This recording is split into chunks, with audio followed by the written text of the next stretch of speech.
be a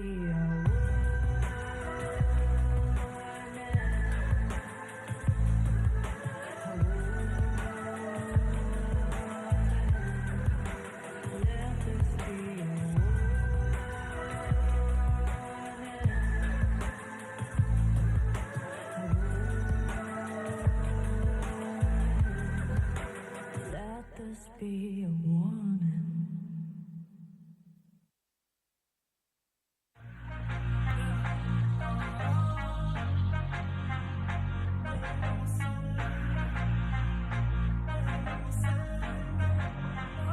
We ain't in the same league, not even the same game. Going all in, I'm just trying to maintain. I don't want me to win, I can see it on your face. I can see it on your face.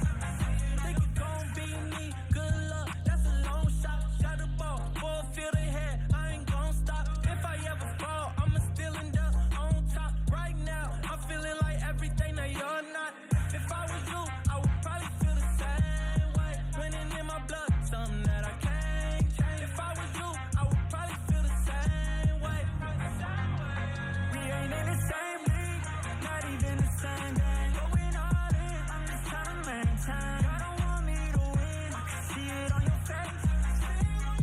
I can see it on your face. We ain't in the same league, not even the same game. Going all in, I'm just trying to maintain. I don't want me to win, I can see it on your face. I can see it on your face. Gotta be in first place, second's just the first to lose. Working in the gym, taking shots, I'm trying to perfect my moves. Early bird gets the worm, I don't got time to snooze. I'm not in the frat, but every year I still pay my dues. Do it for mama dues. Wanna get a house with a pool and an amazing view, so she could watch her son do what he wanna do. Cause lately I've been ballin' like an alley-oop. We ain't in the same league, not even the same game. Going all in, I'm just trying to maintain. I don't want me to win, I can see it on your face. I can see it on your face. We ain't in the same league, not even the same game. Going all in, I'm just trying to maintain. I don't want me to win, I can see it on your face. I can see it on your face. See it on your face.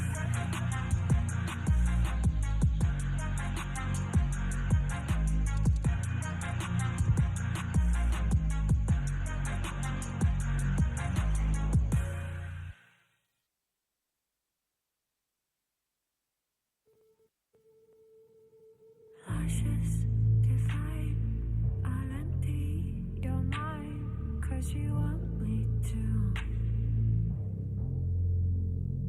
I'm so twisted, you're addicted, I feel your pain, 'cause you want me to.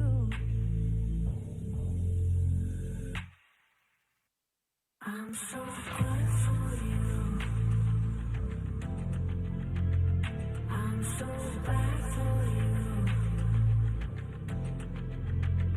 I'm so good for you, I'm so bad for you. I'm so good for you, I'm so bad for you. 'Cause I can't give you everything you want, make you feel. I'm so good for you, love being bad for you. 'Cause I can't give everything I desire.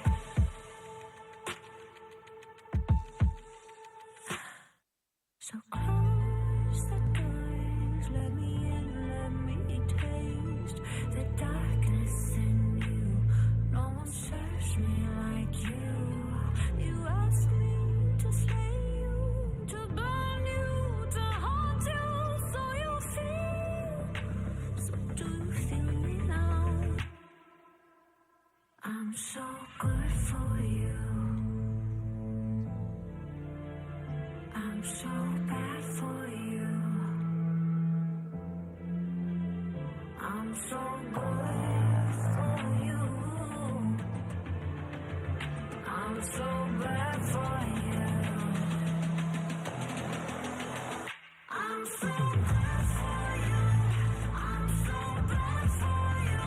'Cause I can't give you everything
I lie low, but in truth, I'm biding my time. Gonna mark what I choose, gonna sharpen my tongue. And I want to be free, but I need you. And I'm not gonna beg till I tell you.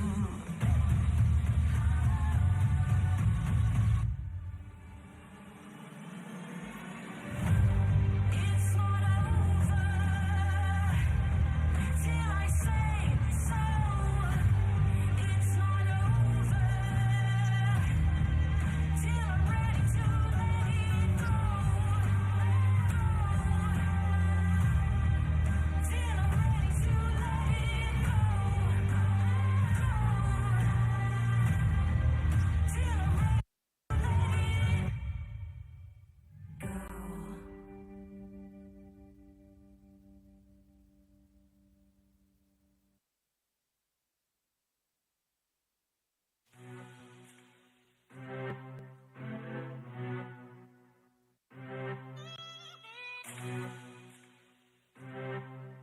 It's F-Flex on the beat. It's F-Flex on the beat.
F-Flex on the beat. F-Flex on the beat.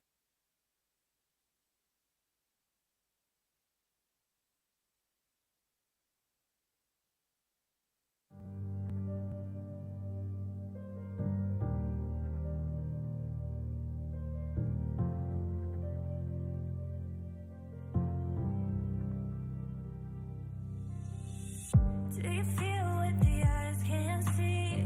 You hear it calling way down deep.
myself, would you still be around? If I was begging for your help, would you let me down? Yeah, I could try to act like I don't need anyone, pretend it's me, myself, and I'd rather be on my own. But I know I can do this alone. If I had a nightmare, tell me, are you right there pulling me out? If I was too high, yeah, tell me, are you right there pulling me down, me down? 'Cause I need you to ride along. So tell me, are you right there? Tell me, are you right there when it goes down, goes down? If I was falling to the ground, would you pick me up? If my world was crashing down, would you make it stop? I do for you, but would you do the same? When everyone's gone, are you gonna stay? When demons come through, would you push them away? Would you push them away? Are you gonna stay? If I had a nightmare, tell me, are you right there pulling me out, me out? If I was too high, yeah, tell me, are you right there pulling me down, me down? 'Cause I need you to ride along. So tell me, are you right there? Tell me, are you right there when it goes down, goes down? 'Cause I need you to ride along. So tell me, are you right there? Tell me, are you right there when it goes down, goes down, goes down?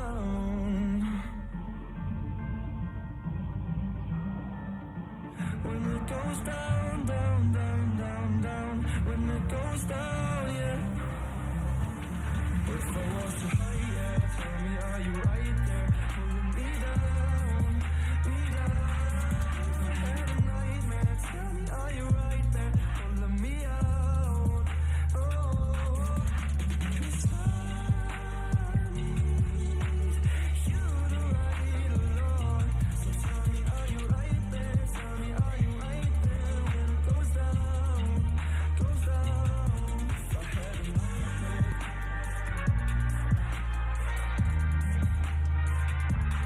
if I was pulling me down, me down.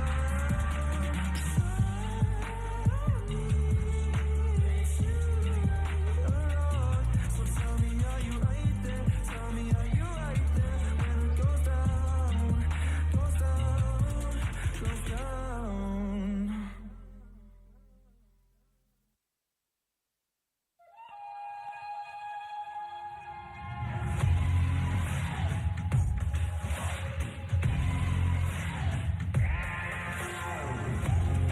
What I'm doing, getting right to it.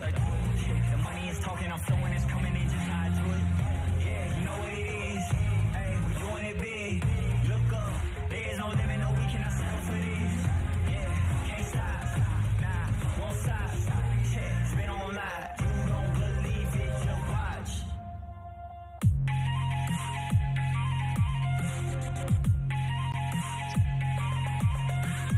I had to deal with the cards dealt, hey, when no one's helped. When it's time for action, headlines and captions. Just imagine all of the hours that I put in running and gunning the passion. All of them clap, big applause. Wish I could pause all their reactions. Ooh, we know I never had a losing streak.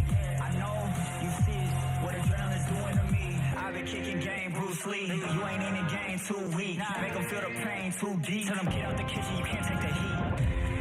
What I'm doing, getting right to it. The money is talking, I'm flowing, it's coming in, just how I do it. Yeah, can't stop, nah, won't stop. Yeah, it's been on live, you don't believe it, just watch.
Seconds just the first to lose. Working in the gym, taking shots, I'm trying to perfect my moves.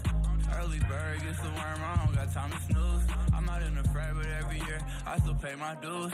Do it for mama dues. Wanna get a house with a pool and an amazing view, so she could watch her son do what he wanna do. Cause lately I've been ballin' like an alley-oop. We ain't in the same league, not even the same game. Going all in, I'm just trying to maintain. I don't want me to win, I can see it on your face.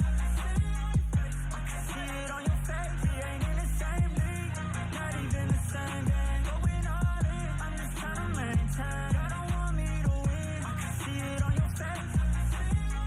I can see it on your face. I can see it on your face.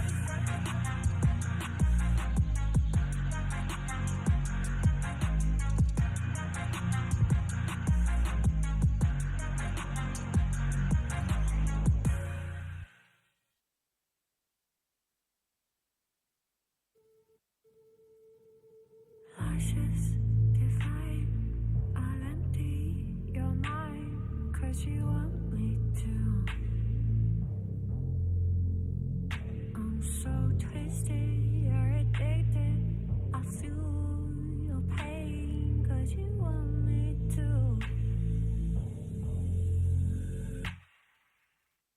I'm so good for you.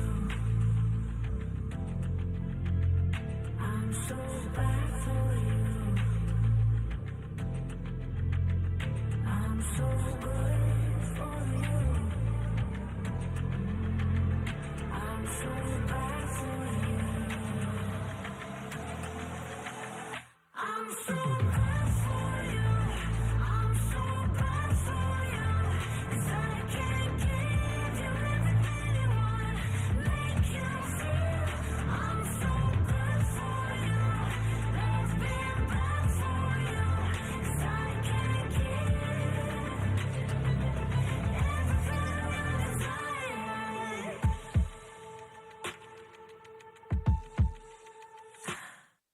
So close the doors, let me in, let me taste the darkness in you. No one serves me like you. You ask me to slay you, to burn you, to haunt you, so you feel. So do you feel me now? I'm so good for you. I'm so bad for you. I'm so good for you. I'm so bad for you. I'm so bad for you. I'm so bad for you. 'Cause I can't give you everything you want. Make you feel I'm so good for you. Love being bad for you. 'Cause I can't give everything you desire. I'm so good for you. I'm so bad for you.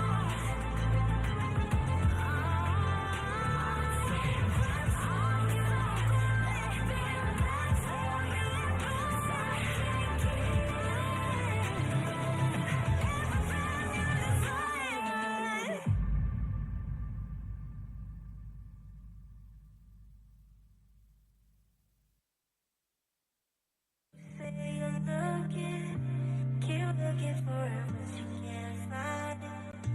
Can't find another one to get around it. You try to stop, but never find someone who's fine. Keep looking for it, but you can't find it. Can't find another one to get around it. You try to stop, never find another me.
F-Flex on the beat. It's F-Flex on the beat.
F-Flex on the beat. F-Flex on the beat.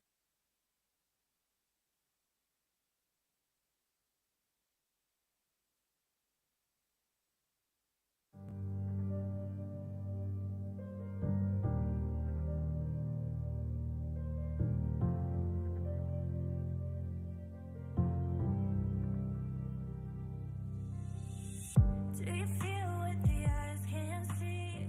You hear it calling way down deep. Trust your heart, it'll keep you true.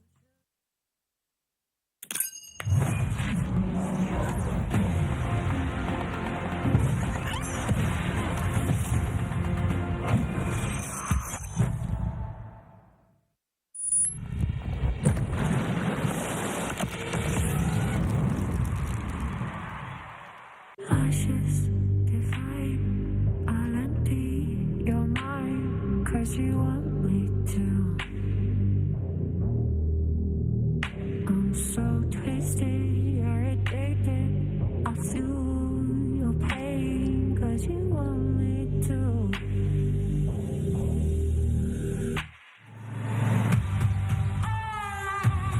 Fires keep burning.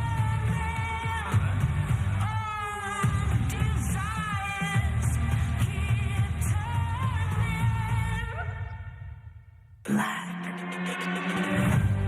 It's not over till I say so. It's not over till I'm ready to let it go. Till I'm ready to let it go. Till I'm ready to let it go. Hello, everybody, and welcome back here to the final day of week number 1 summer split of the PCS. Of course, brought to you by Riot Games and Carry Live. And now today, I think one of the most exciting things we're going to find out is sort of the tier list on the bottom tier teams. We have first up is going to be West Point versus Dewish team. Both teams currently not got a win. So now I guess today we're going to find out where they are looking in terms of their placement. Yeah, I think not just the bottom teams, but some of those higher teams as well. We're going to start kind of, splitting them apart. We'll get a better idea of just, where we are ranking the whole way down. And I think we have some matchups that, for the most part today, are looking, I don't want to say one-sided, but I think there's a clear favorite in almost every matchup today, but maybe we'll be surprised. Yeah, absolutely. I think importantly, there are also going to be able to find out where J-Team really sit, because they're currently 2-0, so are PSG, and I think I have to give it to PSG just by how they've looked. Also, PSG have had a harder bracket thus far, so you have to think they are looking hot to be able to take it, but Driver and the rest of J-Team have been looking good despite, they have been going against weaker opponents, but they have shown that they are far stronger than seed opponents. So I think, a lot of things we can find out from today's games, and I think it'll be exciting. definitely is. And I'm also kind of curious to see how the meta is going to evolve here in week number 1, because I think, day 1 didn't see any Nico priority at all. And over here on day 2 already, we got a lot of Nico bans. But taking a look at the results from yesterday, it was Beyond Gaming, CFO, PSG Chan, J-Team, and Impunity picking up their wins. I think, again, pretty much as expected across the board there. But maybe game number 5, we've got a bit of a read on Impunity. And looking at the standings, I mean, I think it's kind of expected for the most part, although Frank being 0-2, definitely a surprise. They have had a very tough schedule, though. I think it was, what, CFO and PSG is their first 2 games? Yeah. So I don't think their 0-2 really tells the story of Frank just yet.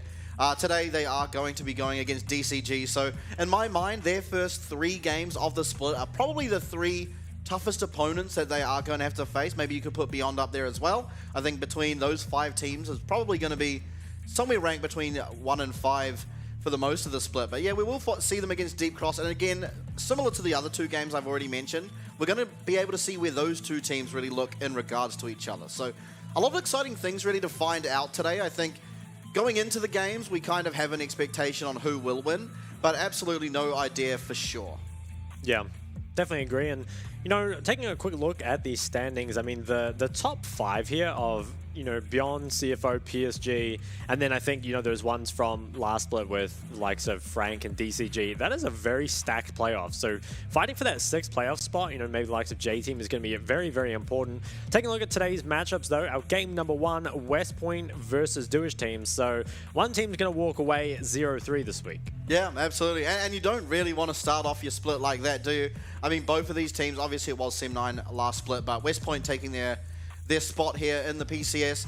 They were the 2 bottom of the ladder when it came to the end of the split. I mean, for the majority of the split as well, those were your bottom place teams. So I guess today they're really going to be looking to distinguish themselves from each other. It was Duish team winning both games against Sem9 last split. So maybe here in game number 1 of tonight, as you see West Point on your screen, we're looking for these guys to try and turn that tail around and get themselves a win early. I hope they can, and I think a lot of this matchup might come down to how the mid-jungle goes, because I think Duish team, pretty weak in the mid-jungle, and I feel like Nuli, from what little I did get to see of him when he was playing in the LCO, seemed fairly strong, so kind of hoping that they might be able to take advantage of Duish team's weak point and maybe finally pick up a win against them. Bot lane could also be pretty important. Credit to Duish team's bot lane yesterday. Pepero and Enhao actually, did pretty well for themselves, despite being at a severe disadvantage in that game.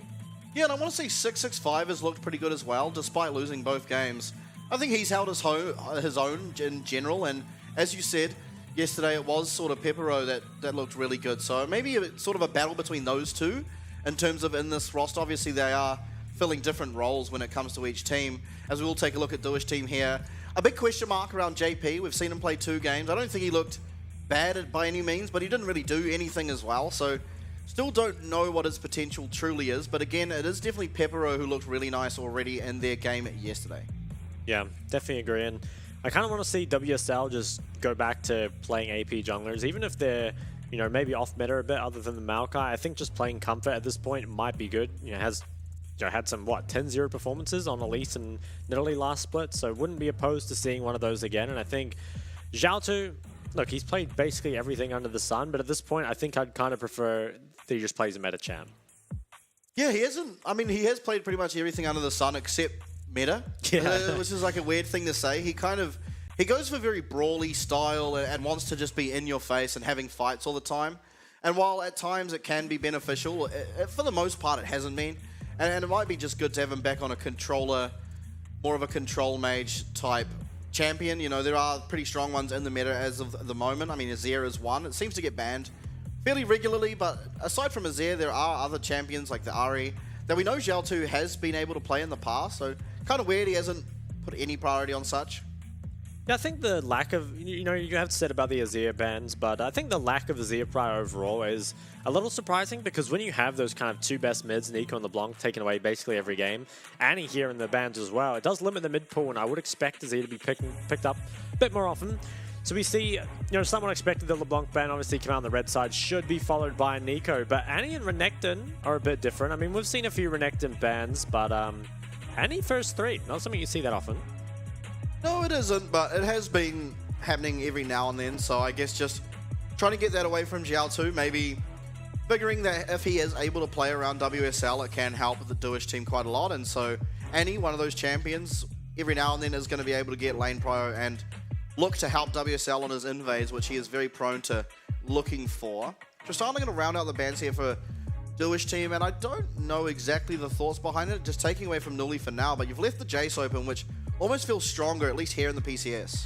Yeah, it's pretty interesting. I think the response to this will be interesting as well, because Sejuani is up, but with Renekton and Jace gone, or Renekton and Jax gone, and the Jace, I suppose, it's not as good of a pickup, although you could go Sej Cassante. The Vi is also open, Maokai as well, so there's lots of options here for Duish team, and I think we have seen WSL kind of tend towards the AP junglers, or at least performs better on them, and hey, I'd love to see him play Elise again. Yeah, I definitely would. Definitely looked like one of his stronger picks, at least last split, and I don't think she obviously has received some nerfs, as well as doesn't do so well into these tanks, but it just is what matches WSL's playstyle. He likes to go for early aggression, look for things around the jungle, and work with Xiaotu especially to try and find things, and so Elise definitely, while not meta, offers a lot more in regards to aggression than any of the meta junglers currently. I do like it. Now, what will the response be? Maokai does make a lot of sense, provides that AP to synergize with the Jace, and I think the matchup into Elise is fine. Now, do you take your top laner here into Cassante? It feels like you probably should. There are some tops banned away already. That being said, this Cassante could flex mid, so blinding Gwen here could be dangerous. Yeah, it can be dangerous. It doesn't feel like much of a Xiaotu champion, though, the Cassante. While it can brawl and has a good time of surviving in lane, he tends to like to be sort of the damage source in his team. I would be surprised to see it switch, but absolutely could be. Okay, so they are going to lock it in. I'm curious. Ooh, okay, last second, change it to Aurelia. I wonder if this is a double flex for them or not. We know Aurelia is confident on the Aurelia, as he's probably named for, but... And this is what I was worried about a little bit for the side of West Point. They do... Yeah, so it is going to be Cassante mid. Fiora should follow around this Aurelia. I want to see if they're willing to lane swap or even swap champs, though. Yeah, I mean, you don't really know, right? Fiora certainly isn't one for being able to play mid lane. She likes to be in the side lanes, the longer lanes, make use of her Q, try and get some work done on the towers, and it's just a bit hard in mid lane, so almost certainly has to be Cassante Fiora. Going, obviously, Fiora top, Cassante mid, but then, as you've pointed out, the flex can change a lot for West Point, at least. And now we're going into the second phase bans. Kaiser, not surprising to see, especially with the lack of current magic damage. And then Nautilus is the response ban here from West Point. Now, do you go for another ADC ban? You do kind of have your pick of the litter with this fourth pick. There's something like the Xayah or the Aphelios maybe could be looked at. They banned the Varus instead, which I think has proved to be a pretty big bait here in the PCS. Other side. Do you go for another melee support? Or are you worried about breaking up the Xayah Rakan combo? Because you can just pick Rakan on 4 here if you want. Yeah, have to see where they go. Milio also up. We did see some Milio prioritization yesterday. Okay, Hey. Rakan is the ban. Yeah, they banned the Rakan. There are a lot of strong combos up left, though. Like you said, there is the Milio. I wonder... Yeah, Milio can probably be paired with enough stuff that if you pick it on 4, you're not too worried about anything being denied from you. Wonder what they're going to go for, though. I think picking AD and just countering support is probably better. They're going to go for the Xayah, or at least hovering it here. Does kind of allow your bot side to play a little bit safer. And I think with Elise and Fiora, you probably are playing more towards the top side. Okay. Ezreal.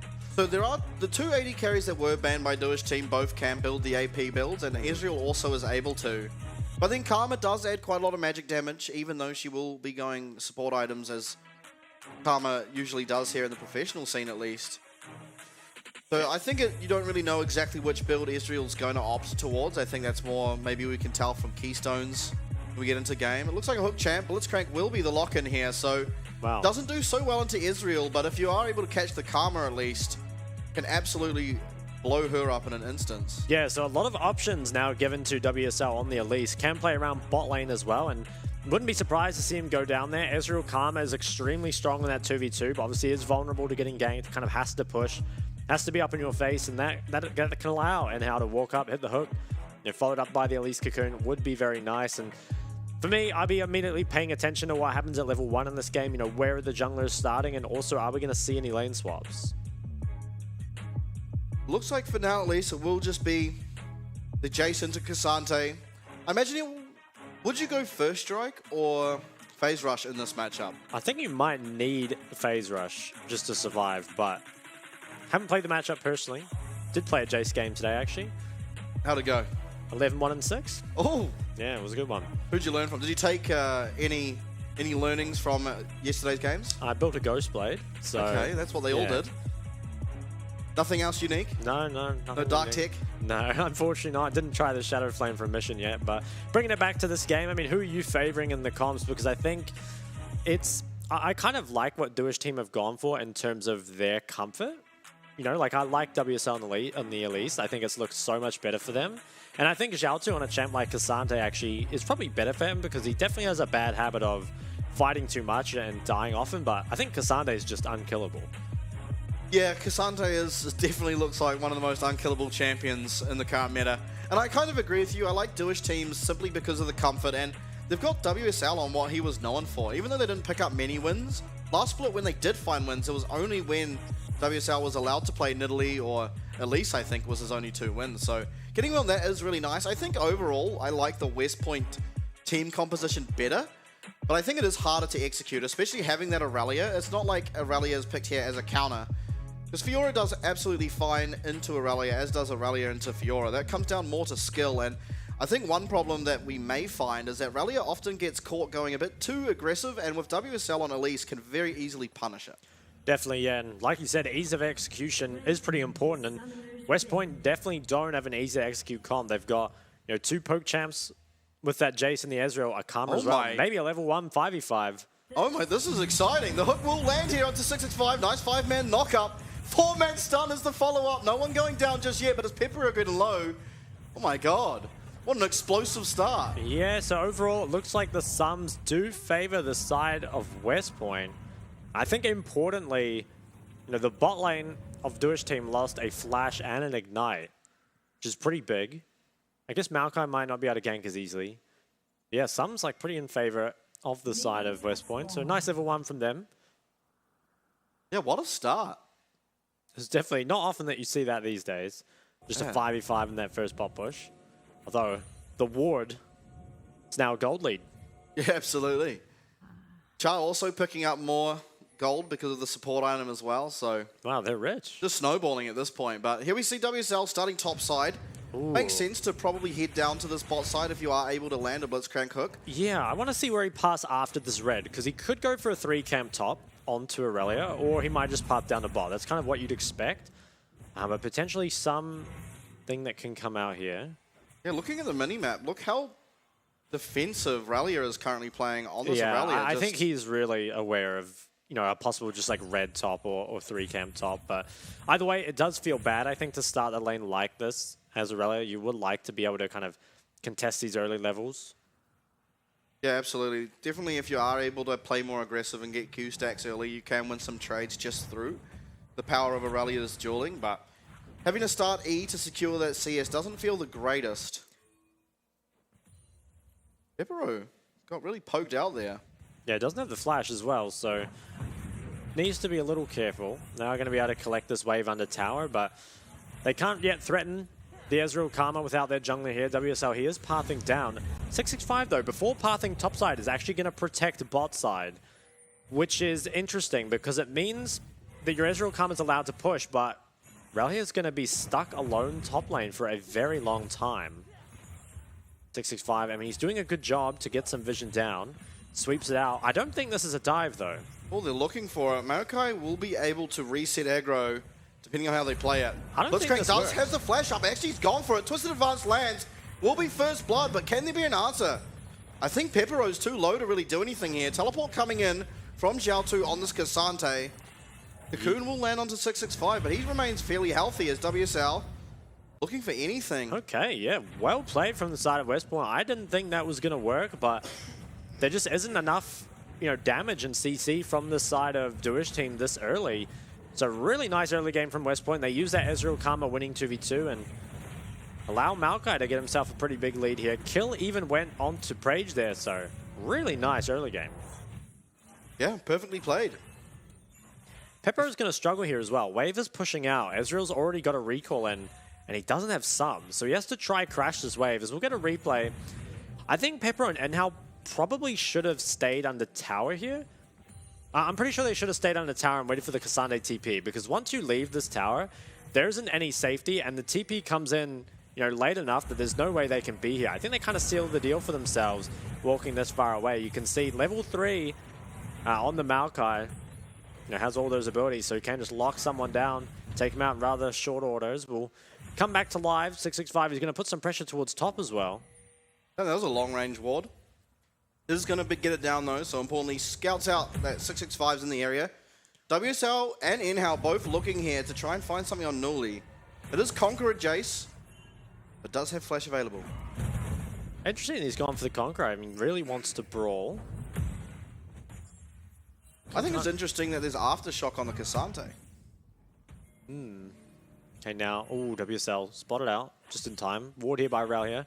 Wave's in a tough spot for him, though. He's going to need to crash it. With his jungler nearby, I think he'll be fine. WSL, really not getting the start he wanted. Was kind of pathing towards bot, but unfortunately bot had lost too much HP and were getting dived before he was really in a good position to help them. And Pepper, without any lifesteal yet, does have the refillable, does have the sums back up, but this is exactly where you want to be as the Ezreal Karma. Just with enough safety that you can continually poke under tower, knowing that unless you get hooked, there's really just no threat.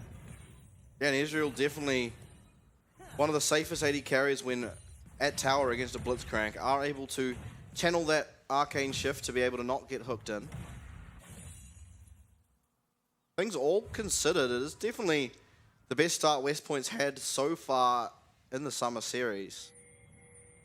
For sure, yeah. And having a 1k gold lead for themselves this early, I think does feel pretty good, especially against the comp with the Elise. You're kind of expecting the Elise comp to be the ones that are winning early. As WSL, he's going to look back towards top. I believe that ward has expired. And Rel here, he probably knows. Also, level 6 advantage here for JP. Gets himself a nice little trade, although there is a Vamp Scepter from Aurelia, so we'll get a lot of this health back. Do not be fooled. The graphic up the top left is wrong. It is going to be the Infernal Dragon. Oh, I didn't even notice that. Okay, pink ward comes down just to make sure they have full control over this. And with Nuli's priority, looks like they will get it. Nuli has a nice little CSC for himself. Obviously, part of that was from Zhao2 TPing bot. But I think credit to Nuli has been very stable in the couple games West Point have played so far. Even, in the ones where they have been kind of getting annihilated. Infernal Dragon is picked up. Pepero forced to reset, and they're going to lose another plate here. So gold lead for bot lane is kind of getting out of control. Yeah, not looking good here, especially for Pepero, who, as we sort of said before the game, looked to be the strongest player on the team, at least yesterday.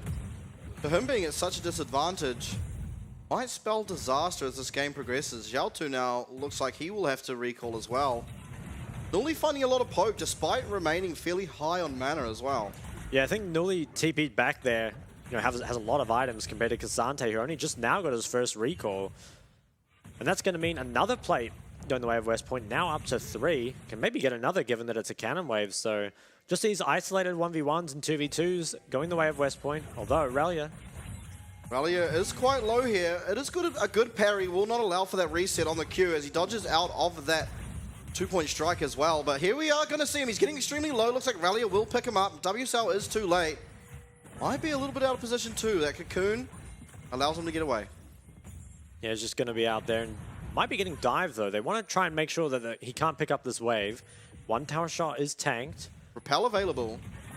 Is going to get into spider form? No, yes he will, but it looks like he's just doomed. Ooh. Actually finds himself one, and there's no reset to be able to come through. WSL gets away with murder, really. Yeah, that was pretty well played there from WSL. I also think there was an extra tower shot taken from the Maokai. I think he even had flash available, so I'm pretty sure West Point should have been able to get that 1-for-0, but credit to WSL. He punishes the mistake, manages to grab himself a kill, even if he can't get the wave. Ooh. So we'll get a replay of what happened. I mean, Maokai is walking up, and I think JP kind of felt like he wanted to trade. I mean, he has his jungler on the way as well, so potentially felt like he was in a position where he was going to be safe. And I think initially actually played it pretty well. Probably could have just kited out after this, but instead turned to flash forward, but couldn't quite get the last mark on the ulti. Was taken out. WSL, he looked a bit out of position here, and I think honestly probably should have needed to leave this wave. I think this should just be that Maokai goes in, tanks, resets aggro with W. Instead he starts with W, which is weird, and also he doesn't flash. Oh, maybe he didn't have flash? Yeah, maybe he didn't have flash. I'm not too sure, but either way, WSL, he played it pretty well. Got himself a kill. Absolutely. Looks like going to get a Rift Shield for his troubles, but it is not all good. That is going to be a really early Blade Caller. Yeah, they want to just clear the wave. Featherstorm even. Looks like they are going to be able to clear it, so they've bought themselves some time, but... No one can come down, though. There is a teleport available for Xiaotu, but again, we saw what happened last time he committed it. Yeah, it's going to be so hard for them to defend this. I think this tower is just gone. Even if you bring down WSL, the problem is the lack of mid-priority. Newly on the Jace here is just getting perma-prior, and it makes it so hard to contest this bot jungle. If WSL keeps staying around here, he's going to fall further and further behind. He's going to try to secure his blue, and I think he'll get it. In the meantime, okay, Relia looking, is going to dodge out of that parry stun, and got a lot of damage as well. Damn. JP's in a bit of trouble. Yeah. Yeah, it's just going to be forced off, so lane's really going the way of West Point, and a lot of that has been intervention from 665, but also credit to the West Point lanes for setting him up so well. Now, there is a Rift Herald on WSL, so I'm not too sure where he can drop it. Feels like it almost has to be top. You know, neither mid nor bot are in a good spot, but at the same time, top lane is in base, so can't look for something. Maybe looking mid. Xiaotu is going to get a double knock up here. It's a 2v2. 665 manages to find a nice twisted advance. He's going to get him in. He's going to be able to take down Xiaotu. That's one for Nuli. Inhao a little bit too late here. Just the one kill over to West Point. Yeah, West Point playing out a very nice early game for themselves. They're just kind of getting leads across the board, and now looking top lane, it is the Bork completed for Relia, so pretty insane spike. Definitely going to be winning out in those trades. Dustblade completed for Nuli as well. Bot tower's falling lower and lower, and this is kind of the problem that you have sometimes when you trade off bot lane for the Herald, as Prage, he gets pretty aggressive here, but sometimes when you trade off bot for the Herald, bot suffers so much as a result that you can't really go down there and place the Herald anyway. We'll take a look at how the 2v2 happened mid. Xiaotu, again, he has members on the way. Goes in, kind of feels like this should just be a 2v2, but support Karma shows up early. It was a nice cocoon, but they just can't quite finish Newly off. He flashes towards the Karma shield, and ultimately just cleans them up, and they run out of damage. Ooh, okay. Maybe looking for a dive here with that Rift Shield available. There's a pink in that bush. Yeah, he is going to be spotted out. Very nice presence of mind there from Rel here. No one is here, though, so he does still have to be careful. I think he can 1v2. As long as he flashes a cocoon. Yeah, WSL, he backs away. I'm surprised he didn't drop the Herald, though. I think that's the only opportunity you're going to get to use the Herald. Yeah, it looks like he's coming back now. On the other side of the map, though, WP, they're going to pick up their second drag. Should be uncontested. They're going to try play for the dive, but I don't think they can. Relia landing a lot of damage. WSL's just going to get absolutely smoked. Actually lives up for now, wow. And it's only just nearly surviving. They are going to find the kill on Relia. Yeah. Saved by that cocoon. Relia, I think, again, pretty big misplay. There's a couple things you need to do here. When your bot side is trading for the drag, all you really need to do is survive. Decides to go for the outplay, has the flash available, but can't find a way to use it. And that ends up in a pretty good trade for Duish teams. So Relia, we've kind of seen this from him a lot. You know, he oftentimes gets a lead, but can just as easily give it back. Yeah, and with that, you have to feel like Fiora certainly should be ahead in gold now, at least in the isolated 1v1. 3k gold overall, though, in favor of West Point. An extremely strong Jace as well as Israel, and Maokai certainly getting towards his tanky items. Yeah, this Jace, very, very strong. 137 CS here, only 13 minutes. We'll be pathing out towards bot side, and you have to feel like that side lane will be very good for him. Even up against the Fiora, I think he'd be in a very good spot, so it's just going to have his choice of what he wants to do with all this priority. You know, farm some camps, maybe come and pressure mid. Taking a look at the player goal, Relia's still ahead actually over the Fiora, but it has closed a lot considering how much he denied. And look at Pepero, only 200 gold ahead of Karma. You know, credit to him, has managed not to die. But you can really see the goal difference in those ADC items. A full Triforce completed over just a Noon Quiver and Tier 2 boots. Yeah, things definitely looking good here as looks like Siege will start to try and head towards this middle lane. It is going to be a long time until Peppero's really in a state where he will be able to get priority on the wave, which is unusual when you think about Xayah as a champion. Generally one of the better champs at walking forward, clearing a wave before the other AD carry. Ezreal Karma also, though, kind of known for being able to get priority on that mid wave. As Damn, look at the turret plates. Yeah, wow, it's a lot of gold picked up there. Got 10 of them. Feels very good for them. And it's really represented in the gold, right? West Point, you feel like they hold all the cards right now, have themselves that gold lead up 2-0 in the Dragons as well. And it always comes down to that third dragon, I feel like, of, do you contest this or do you play the trade? I feel like Duish team, they probably should contest, but need to complete their one-item spikes before then. Looks like Herald will be the next talking point, and you have to feel like, as Duish team, you just have to give this up. Maybe look for something around the dragon if you are able to get to those one items before it spawns in 2.5 minutes. I'm going to look for this here, and something we didn't bring up is that Maokai has actually gone for the tankier build, has the Aftershock, got the Even Shroud, hasn't gone for the likes of Phase Rush Demonic, which is a little curious, because Ezreal's also going for Triforce, has a bit of mixed damage, but just not a lot of magic damage on the team whatsoever. Maybe thinking, though, that there's just not a whole lot of armor that can come through from Duish team, especially not when they're this poor in terms of gold. Yeah, Cassante definitely can get armor, but I think Aurelia, especially when you are able to get passive stacks up, does a little bit of magic damage, and there is also the Karma and Ezreal that come through, but again, it isn't a whole lot, and if this game draws out, then Cassante will get to a point where he's just tanking up everything. So Herald is picked up. I wonder, are they going to use it immediately on mid or maybe save it for that third drag? I think it might be better just to save it for third drag. I really feel like once you have 3 dragons, it makes it so hard for the enemy team to play because you have the option of trading your 4th drag for a Baron. You kind of force them to fight, and especially when you have like a split push win condition like a Fiora, feeling like you're forced to contest a dragon feels really, really bad. So I want to see West Point just set this up cleanly and put themselves in a good spot to close this one out. 1 more minute now. We got to redeploy on the map. Noise completed the Manamune. Obviously isn't fully upgraded yet, but kind of speaks to how much gold he has here. Yeah, 2 items to 1 in that middle lane. Yeah, it's pretty ridiculous. Who do you think wins in the 1v1 though? It is Cassante. Yeah, it actually, I think even still you have to play pretty well as Nuli because while you are up an item, there is only armor coming through for Cassante so far, so definitely will help him. West Point just going down mid as a 5-man. Yeah, ooh, lots of damage. Nature's Draft's committed as well. They're just going to push them off the tower, and this is the real punishment of, well, 1, being behind, but 2, having the Fiora in the side lane who really doesn't want to fight. And the way they're positioning kind of suggests they're just going to trade this one, but can they actually get that top tier 2? I don't think they can, and if they can't, they're not really getting anything. They're just falling further and further behind.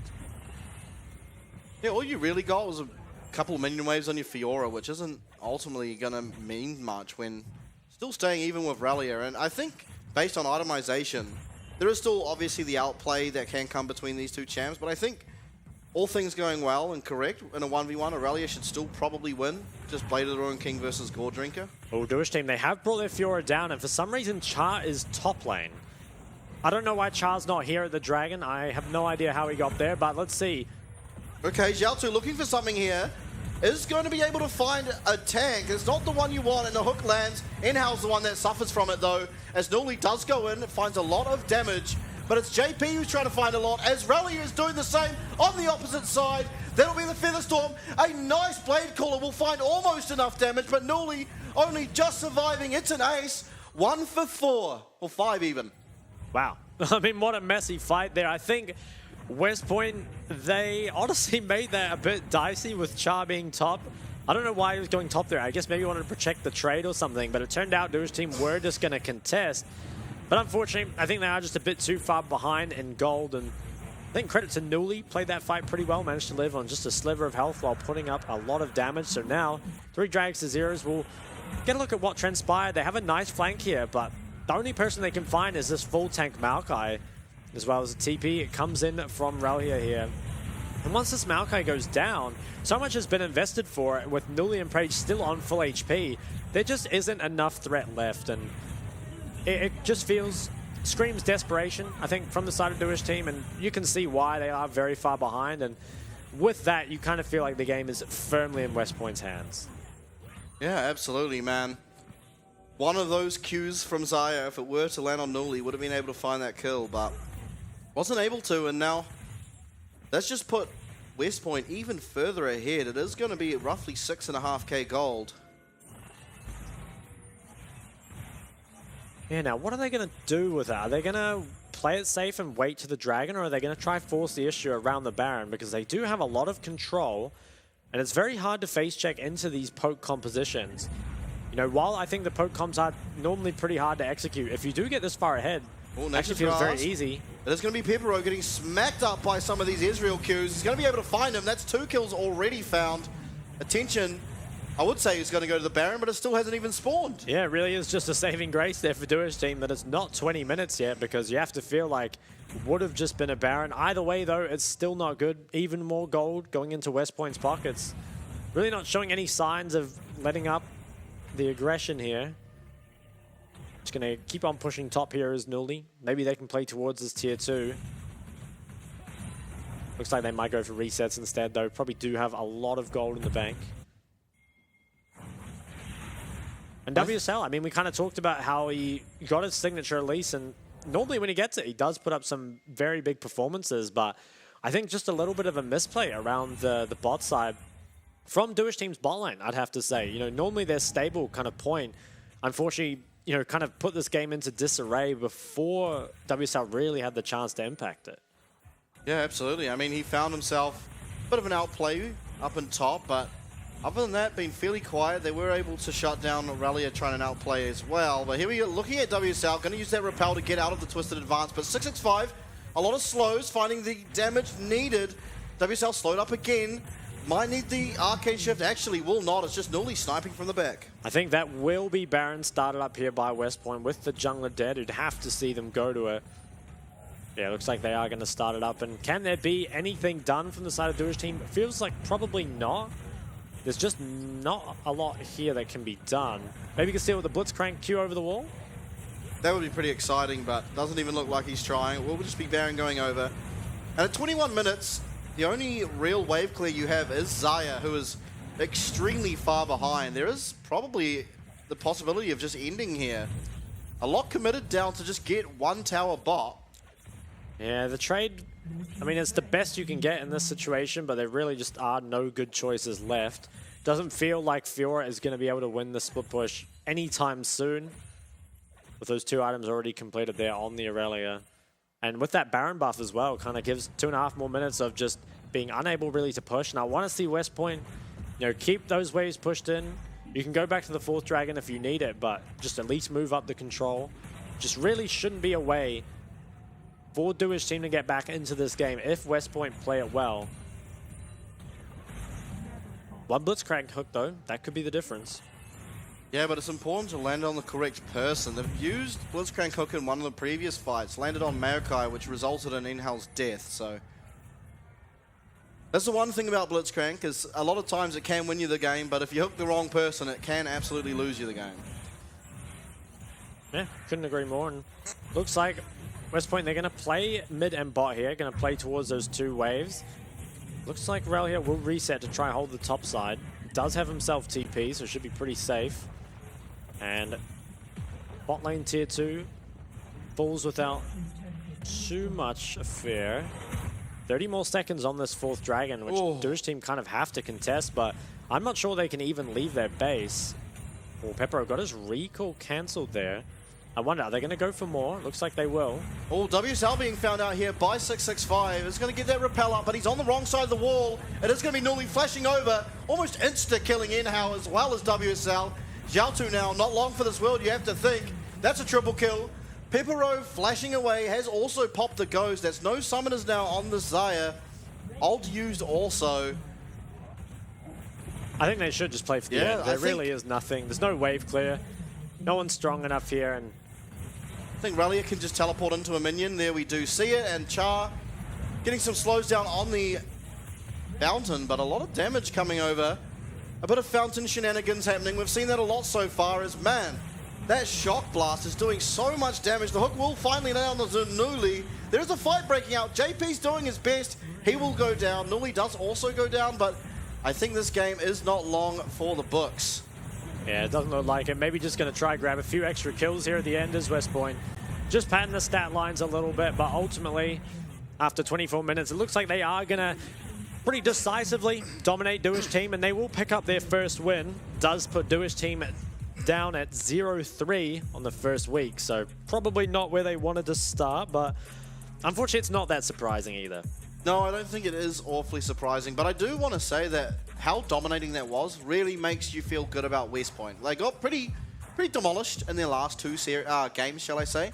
But in this one, they looked far stronger than Duish Team, so maybe it looks like Duish Team sitting at the bottom for now. Obviously, there can be improvements they can make. I think JP didn't really do anything wrong that game. Again, it was just, he didn't really have a chance to do anything. He was in a skill matchup that didn't really see anything either way other than jungle intervention. But ultimately, it's just, West Point were far better. They were, and Duish Team, I think they really struggle from consistency, or inconsistency, I suppose, just across the board, right? Like, this game, their mid-jungle was doing okay early, but unfortunately, the bot lane of Pepper and Enhal just took too many bad trades early. They lost their sums in that level 1 fight, and even in that bot dive, I think if they had played around the tower and waited for the TP, probably could have survived. Instead, though, they misplay, and that really allows West Point to blow open the game. And it feels like it just always happens versus Duish Team. There's always some lane that gets so heavily exploited that the other lanes just can't really prop it up anymore. Yeah, and about that level 1, I mean, it was kind of interesting. You don't often see both teams headed towards the same exact level 1 strat. So do you think maybe they'd scrimmed each other sort of in the off-season and seen one of the teams did that, and then so now the other one's copied and they've just both ended up doing it now? Yeah, that could be it. I mean, I think the level 1, it's more common when there's that like double ranged, or I suppose, yeah, the Ezreal Karma is a lane that really needs to start in lane, have bush control. And so if on the other side you can make sure that Karma doesn't get that ward down level 1, swap to the sweeper, I think that's a really good spot to be in. So it's just one of those times where, like you said, it might be something that happens more in scrims, but also just based off the bot matchup, I think you kind of need to contest that bush. Yeah, okay, well, it makes sense. And I think, yeah, as we already touched on, I think this means quite a lot in terms of working out sort of relative power levels. I think after seeing West Point go against some of the other lower end teams, I think they look good to probably be able to take Hellpigs, although we haven't seen Hellpigs versus either of these teams yet.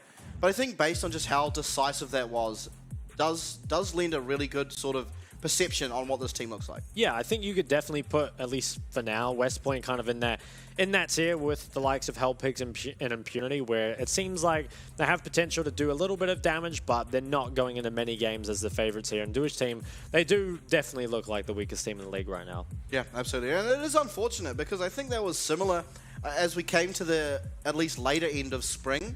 I think it seemed like Sem9 started to look like the better team. They were almost coming close to getting a few wins there. Didn't end up really getting them, but they did get close. And it never really seemed like Duish Team were a contender. They kind of, if they went against Sem9, they won. And I think they got 3 wins overall, 2 of which were Sem9. Whereas Sem9 pulled out some big wins against like top contenders. Yeah. And that was without the current roster, which I think does look better, even though you have lost Keres, who even during that time looked strong as a player. I think it does look good. And again, this split, I mean, it's very early days or so far, but it looks like that sort of 6th, 7th, 8th spot is really undecided. Could be, yeah. And one thing I just thought about for that game is, how Nuli's Jace went like 7-0 or something like that? They banned 3 mids to give first pick Jace. Now that seems a bit weird to me. They banned the Nico LeBlanc, which I kind of expected, but then there was that Tristana ban as well, and that seems a little questionable to me, so not too sure about the draft either. We'll get a highlight of when Duish Team, they hard engaged on this tank Maokai, and there really just isn't enough damage to get through him quickly, and more importantly, not enough damage left over to deal with any of the carries. You can see here, I mean, both of the West Point backline is just pretty much uncontested for the entire fight. Relia comes in when there's nothing left and is able to clean everything up. Nuli, though, he managed to play this fight really well. And who are you thinking for the MVP? Because I think it could be Nuli, maybe could be 665 in the Maokai as well. Yeah, I think you have a fairly good argument for everyone in that game except for Rallia. I think he was kind of... didn't do a whole lot. He was fine, don't get me wrong, but I think the bot lane played well. They got their advantage and suffocated Pepero completely. But when it comes to MVP, it's often sort of the highlight play. So it is most likely probably Nuli, and I think he deserves it. But very honorable mentions to 665, who started a lot of what this team felt like. A lot of the successful moments were started by 665. Yeah, I really liked what he did with the pathing early, because I think it is really easy just to do something standard, kind of, you know, clear up and play around your Aurelia Fiora matchup. But I think making sure that the Ezreal Karma is safe and not giving WSL a chance to impact bot was really good. So yeah, 665, he gets it. 84% KP. Very, very nice for himself. 0-3 and 16. Hey, who needs gold when you got wins? That's right, yeah, true. My bad. And I think it was good. I don't know, like, if you're against a better team, is it better to go tank Maokai there or the Demonic, which is still fairly tanky, obviously, but does give you a bit more magic damage? Yeah, I think it might be better to go the AP Maokai, to be honest, but I'm not totally sure. I guess this was a bit of a 6-6-5 high. This is where he found Pepra, actually. This was pretty big. I mean, he takes him out really, really easily. Really isn't much to it, though. I mean, they're just so far ahead. He doesn't take any damage whatsoever. Oh, this was the bot die. I really think, well, tell me what you think, but I think if Duish Team's bot lane stay in a tower and the TP comes in from mid, this should just be it. Instead, they leave, and I think now there's just no way they can get help. So, you know, credit to 665 for finding the angle, but I think Duish Team really misplayed this. I think possibly. I mean, you have to start channeling the Cassante teleport earlier, I think, in either case. But I also think you could just leave earlier, because Pepero had no sums, and so Pepero having no sums, if he stays at the tower, Maokai can kind of just walk in, throw an ability, and he does have the W to reset aggro. So it means Pepero almost certainly dies himself, but you probably don't have to lose 2. Whereas if you just leave immediately, you do have to give up the minion wave. You don't lose Cassante teleport, but then the benefit is you're not also giving over kills. Yeah, could be the way to do it. Feels like they really could have just done anything except they did. So took the worst possible option and got the worst possible outcome. But that's it for game number 1. Coming up next is DCG versus Frank. Do you feel what the eyes can't see? You hear it calling way down deep. Trust your heart, it'll keep you true. This world expects so much from you. From the dark out into the light, it'll come in the middle of the night. You were raised in a secret place. Evil runs when it sees your face. From calls your name, you know it's your time.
myself, would you still be around?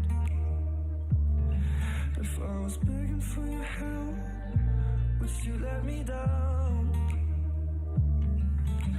Yeah, I could try to act like I don't need anyone, pretend it's me, myself, and I'd rather be on my own. But I know I can do this alone. If I had a nightmare, tell me, are you right there pulling me out? If I was too high, yeah, tell me, are you right there pulling me down, me down? 'Cause I need you to ride along. So tell me, are you right there? Tell me, are you right there when it goes down, goes down? If I was falling to the ground, would you pick me up? If my world was crashing down, would you make it stop? I do for you, but would you do the same? When everyone's gone, are you gonna stay? When demons come through, would you push them away? Would you push them away?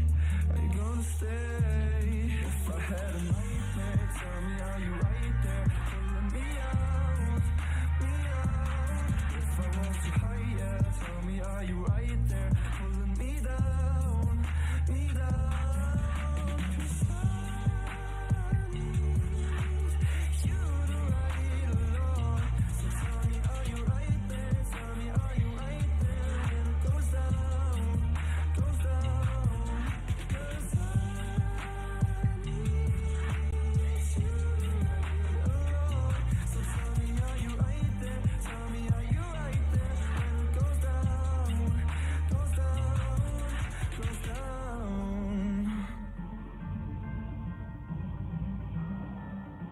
When it goes down, down, down, down, down. When it goes down, yeah. If I was too high, yeah, tell me, are you right there pulling me down, me down?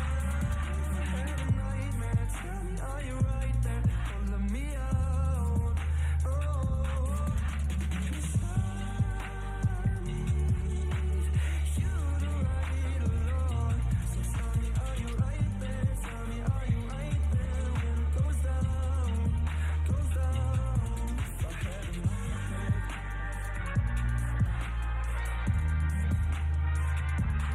if I was pulling me down, me down. 'Cause I need you along. So tell me, are you right there? Tell me, are you right there when it goes down, goes down, goes down?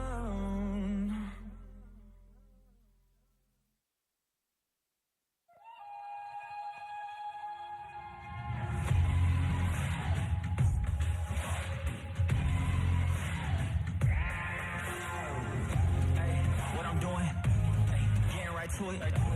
The money is talking, I'm feeling it's coming in, just how I do it. Yeah, you know what it is. Hey, we doing it big. Look up, there is no limit, no, we cannot settle for this.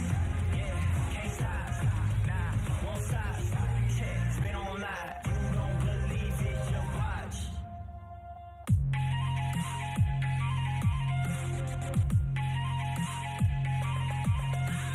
I had to deal with the cards dealt, hey, with no one's help.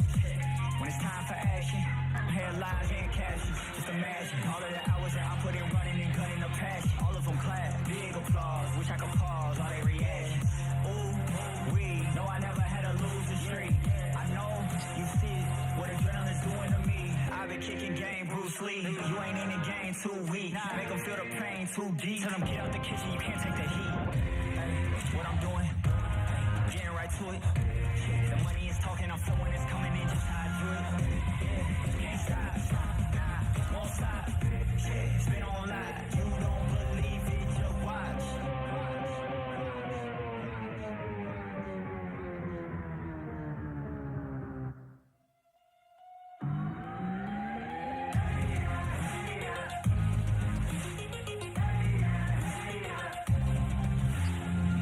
Yeah, you know what it is. Hey, we doing it big. Look up, there is no limit.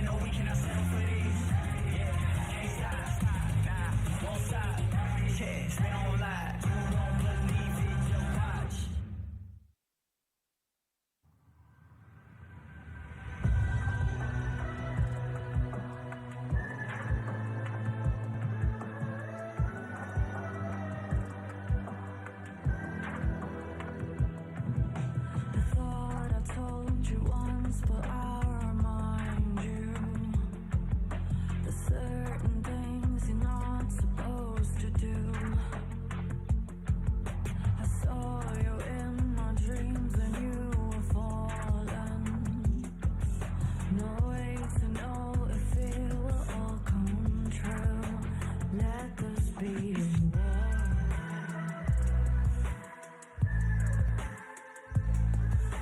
I want it, but let this be a warning, warning, warning, a warning, warning, a warning, warning, warning, a warning. Let this be a warning, warning, warning, a warning, warning, warning, warning, warning, a warning. Time and time again, I've seen you around here. You're playing with fire, don't know if you knew. So let me make this clear, a cloud is forming. The storm is heading right in front of you. Black. It's not over till I say so. It's not over till I'm ready to let it go. Till I'm ready to let it go. Till I'm ready to let it go.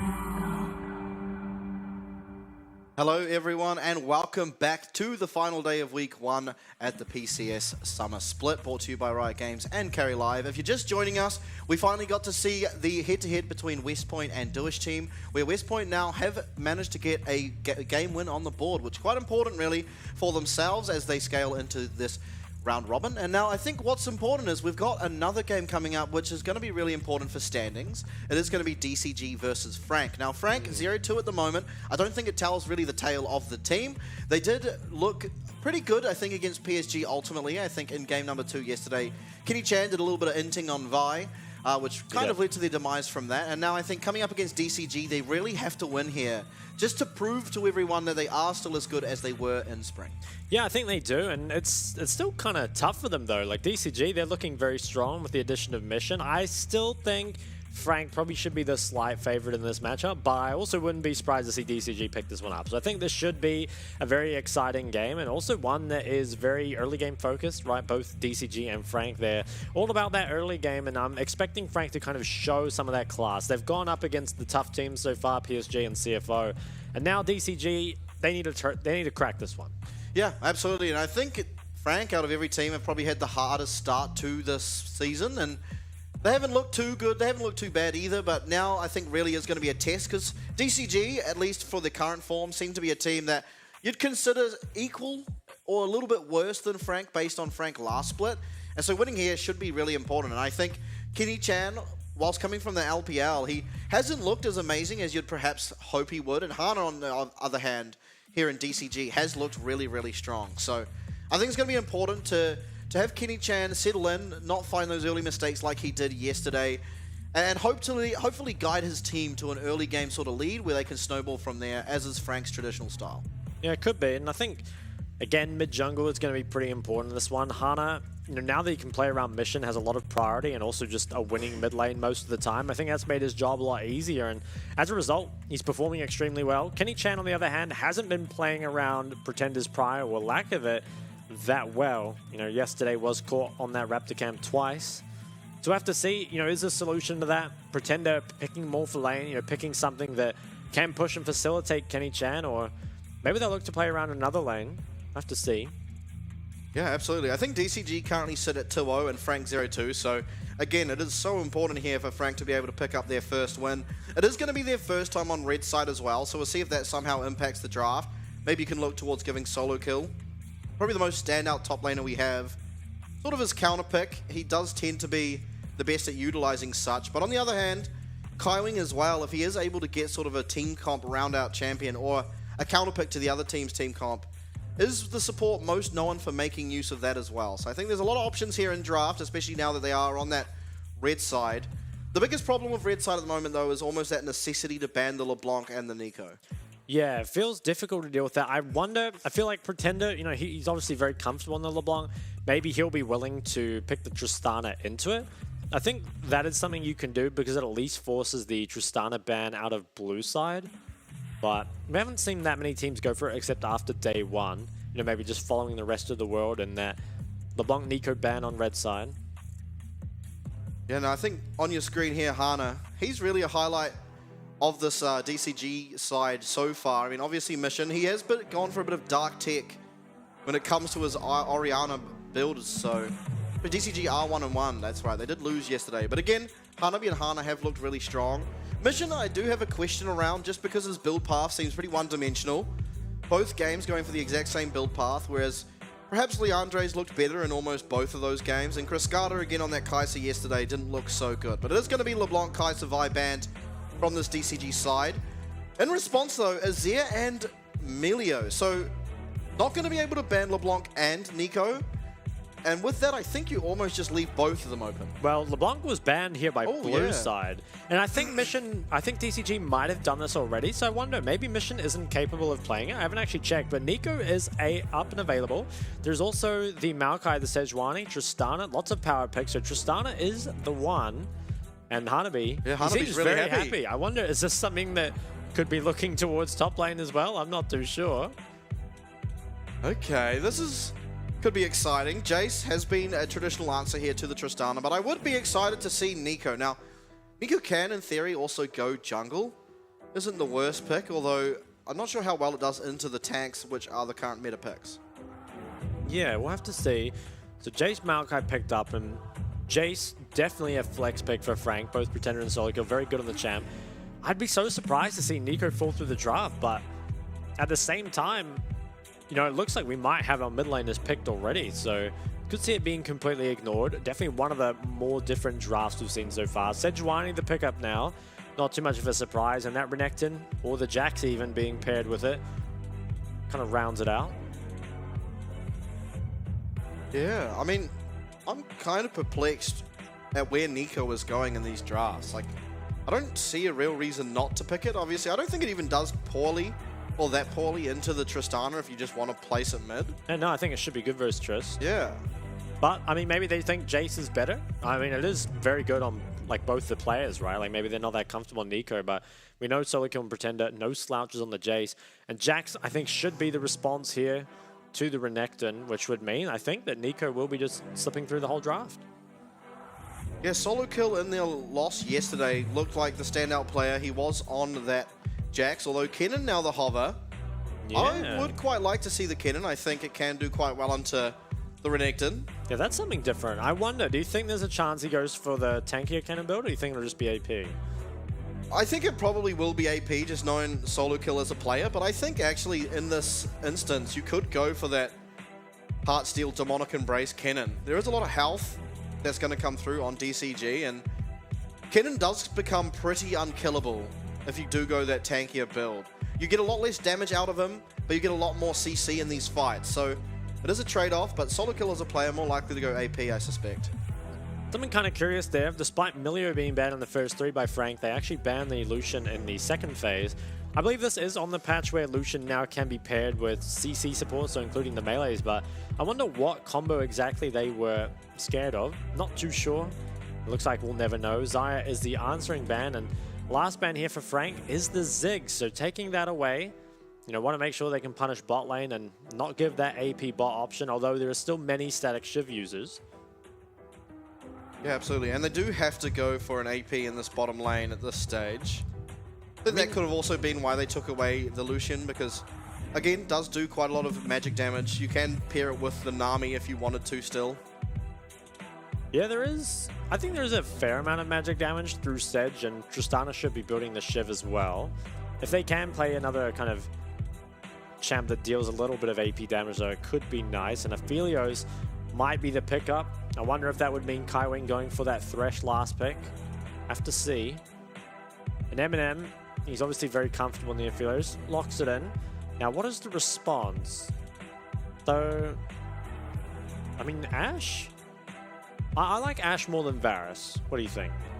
Yeah, well, Varus is banned, but Ashe won't offer a whole lot of magic damage, although it could be, I believe it was Kriskata last split who went for that Ravenous Hydra first, Mirror Mana, Imperial Mandate, 80 carry Ashe build, and it isn't terrible.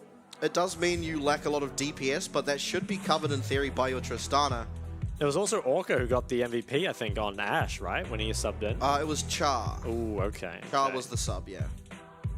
So now, looking at a bunch of different supports. Ashe Heimerdinger would give them an extremely strong bot lane matchup. So lots of lane power, and they do lock it in. So that's something a bit different. And now, Frank, what is your last pick? I mean, Thresh gives safety to Ophelia, so that maybe you don't need it here. I mean, there isn't a whole lot of dive threat onto him.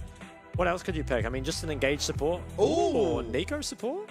Or Nico jungle Maokai support? Probably Nico support though, right? Most likely Nico support, I believe. But again, yeah, you pointed out, could be either way, really. I don't think Maokai support... Yeah, it hasn't been played in a while. Ooh, okay, so they actually go back to the Yuumi. I hate seeing Yuumi. So that's... I mean, that's definitely different. We haven't seen much Yuumi on the patch. She kind of did get taken down, I think, about 45% win rate. So I'm a little surprised to see it picked up, but I think if they can somehow survive this Ashe Heimerdinger lane, obviously still scales quite well, and this is a wild draft. I mean, you know, from picks and bans, while some of it is the same, notably the Sedge Renekton, you know, maybe this Jace Maokai, the rest of it is very different, especially in the bot lane. And you kind of expect that from DCG, you know, Kriskata and Orca. Back in the day, they played lots of the Caitlyn Lux. They played some of that Lucian before as well, so always willing to kind of go against the grain. Maybe not pick completely off meta, but willing to be on the fringe of it. Yeah, absolutely. And I'm excited to see if Solo Kill does pay ode to Rest's Kennen and take that Grasp of the Undying, go tank. It was quite exciting, and I actually don't hate the build. I've tried it out myself quite a bit in solo queue, and it actually does get the job done. I mean, obviously in coordinated gameplay, it's not quite as strong, but the only real threat onto it would be Tristana. I guess that depends on the Ashe build, but I wouldn't be surprised to see Kriskata go for that cooldown-oriented Ashe. Yeah, I wonder what the Ashe build is these days. I haven't seen much Ashe played lately. I think it's generally a Q rush. You max the Q first nowadays. Is usually what's better. Yeah, we'll see though, because normally when you pair Ashe with Heimerdinger, you know, you are going for more points in W, trying to win that laning phase. Absolutely. So we'll see, I suppose. And Heimerdinger is a champ that we haven't seen a while and hasn't seen a whole lot of success in the PCS altogether, but I think it is underrated. I mean, it brings a lot of strength in the team fight and had strong lane on top of it. Does need to be protected in the early game though. Once you're level 6, it's easy to 2v3, but before then, can be in a bit of trouble as we will head on to the Rift here. Something real interesting already. It is Boots 4 potions picked up by Eminem. Yep, and it is Hail of Blades Ashe, so almost certainly, I think at this point, it will be going for that cooldown-oriented Ashe build. Cull Fleet on the Kennen. Do you think there's a chance we see a Shiv Kennen? Oh, probably, right? I don't know. I mean, the fleet will help in sort of trying to avoid getting jumped on by the Renekton, but in general, you don't have to worry too much as Kennen because you do get a lot of speed and just activating your E and running away, getting the attack speed and hitting them on the way out. Yeah. Well, lots of different things to look forward to in this game, and I'm a little curious to see how this Tristana-Jace matchup goes this time, because I think in most games we've seen, nice little trade coming out here at level 1. It is Phase Rush on the Jace. Gets the Yuumi shield, so avoids a lot of that damage, and in fact, manages to win the trade because of it. Yeah, if I were Mission, I would be typing support gap at this point. But as I was saying, you know, when we saw the Jace-Tristana matchup before, it kind of seemed like Tristana was winning out on the trades, but then once Jace got that Ghost Blade, it was kind of being better. But, you know, Mission and Pretender, both very strong laners in their own right, and maybe we'll see here a bit more of how the matchup might be meant to be played. Yeah, and this is just... I think Eminem and Kaiwing might have missed the first Minions XP. Ooh. That could mean quite a lot here. It's going to take a while for them to end up getting towards that level 2.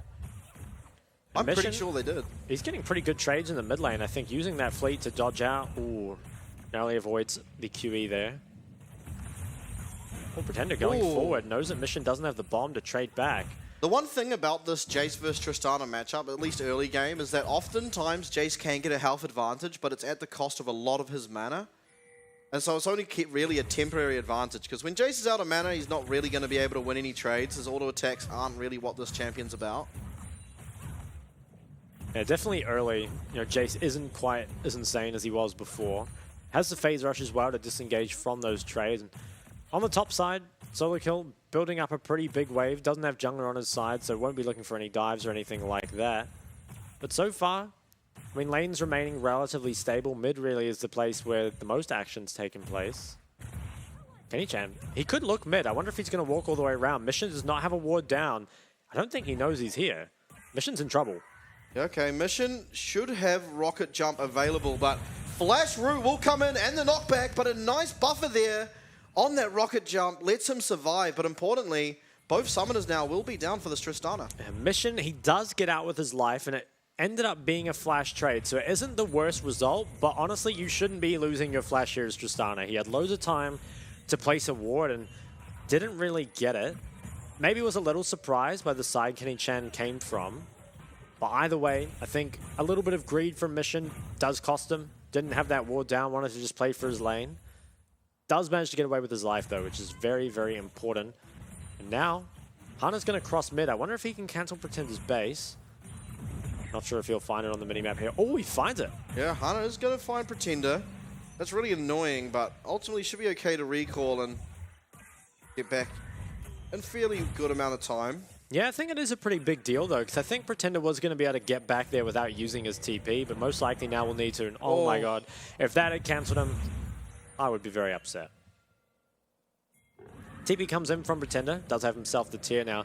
This is another kind of interesting thing we've seen from a few Jaces. Sometimes they start the longsword refillable, go straight for the Dirk, and then pick up the tier. Other times, though, like in this, where we've got that Doran's Blade, you know, just basing first time, grabbing your longsword and tier. Maybe now setting up a gank on mid. There have been trades happening already. Pretender still has the flash, and I think can walk this one out. Finds a nice amount of damage there on Mission. All for good measure. Oh, Hunter's going to chase him down. Phase rush available still. Here's something against Pretender. Yeah, he's not a happy man. Actually manages to find the stun. Rocket jump going to come in. No flash available for Tristana though, so it shouldn't be any death. It's still really, really annoying though. It can be quite hard for Pretender to actually lifesteal this up, because while he does have that D-Blade, if he just gets zoned off the wave by Tristana as it pushes back out, could be troublesome. And top side, Solo Kill's doing what he does best, starting to build himself up a little bit of a lead in that top lane. Looks like this wave should crash, and I'm a little surprised that no jungler's really gone up here, but maybe it just can't really be ganked. And bot side, I think credit to Eminem and Kaiwing, who have managed to keep this lane completely even up against Ashe Heimerdinger. That's no easy feat. Yeah, absolutely not. And I think that is more important than just staying even. I think in general, if you are this Ashe Heimer, you want to build yourself up a lane advantage, and without even so much as assistance from Kenny-chan, Eminem and Kaiwing have managed to maintain fairly even. Definitely a good spot to be in once they head into that mid game. And now both junglers are around bot. Looks pretty hard to gank though. There's a lot of sums still left available, high HP bars across the board. Seems like it'll mainly just be establishing vision here for the junglers, and Hanabi, he's going for the all-in. Yeah, Solo Kill has to be really careful here. There's flash available for both top laners. Hanabi though. Dead, maybe? No, okay, gets the flash out. Hanabi didn't have enough rage to follow it up with the flash, but now has himself a flash advantage, which could mean an all-in later with just a flash W, and I think that was greedy from Solo Kill, who hadn't reset at that point, and it was those Merc treads completed by Hanabi, and looking at the map, I wonder if Hanabi will go for more DCG. I'm not sure they can do this. Yeah, Eminem getting quite aggressive here. Does have pretty good guns, but at this early on in the game, it's just going to be too hard to ever make it through this Heimerdinger. But Kenny-chan is coming down to deal with Heimerdinger. Flash is going to be used, Twisted Advance. It is Orchid getting extremely low, but it's going to be 3v2 down on this bot side, even 3v4. Still though, I think it looks better and better here for DCG. They've maintained control of the river for a while. And Solo Kill, he invests that TP back in the top, doesn't want to lose too much, so no way he'll be able to get down here. And it is, I think, going to be the Shiv on the cannon. Has the Noon Quiver and the Longsword. So I've never seen a Shiv cannon before, but in my head it should be pretty good. It definitely solves one issue Kennen generally has in his wave clear. Means that you aren't going to have to use all of your abilities, which means all of your energy to push a wave. You can just auto-attack it, and that'll pretty much do the job. It always seems to be Kennen. You know, he's one of those champs that can really use a bunch of different items. Seen the tank Kennen, regular AP Kennen, and now Shiv Kennen. First Dragon is picked up here for the side of DCG. Nice little pickup, and they will get it early enough that they can swap back to that top side. Look to play for that Rift Herald next. And one problem, as we mentioned with the Shiv build before, is that while it's good in that isolated 1v1, it's not that great at skirmishing until you complete the Shiv. So I wonder how Frank are going to go about contesting this Herald, spawning in just 5 more seconds here. Mission, he's the one with the CS lead, and importantly, he didn't have to build the Vamp Scepter. So that's something else that we saw Tristanas do against Jace sometime, is building that Vamp Scepter to kind of withstand the poke early. But I think Pretender not grabbing the Dirk on his first base means that he just doesn't have the same strength that a lot of the other Jaces have by this point. So I wonder whether that's a mistake or not for the matchup. We don't know yet, and Frank, they're looking to contest this, but I think it's just gone. They have support here in Orca, and they also have that top priority, so should probably be turning their sights back towards bot side as DCG. They've secured both early game objectives. Yeah, and you shouldn't really be able to get much on the bottom side here as Frank, because it is still Ashe going to be here, and Yuumi not offering a whole lot at this stage of the game means it's not even that much of a 2v1. Ooh, nice chunk onto Kenny Chan here. Orca's making this Heimerdinger work. At the same time, though, look how far behind Kriskata is in CS now. Ooh, yeah, Ashe Arrow comes out. No cleanse up. Cleanse is not up, but Flash is available. Eminem, I feel like, has to use it soon. Isn't going to for now. Does have Kenny Chan in the wings there waiting. Good amount of healing also coming through that Yuumi ult.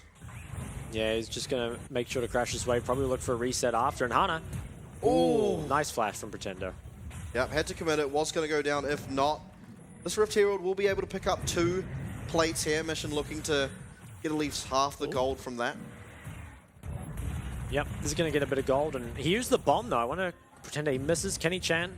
He's a bit low, but he has members around. Yeah, Kaiwing's here. It is going to be an engage here onto Hana. They're going to use Nature's Grasp as well as that knockback. Unable to use the stun just yet on Eminem, but he's going to flash over and follow. There's another flash. It's Hana in trouble, but Orca turns it around. 1 for 1 so far. First blood does go over to this Heimerdinger, as it is going to be Mission finding Kenny Chan off the back end. Yeah, a bit of a brawl here in the bot side jungle, but does go the way of DCG, and I think both sides can actually be reasonably happy with that. You know, you're not really expecting to win the early game when you are playing the likes of Yuumi. So a decent trade either way, and Hana, I think he kind of just went in a bit too early. Right now, there's no one showing bot lane, so he just needs to wait for his bot lane to push, and then they can come back. Instead, though, I think he goes a bit too early, was forced to flash, and admittedly, there were a lot of sums used to chase him down.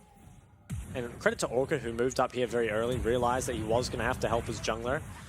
Comes in, and I believe they got this kill into Eminem, which is actually really big, because in the meantime, you know, all that gold is going to Kriskata on bot side. He was hitting that bot tower the whole time, getting those waves, and closes up the CS gap with it. Now is the Shiv completed for the Ashe. Yeah, massive item there now completed for this Ashe. Gonna make this bot lane even more oppressive, at least for the time being. Shiv Ashe is a little different. I think it's good, though. You can just play Shiv on anything this patch, and it's probably good. Mission clears this one out. And it looks like he's not going for the Shiv. I think he's building the Kraken, actually. I think, yeah, Phelios often does go for the Stormrazor or the Kraken first. No, I meant the Tristana. Oh, the Tristana? Yeah. Because Tristana normally does go for the Shiv, but going something different this game, or not. It's kind of surprising, though, because I feel like this isn't that great a Kraken Slayer game. I would have expected a Shiv to come in, but maybe just doesn't want that much magic damage. I mean, they do have, you know, the Ashe, Heimer, and the Sedge. Ooh, Pretender, there is no flash available. He's just going to go down. Who's going to pick up the kill? It really does want to be Mission, but Orchid finds a second. To be honest, kills on Orca I think are fine. In fact, might even be better. I know, controversial opinion, but I think Heimerdinger completing the Rylai's earlier into the game is really, really big. It can make a big difference at the second dragon fight. I'm not sure if he's going to base and pick it up beforehand, but if he does, it would be a really big spike. It makes it really difficult, especially for the melee champs to play against it. Even the range champs, you know, kiting on the way out can be really hard. So We'll see. Dragon is spawning in 20 more seconds, and I think DCG are going to want to be there early. Mission's going to try and base and complete that Kraken now, you'd have to think. Gets his base cancelled by a Maokai Sapling, looks like on the minimap. Pretender has picked up the Ghost Blade, so a lot of spikes coming in for what is a very important timing in this game. Second Dragon is now up. Shiv now completed as well for solo kill. Will have teleport momentarily, not quite up as of yet, but the unsealed spellbook, unleashed, teleport even. Even a Rylai's now completed on that Heimerdinger, so would expect this fight to go the way of DCG. At the same time, Frank, they don't often back down from these, and I think we've seen a lot this split that teams that start giving over the second drag can start finding themselves in a very tough position. And Frank, they're not that far behind, but haven't quite hit the spikes I think they're after. Probably do just want to give this one up and play for a bit more Yuumi scaling. Pretender, he might be getting looked at again. Doesn't have any Merc treads, no flash to speak of either. Has to be really careful here. Is respecting the possibility here. Now, teleport is available for this Kennen, and even though you are in an item disadvantage, if he's able to find a nice teleport flank, then that could mean a massive difference in the result of a fight. Yeah, I wonder if they are going to fight this or if they're just going to kind of delay it and just allow that isolated 1v1 to continue in topside. This mid tower is getting looked at, but Mission needs to be careful. Kenny Chan is around, spotted out there by the Hawk shot. And this is now full control to the side of DCG. Frank, I think they should give this one up, but there are now pings around, so I think they want to contest, but I really don't think it's their fight. They're going to try. Nature's Grasp used now. There's a nice shock blast, but the Glacial Prison will land. And now final chapter coming out of this Yuumi is not going to be in range. Does force out the flash for Ashe, but ultimately it's just the flash for the Dragon. Getting the flash is definitely nice, but I am really surprised that Frank was so willing to fight that. It kind of feels like you might be better off just buying time to scale with your Yuumi. And second Dragon, it's not the end of the world.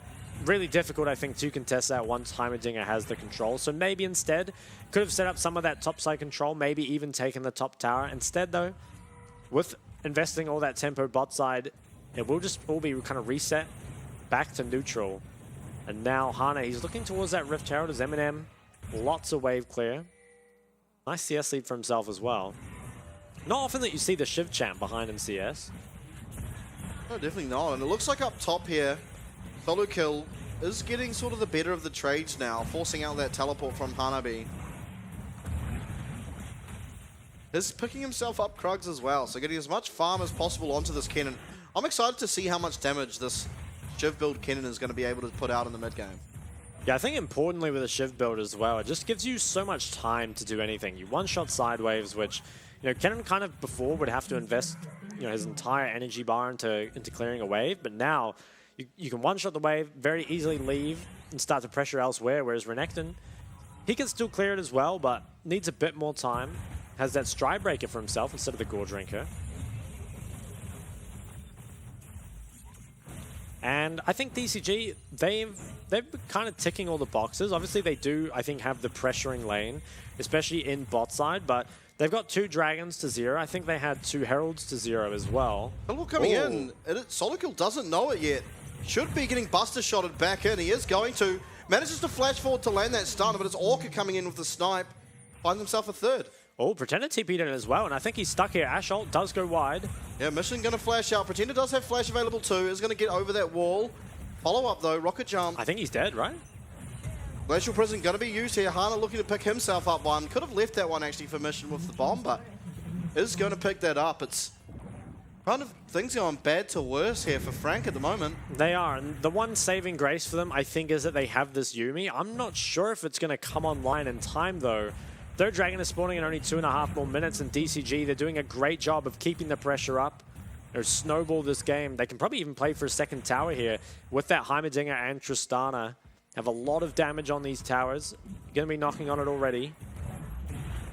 Yeah, it's going to be able to get it. That's an amazing amount of gold that is going to go over the side of DCG, and Mission in particular is going to have quite a lot of gold to spend as he recalls. I'm very surprised Solokil did not see that TP, and I think Pretender, the TP was far too late. Probably should have just, well, actually, I was going to say hide in the bush, but realistically, he was spotted on the turret there, so there is no way out. Maybe he could have just ran out earlier. But once you've committed, there really is no way out. Hana, he flash ults over the wall, and this is what ultimately leads to those 2 towers going down top. I think if Pretender had just walked to there, could have at least kept the tier 2 tower up. Yeah, I feel like as soon as Phase Rush procs, if you just flash over the wall, maybe. Yeah, I think should have got out. Maybe did have to invest the flash no matter what.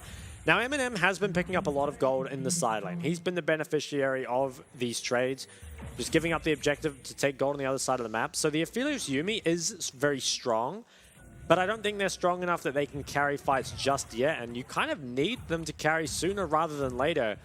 As this 3rd dragon is spawning soon, I wonder, will they keep trading it? Will they trade one more tower on top side? There are objective bounties on it, and Eminem, it looks like that's what he wants to do. Kenny Chan up here as well. Hanabi actually uses the Dominus extremely early, and it takes a lot of his health, but just trying to clear that wave. Now, 1 minute until this dragon, we are going to see recalls, but Mission likely to pick up yet another tower for himself here.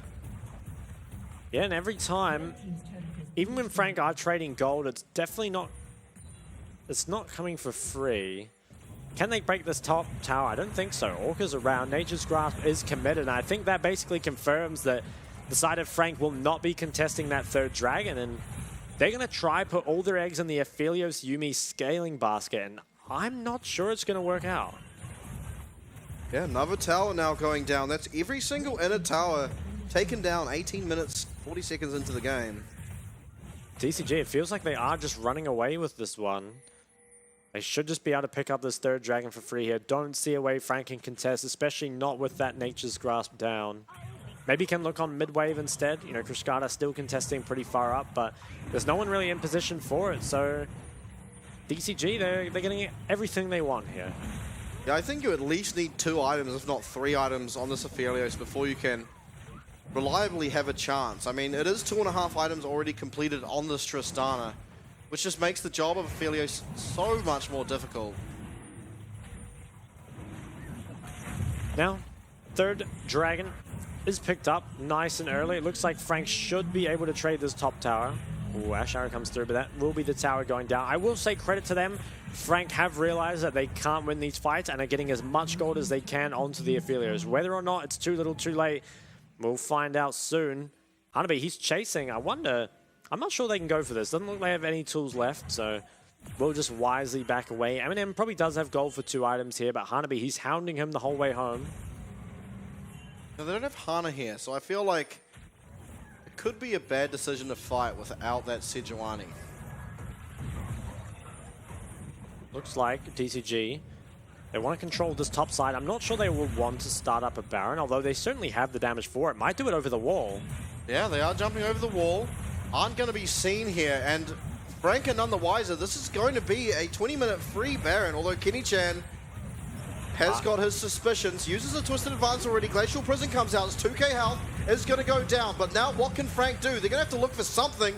At the moment, it's looking like Kenny Chan's going to go down. Although Eminem finds a double root there, gets 1 kill out the back, does Pretender.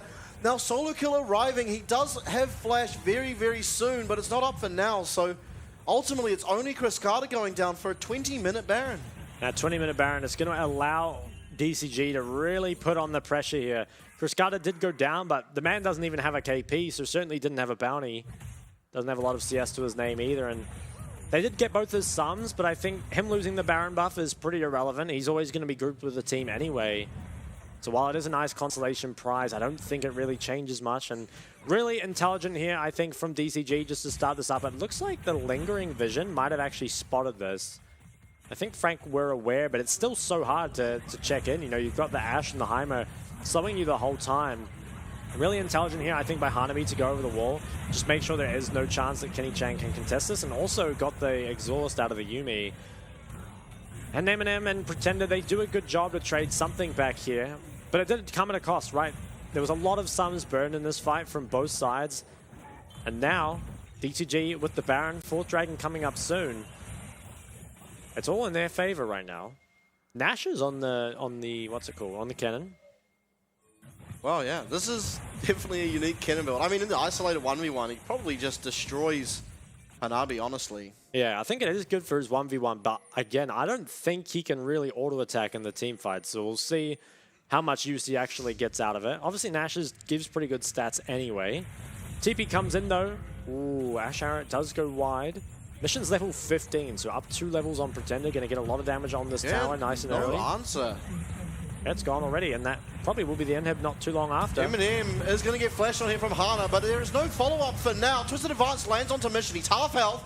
Can Eminem find the follow-up damage? He is able to land some of these sniper shots, and Solo Kill has a flank. Flash up, ult up, he's going in. He's going to find the stun here. A lot of damage onto Orca. Pretender finds one for himself too. It's Cryscata running for his life as Hana, stuck in the middle of 3, is going to go down. Eminem finds one. It's Hanabi next. There is no way he can turn this around. It's through a 5-pound here for Frank, and they're looking to turn the game again. Frank, they win a fight that they have no business winning and going to claw themselves back into this game.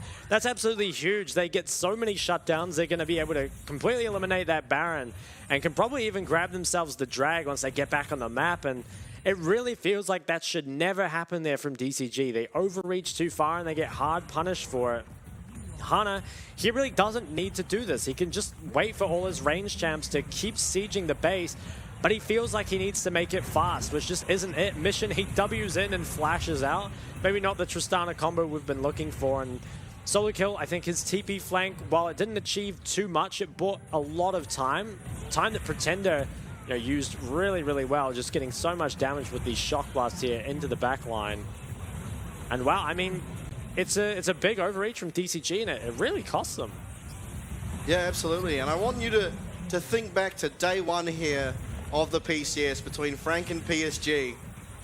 And I think if you remember, the game looked fairly similar to how this one did, minus the Baron. And Frank managed to find a similarly miraculous team fight to give themselves a chance in the game, and they've done it once again here. Obviously, backs are still against the wall. It's 15 seconds until the Dragon's Soul is going to spawn, and a lot was used. There is not going to be a flash here for this Kennen, which can be so important. Flash also missing from both carries on both teams, so positioning going to be so important. Ash ult does go wide. Ooh, flank from Hanabi, and they know exactly where Solo Kill is. This fight's looking pretty good for DCG. They just have to kite out this Nature's Grasp. Nature's Grasp is going to come in. It's only going to land onto Hana for now as everyone sort of gets into a row. Solo Kill ult not going to find anything. It's Eminem now. Eminem is going to have to do the damage here if they are going to want to fight this. Pretender trying to search in some shockwaves into the mix, but ultimately still very, very high health bars, excluding Hana, who is absolutely okay. Regening up in this bush now. It's low health bars, both sides. No ult here on this Kennen. Oh, TP flank coming in from TP flank Hanabi. coming. They're going to have to go. It is going to be Aphelios picking up that dragon, but what do they lose for it, if anything? Hanabi looking for his in, isn't able to find it just yet. A lot of zoning coming out, and it looks like Frank have committed theft and gotten away with it. Committed theft is exactly what they've done. I'm extremely surprised they managed to get that with the Kennen ult being wasted and the Nature's Grasp not really finding anything, but somehow it is Aphelios that secures it, and with that, Frank buy themselves that time to scale that they so desperately need. If Jace can hit 3 items, if Aphelios can hit 3 items, suddenly they have a very, very good chance in this game. Wow. I think this is really taking me back to day number 1. I mean, Frank weren't able to close it out. Admittedly, PSG, probably the best team in the league, but they're giving themselves a real shot here to claw it back. If Aphelios can get to his Bloodthirster, that's going to mean so much, as well as Jace nearing in on getting his 3rd item as well. Definitely, and you'd have to say that Frank outscale, right? Looking at the likes of Ashe, Heimerdinger, and Renekton, not going to be super useful as this game goes later. Whereas on the other side, the Yuumi, Aphelios, Kennen, all going to have an absolute field day with this game going longer and longer. And 3 items now on Pretender's Jay. Such a consistent carry for the side of Frank, and he's doing it again here. Has himself 5 kills, and that poke now, it's going to hurt, especially if he can land it onto Ashe. Eminem has the correct guns here. It is going to be that Ashe ult landing onto Kenny-chan. Nature's Grasp comes out. Mission does a lot of damage, is able to find the kill, goes golden, but so much damage coming out of this Aphelios. Solo Kill looking, does not land the Q.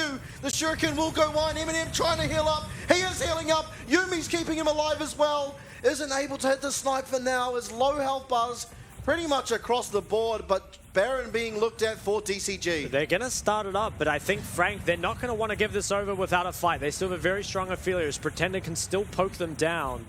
Does have good guns. All damage on a Cryscata. I think the Baron's gone, though. Baron is going to be gone. They should just walk away here and look. They've shown that they can win a fight. That fight started off pretty poorly. A lot of damage got done onto Kenny Chan, and they still almost won it. So I think giving it away here and then looking for a fight around Dragon is probably their best course of action. Yeah, and a couple skill shots going wide there from both teams. It leads a couple people to just get out on very low HP. It is the Morello picked up from the Heimerdinger, as well as the Bramble on the Sejuani. So they do have a little bit of healing cut to stop Eminem and the Kaiwing's Yuumi from just taking over. But we'll take a look at how this started. So Kenny Chan, he did get engaged on very early and took a lot of damage as a result. And solo kill, he did have TP, but didn't really have a great place to put it. And this bomb was actually flashed onto Pretender, which made him lose half his health. Mission, it was very, very low, got out, and there was a shuriken on him, just barely missed. Not sure if it would have killed him, but would have left him extremely low. As he go back and alive, and with 2 more minutes on what is potentially another 4th Dragon. Now, worth noting is that DCG do have Baron buff this whole time, you know, until Dragon spawn, so they should be able to keep the waves pushed. And if they play it well, Frank shouldn't be able to contest. But we've seen what's happened when Frank shouldn't be able to do something before. They still find a way back into the game, and that's what they're going to look for now. Yeah, importantly, having this Infernum Gum on the Aphelios does mean you have a lot more wave clear than otherwise, which can be so important. It's going to be the ult coming out of Ashe early again, followed up by the Yuumi ult, so a trade here of these two ultimates. As Nature's Grasp's going to come out, it is going to be DCG trying to disengage. Hana taking it for the team. Twisted advance, flashes Maokai to the team. It's going to be that Moonlight Vigil. Going to find 2. Solo kill now, looking for both Mission and Criscata. They do find Mission. They're going to find Criscata. That's 4 found for 1. Once again, DCG, they overreach. They just keep doing it. They need to play on their range. They need to use the fact that they have this Ashe and Heimerdinger. Instead, they just keep walking too far up, and Frank, they find them every time. Shroud's Glaive is going to get that slow off. Yeah, I think should have got the reset on that slice and die, so Hanabi's going to be fine, but... Okay, Dragon still hasn't spawned, but importantly, they got pretty much every Baron off, and especially every important Baron will be down. DCG, they're still staying around after they use their ults. I think that's the big problem. So they commit 2 things onto the tank here. Obviously doesn't lead to anything. They need to leave immediately. Your tools are gone to disengage, and for some reason, they're still walking up as if they have any right to be here. And Frank, they realize, okay, fellas, it's time to go. Engage onto the Sejuani, who flashes the Maokai into the team. Obviously taken out very early, but the Aphelios ult absolutely cleans house in that one. And a really nice flank from Solo. And it feels like DCG not really playing to their comp, despite finding a very nice lead for themselves. Yeah, it felt like Solo Kill just had all the time in the world to stroll on around the side and find that perfect position. Gets the flash engage, but again, it is now the Dragon fight and no flash on this Kennen. He's trying to stay out of vision so he can look for optimal team fight positioning. Hanabi as well, though, looking for this flank, but will run into Solo Kill, take a little bit of a chunk. It is going to be Dragon going over to Frank. Doesn't look like DCG want any of this, but Frank certainly do. That Nature's grasping in. Kenny Chan doesn't overcommit for now, but the Ashe ult coming in. It's going to hit the Maokai again. We've seen the fight start like this, have started to go into Frank's favor, so DCG wisely back off. And that gold lead is almost all tied up now. Take a look at Aphelios' items. It's getting towards that armor pen, and suddenly that Renekton Sejuani front line is not going to last too long at all. And I think the ADC gap now is pretty tremendous. You know, Criscata really cannot put out anywhere near the DPS that this Aphelios can. So I think slowly running out of options here for DCG. They are still ahead, and I think the game is still slightly in their favor, but it's getting more and more difficult. If Mission doesn't have a big pop-off fight, they're going to find it pretty tough, I think, to actually get over the finish line. Yeah, it does kind of feel like all eggs in the Mission basket at this stage. He certainly is the strongest champion on the map on this Tristana, but how are they going to utilize him? They can utilize him as they are now, have him in his own lane and look for advantages that way, but I think the Nash's Kennen, along with the Static Shiv, will probably just one-shot a wave, as well as Pretender should be able to do the same as well. Yeah, now, only a minute and a half on the next Baron. Currently, DCG are the ones with full control, and both teams do the Baron so fast that the moment it comes up, it might just be dealt with. They can use the Maokai to slowly regain some of this control. I think they need to go through mid, though. I'm not sure why we have so many people up here. Need to get back on that mid wave. It's going to be very difficult to regain that top side control without it. Win expectancy. Still not really sure if I agree with this, but... I guess it is just one dragon and DCG can win the game pretty much off that alone, so it makes sense. They have tried though, 2 Barons and nothing's come from it, so you have to feel pretty bad as Eminem looks to pick up this red buff. It is going to be Twisted Advance here onto Hana. Kenny Chan flashes away. Eminem going to have to use Cleanse there. Not an optimal look. Wow, I don't know what happened here, but Hanabi's managed to find himself a solo kill onto solo kill. Yeah, that's really, really big because solo kill is now gone for the Baron. So this should be Baron picked up by DCG. They're going to have a 3rd chance at closing the game out.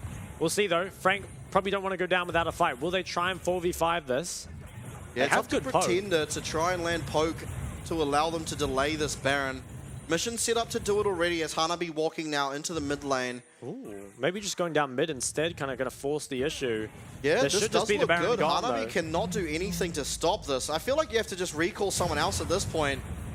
Ooh, Walker okay. is going to recall, but they're going to get an inhib for this. So honestly, like the trade here. Yeah, I think it's the best you can get given your situation. We've seen before that despite having 2 Barons already, DCG seem to not know how or just do not have the tools to push with it in any case. Yeah, so let's take a look before we, let's go back to that after, but let's see how this unfolded because I feel like Solo Kill should win the side lane. I guess he just walked into melee range, yeah, was unaware of the Renekton being there and with the chase was just able to take him out. I'm still surprised though actually that Kennen didn't end up winning this. I guess there's just so much health to get through and he was CC'd for half of it. But coming back to what you were saying about not having the tools or, potentially not playing it well enough, I really think it is more of a gameplay issue. I think they have the tools here, but it is a hard to execute comp. They need to plan their range. They need to kite out the engage. And both times DCG, kind of their own volition, have just gone a bit too far, overreached into the base. All they need to do is keep the waves pushed with Baron and then look towards drag. Lots of damage onto Kenny Chan. Yeah, he is getting stunned up here as well. It's going to be Glacial Prison. Pretender trying to find what damage he can, but ultimately Kenny Chan just goes down for nothing. It's all up to everyone else now. Can they delay this?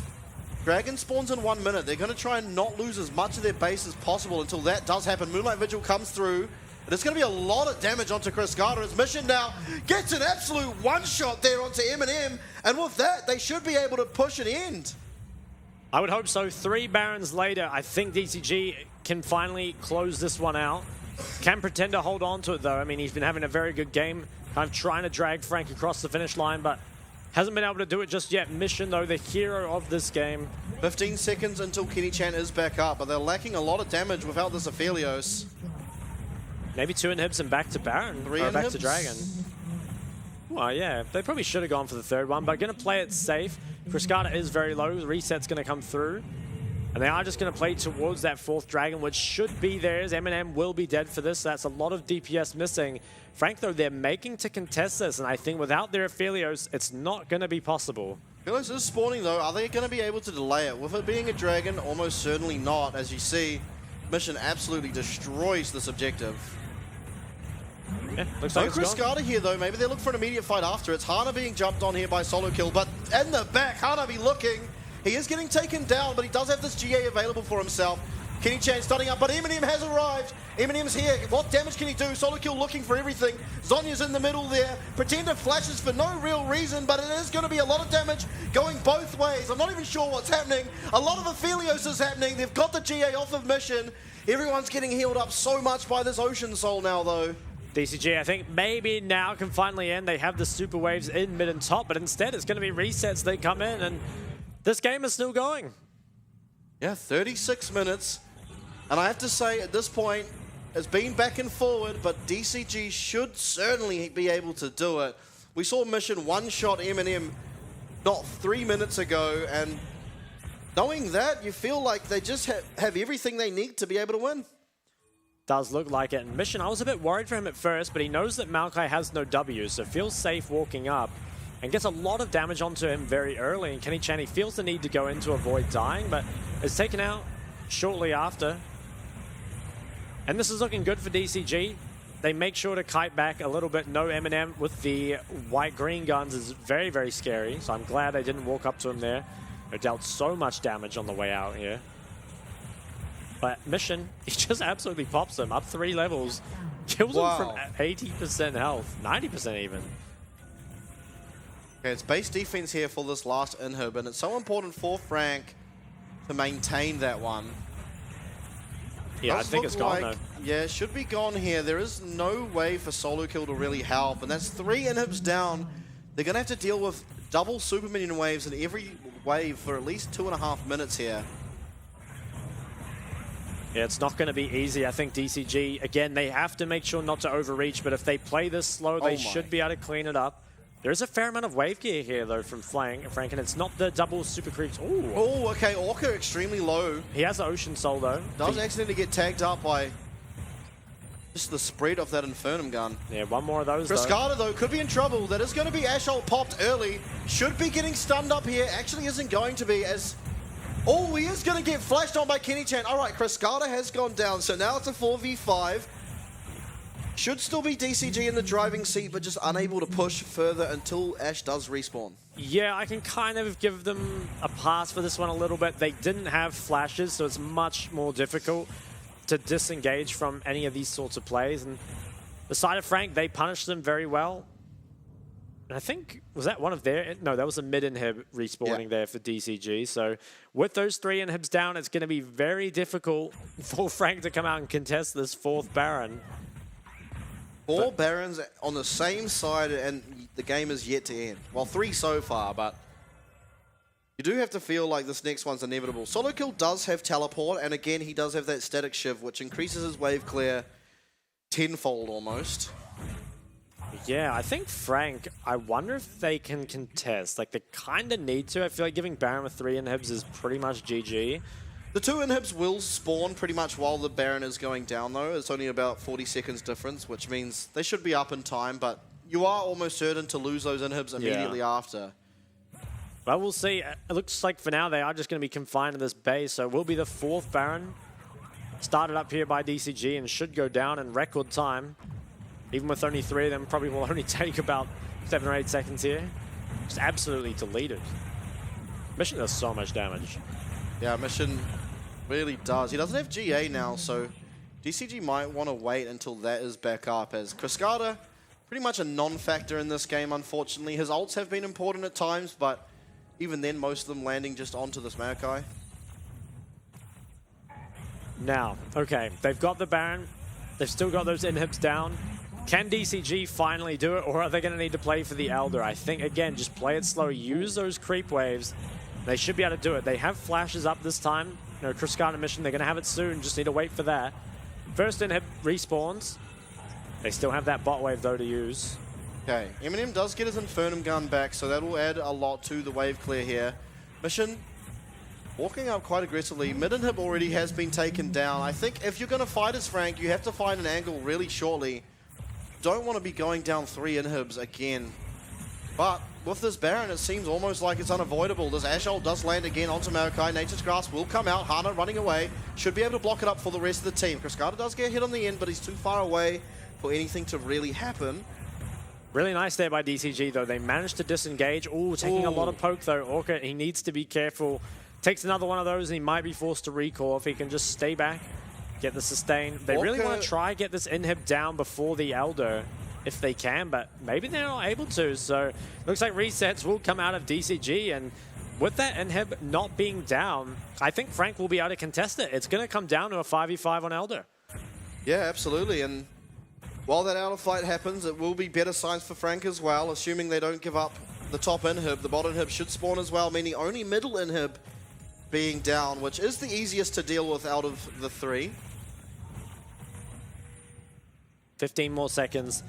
Hanabi is top lane. I wonder if he's going to try take that last inhib and then TP in. Ult used to stop Solo Kill's back here, so Solo Kill is going to not be able to defend the inhib. It should be going down, and with that, a huge advantage given over to the side of DCG yet again, but priority over this Elder Dragon is going to be in favor of Frank. They are able to set up using Maokai as Solo Kill tries to defend the base. Missing that Kennen ult, though, means a whole lot more than missing your Renekton. Yeah, Kennedy has a lot of waves to deal with, but Frank, they're doing this so fast. Yeah, Nature's Grass coming out. It's going to be a smite fight. Who's going to get it? It's going to be going over to Hana. And with that, so much damage coming out. But the damage from Eminem is almost higher. Chris Carter's 1 HP. He goes down. Eminem against this Elder Dragon is trying to find the damage necessary. Orca next on the list. He is going to go down in the back, though. Mission has teleported in to end this game. Hanabi is against Solo Kill with Mission. Pretender flashes in. The knockback. 1 HP left onto both of these members. Is Eminem going to be able to do it? No, the game ends. It's going to DCG. Oh, what a game. Somehow Frank threw it. They keep fighting, but it just isn't enough at the end. And DCG, I mean, no looks of happiness on their faces. Really just looks of relief, I think, as they somehow, 4 Barons later, and an Elder actually, finally get the win. Yeah, absolutely. And I got to say it, in that last fight, if Frank were to pick up the Elder Dragon, there's no way that that game ends there. So, incredible scenes. 4 Barons, 3 inhibs down at 2 stages of that game is what it took for DCG to drag themselves across the line. And I gotta say it was the Mission show. If not for that man alone, they almost certainly lose. Yeah, definitely. I think Mission played out of his mind. Credit to Pretender as well, who honestly played a very good game. And there's a few question marks I think I have about this game, but man, what a game it was. It wasn't clean, but it was very entertaining. And what more do you ask from a Frank game? I'd like a win. Well, yeah, that'll come though. That'll come. I mean, it is disappointing. You can see how disappointed all of these members look. I mean, this is the second time already in the first week back that this has happened to them. First of all against PSG, now against DCG. But I think importantly, what this means is that DCG look to really be a top team. And I think having Mission on your team almost certainly means that regardless. But I mean, that's the only roster change that has come out here. And Hanabi and Hana, I have to say, do look a lot stronger than they did, but maybe that's just having this experienced veteran mid laner to play around. Could be. Like, I think Mission having just an advantage in mid pretty much every game goes a really long way, and I think also his champion pool is a bit easier to draft around than it is for the likes of Nesty. My question marks I do have are mainly for Cascada and Solo Kill. I think Cascada really just didn't find a whole lot in this game. Obviously walks away with the win, but down CS in that bot lane as the Ashheimer feels a little strange, and then I think didn't really find any good ults either. On the other side, Solo Kill, I think 3 games back, you know, he looked very, very good as a top laner towards the end of last split. It was really only Arja and maybe Driver who were taking it to him, but I think in all 3 games this split, Solo Kill has been not the same top laner. Yeah, I want to say that maybe yesterday he was. I feel like his Jax yesterday was quite impressive against, I believe it was Rest's Renekton. And he looked really good in that game, but the team sort of fell around apart around him. We got there. There we go. But yeah, I think that's kind of what it looked like yesterday. But yeah, again, today, dying solo when that Baron was spawning, definitely a massive mistake, which led to them losing the second Baron. And I don't think they really had to if he were to just stay alive. I get that he was like sort of caught out and didn't really think that it would be Hanabi sitting there. In fact, probably thought he'd recall, teleport to the Baron. But I mean, well, good foresight by Hanabi to find that and execute on it. But again, yeah, Solo Kill, pretty uncharacteristic game here. He found a couple of good flanks, but that's really all he did. Yeah, what do we think of the Cannon build in retrospect? Because I think it is good. I'm not sure about the Nashes though. I feel like the Nashes might have been a bit much. Obviously it is quite good for his 1v1, but felt like not a lot of the game was decided from the 1v1 on the side lane, right? Really came down to those team fights, and I think perhaps having a Zhonya or, you know, maybe even just having more damage, I think just for the upfront could have been better. Yeah, it is hard to say. We didn't really get to see what the side lane was looking like pretty much ever. And I guess in this game specifically, the very end of the game probably would have been a lot harder to defend if not for Solo Kill having it. So, sure. Bit of bias there, but take a look at this replay. Just another fight that was back and forth everywhere. Yeah, this fight was pretty crazy. I think so many of these fights, Pretender and Eminem just dealt so much damage. Solo Kill, I think he did have the stopwatch here. I don't think it was a full Zhonya's, but you can see falls apart pretty easily. Mission, he goes in. I thought he was maybe going to die here, but manages to live and does have that GA for himself. Was dealing so much damage. I'm really curious to see the damage charts, because I think it would have just been, as we're going to see him here, yeah, Mission, Pretender, and Eminem really putting up the numbers. I think that's just mainly Eminem and Pretender. And you know what's really impressive about Eminem's damage? I get he has a Yuumi. I think until the very end of that game, he had either 2 or 3 kills. So he wasn't getting pretty much... like 107, I think. Yeah, he wasn't getting any of his team's gold outside of obviously the farm. But basically, his lead all came from, he was like 120, 150 farm up on Chris Scarter. And then just that was all of his gold. He wasn't getting any from kills, a few from assists, but look, look how much damage he was able to put out there just off of farming and positioning really alone. Yeah, and how often do you see 4 Barons and 1 Elder for a team? Not too often, and I think it's kind of represented in the gold difference. I mean, what's going just up and down. Mission, you know, to no one's surprise, really, a extremely well-deserved MVP there. 9-2-3, 80% KP, and up 4,100 gold on Pretender, who also had an extremely good game. Yeah, absolutely. I think there was a lot of split pushing going on for Mission, picking up a lot of farm, whereas Pretender was often giving it to Eminem. But take a look at this. I think this was really what allowed them to win. I think without Mission doing this here to Eminem, the game probably drags on a lot longer.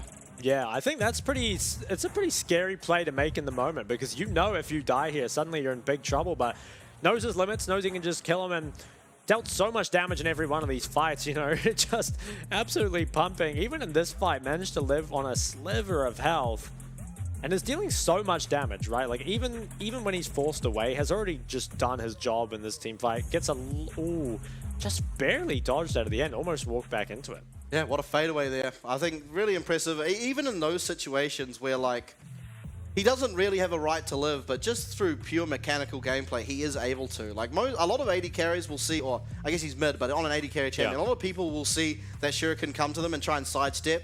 Cool, calm, and collected. He just keeps walking where he's going, manages to dodge it out while exhausted. And I think even that is a massive sort of play to make and not lose too much in the game. Yeah, definitely. And I think the consistency of Mission is really underrated, right? Can play a lot of different champs, wins lane basically every game, and then has such good team fight performances. It adds another level to DCG, which I think, you know, they really desperately needed. Yeah, I'll get your thoughts on this, about Mission again.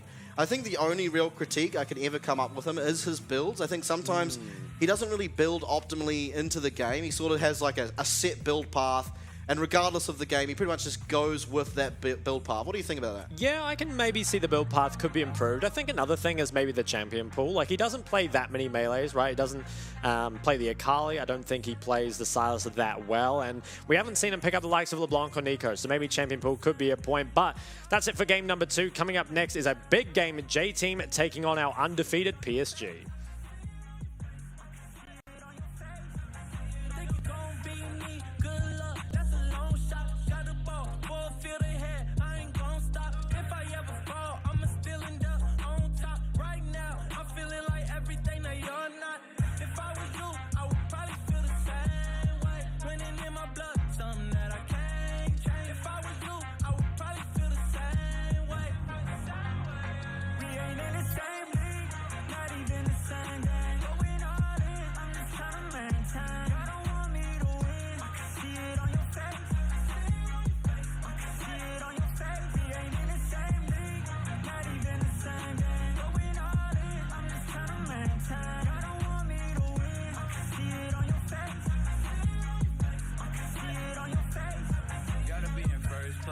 Second's just the first to lose. Working in the gym, taking shots, I'm trying to perfect my moves.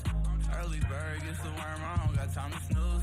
I'm not in the fray, but every year I still pay my dues. Do it for mama dues. Wanna get a house with a pool and an amazing view, so she could watch her son do what he wanna do. Cause lately I've been ballin' like an alley-oop. We ain't in the same league, not even the same game. Going all in, I'm just trying to maintain. I don't want me to win, I can see it on your face. I can see it on your face. We ain't in the same league, not even the same game. Going all in, I'm just trying to maintain. I don't want me to win, I can see it on your face. I can see it on your face. I can see it on your face.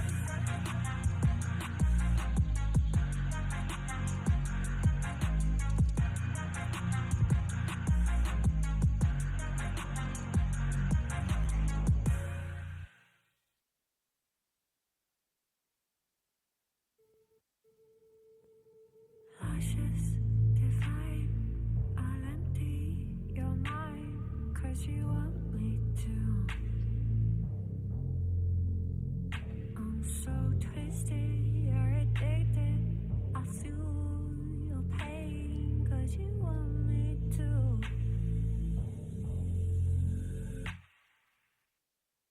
I'm so good for you. I'm so bad for you.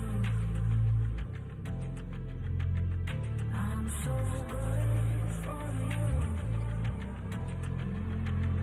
I'm so bad for you. I'm so good for you. I'm so bad for you. 'Cause I can't give you everything you want. Make you feel I'm so good for you. Love being bad for you. 'Cause I can't give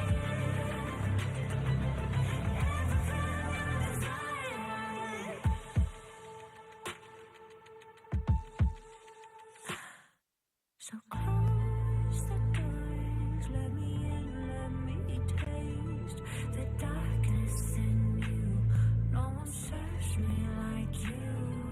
You ask me to slay you, to burn you, to haunt you, so you feel. So do you feel me now? I'm so good for you. I'm so bad for you. I'm so good for you. I'm so bad for you. I'm so good for you. I'm so bad for you. 'Cause I can't give you everything you want.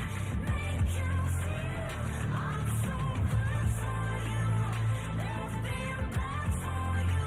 'Cause I can't give everything you desire. I'm so good for you. I'm so bad for you.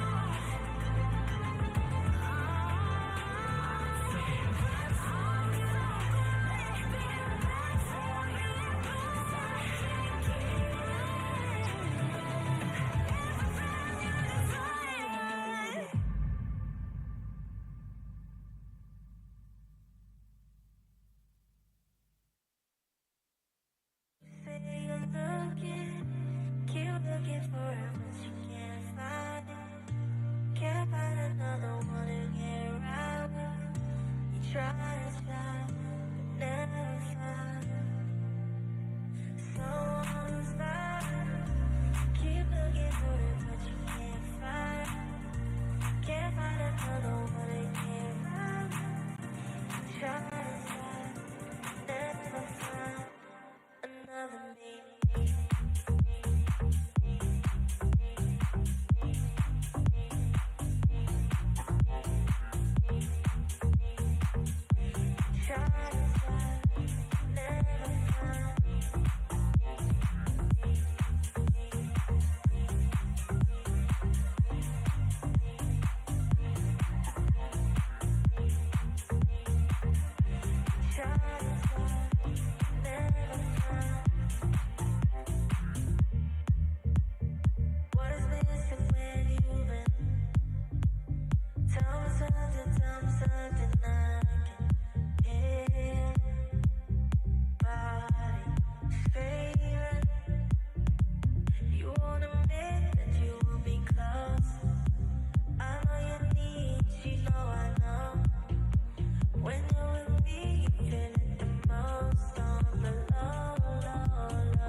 Can't find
black. It's not over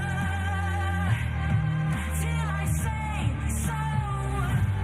It's not over till I'm ready to let it go.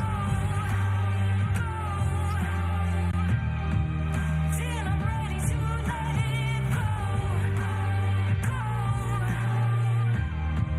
Till I'm ready to let it go. Hello everyone and welcome back here to day number 3, week 1 of the PCS Summer, brought to you by Riot Games and Carry Live. And what a game we just witnessed in true Frank fashion, an absolute banger.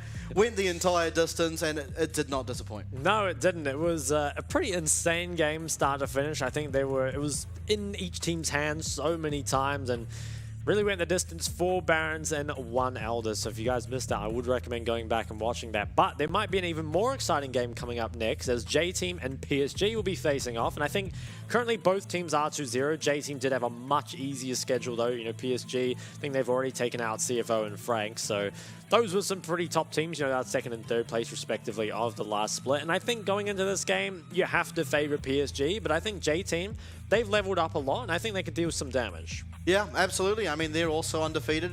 And I think that's the exciting thing here, is we still don't really know where their level is. With their team staying mostly the same, the only X factor now being Driver, who is one hell of an X factor. Yeah, he's so consistent, very similar to Mission, and they were on the same team last split. He's had some very good performances so far, but we'll have to see how he does against RJ, because RJ is just, you know, consistency to a fault almost. Looks leveled up. I don't know. Well, he's had 2 MVPs so far. Yeah. I think last split it was pretty much Ginger and Wako claiming all of those for PSG's wins. So first 2 games of this current split, he's picked up both the MVPs, and they were well-deserved ones too. Even on like Renekton, he picked up one, which is not your traditional sort of champion to receive that accolade, but looks very strong. But first of all, of course, we do have J-Team here on your screens, and I think I'm excited to see how Bruce can really do, because I feel like last split he wasn't looking too hot, but so far has been pretty flawless in his approach. They haven't versed the hardest competition yet, and especially when you compare it to what PSG has had to come up with, but they get to show just what level they're at now. So, yeah, I wonder, do you think Driver's going to really be able to put his foot forward here and take it to Arze? I mean, surely at least just with the level that Arze is at, he's going to be able to sort of deny that MVP. Yeah, I would hope so. I mean, we'll see how he ends up doing, but I think it could be a solid top matchup. We'll just have to see. And on your screen here is the PSG Talon lineup. I mean, they've added Maple to the roster, and they're looking all the better for it.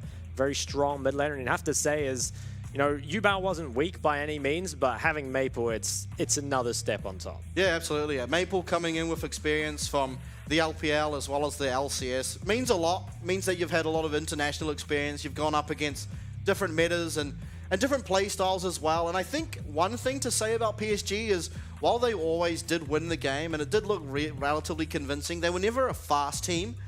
And so maybe adding Maple, you could also add that, where you are able to snowball quicker. Instead of just slowly weed out your opponents, you are able to sort of get an early advantage, snowball that, get your earlier dragons and whatnot. Just having the expertise of Maple there.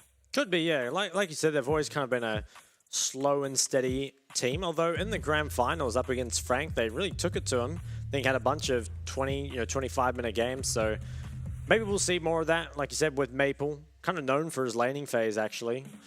So can bring it to him. But in this game, he'll be going up against Minji, who I think is someone who has improved quite a lot. You know, last split he had some pretty good performances and was a big reason why his team got over the finish line in some of those, and hopefully he can continue that in this split. Yeah, absolutely. And I'm excited to see, we just witnessed Nico go through the draft yet again, and I think PSG aren't a team that will likely allow that, although going into the draft phase, it is an early Lucian and Kai'Sa ban against Wako. The answer is going to be Melio, so taking that away early, and so far, there is obviously 2 bans still left for PSG, LeBlanc and Nico both open.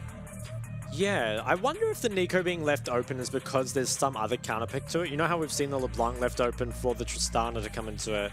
So I wonder if that's something similar with Nico that we haven't quite seen yet. I will be interested to see if it does get left up and picked. What is chosen into it? Azir is the last ban. Maple, very good on that champion, and I think Azir is definitely an underrated champ right now. It's kind of not quite as good as Nico and LeBlanc, but after that, it's an extremely solid choice. PSG, the last ban, will it be LeBlanc or Nico, or maybe look to trade them?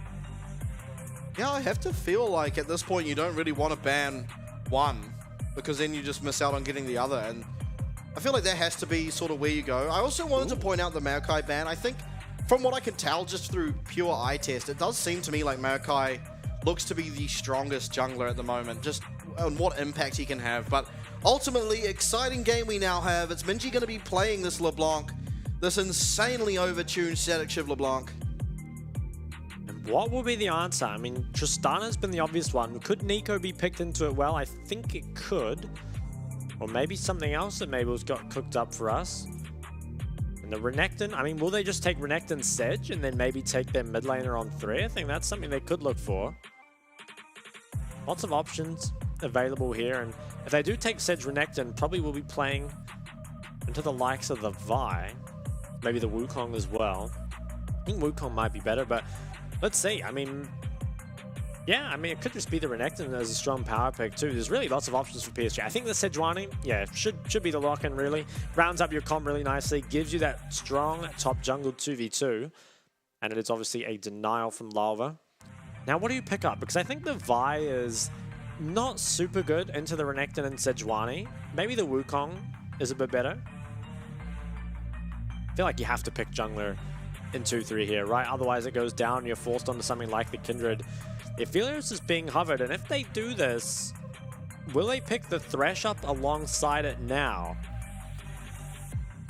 It almost feels like these AD carry bans and now early rotationing Aphelios is more of a trying to get Wako off of these power picks than picking for the team comp. So it is going to be Jax now locked in, which means you have to think the next bans coming out of PSG after this next lock-in should likely be junglers. Yeah, there's lots of different things you can do now. You can ban out those supports to keep Aphelios safe.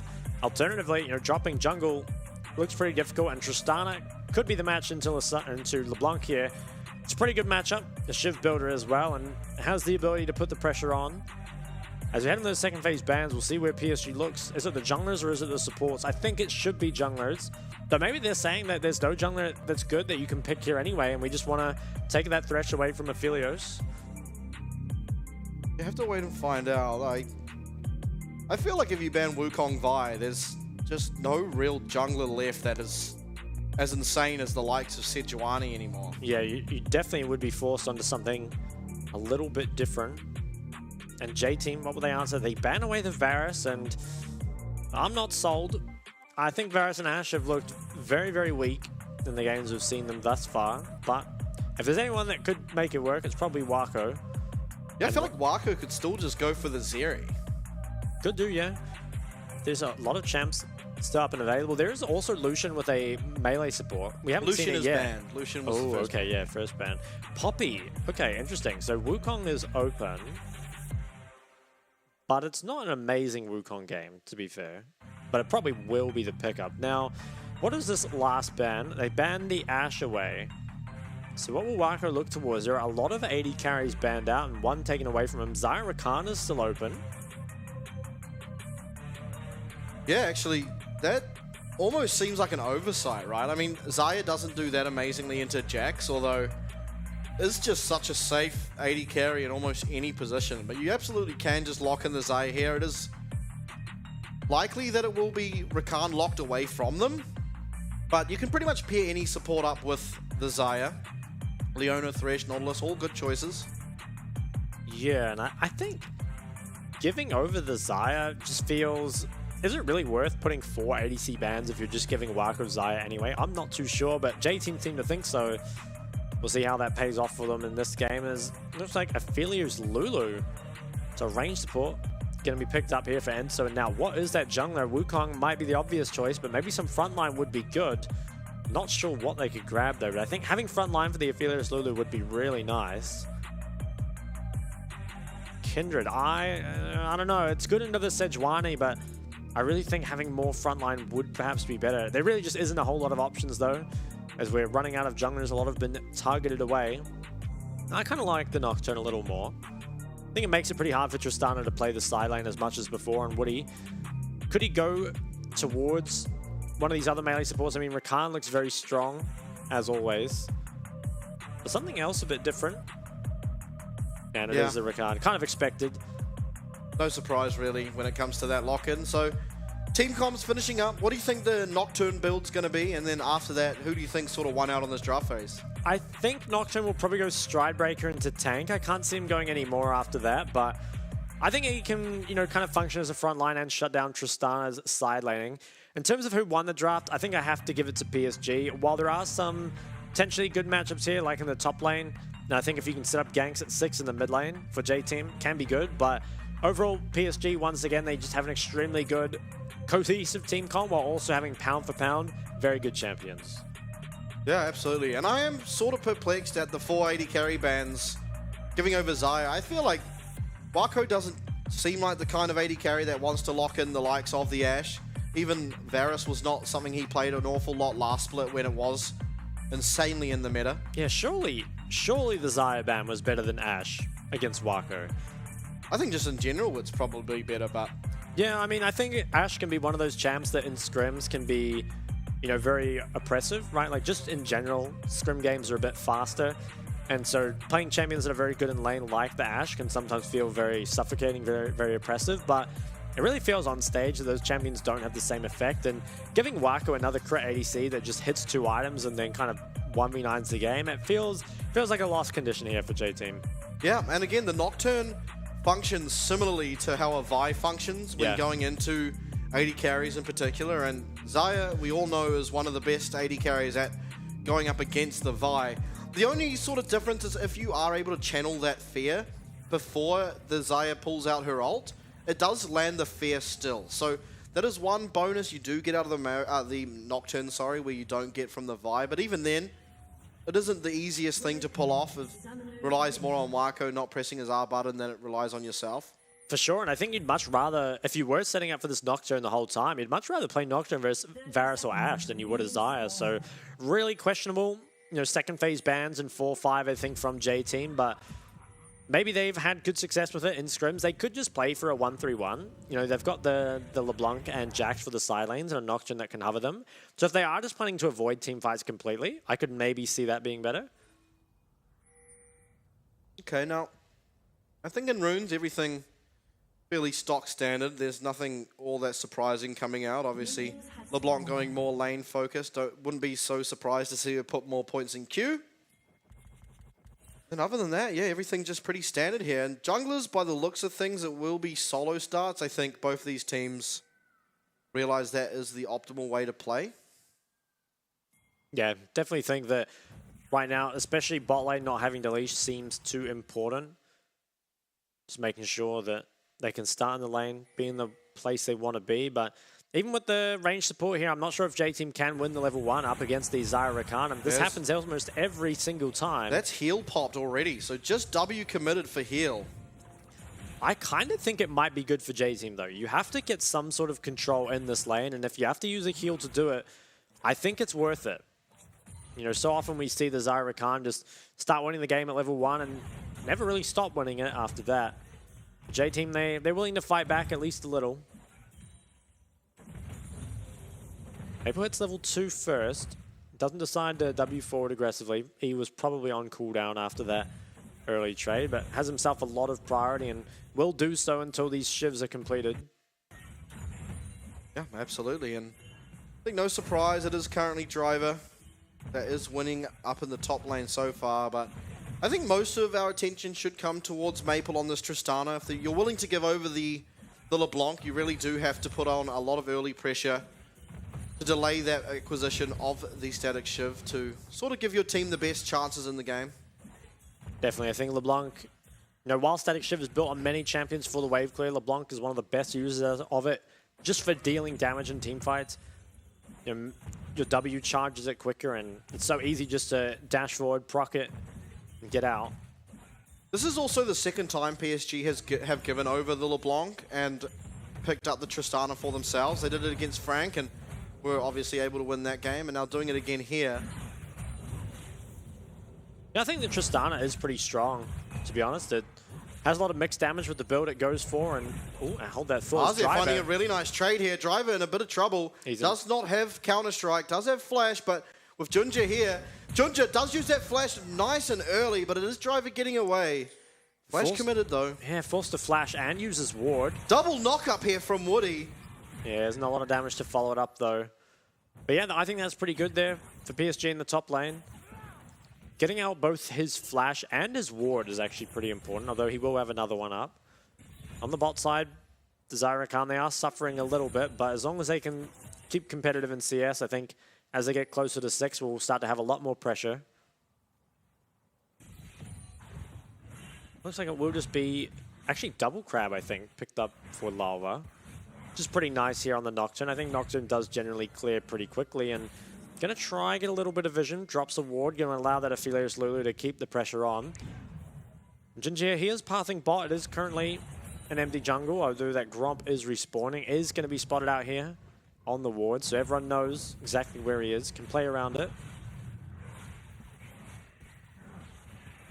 Yeah, Lava seemingly rushing level 6. It's something most Nocturnes tend to do. Not really a champion until you are able to make use of that paranoia. At which point you become one of the best ganking junglers in the game. Obviously the range on it not that amazing at level 6, but just the fact you can blind the entire map.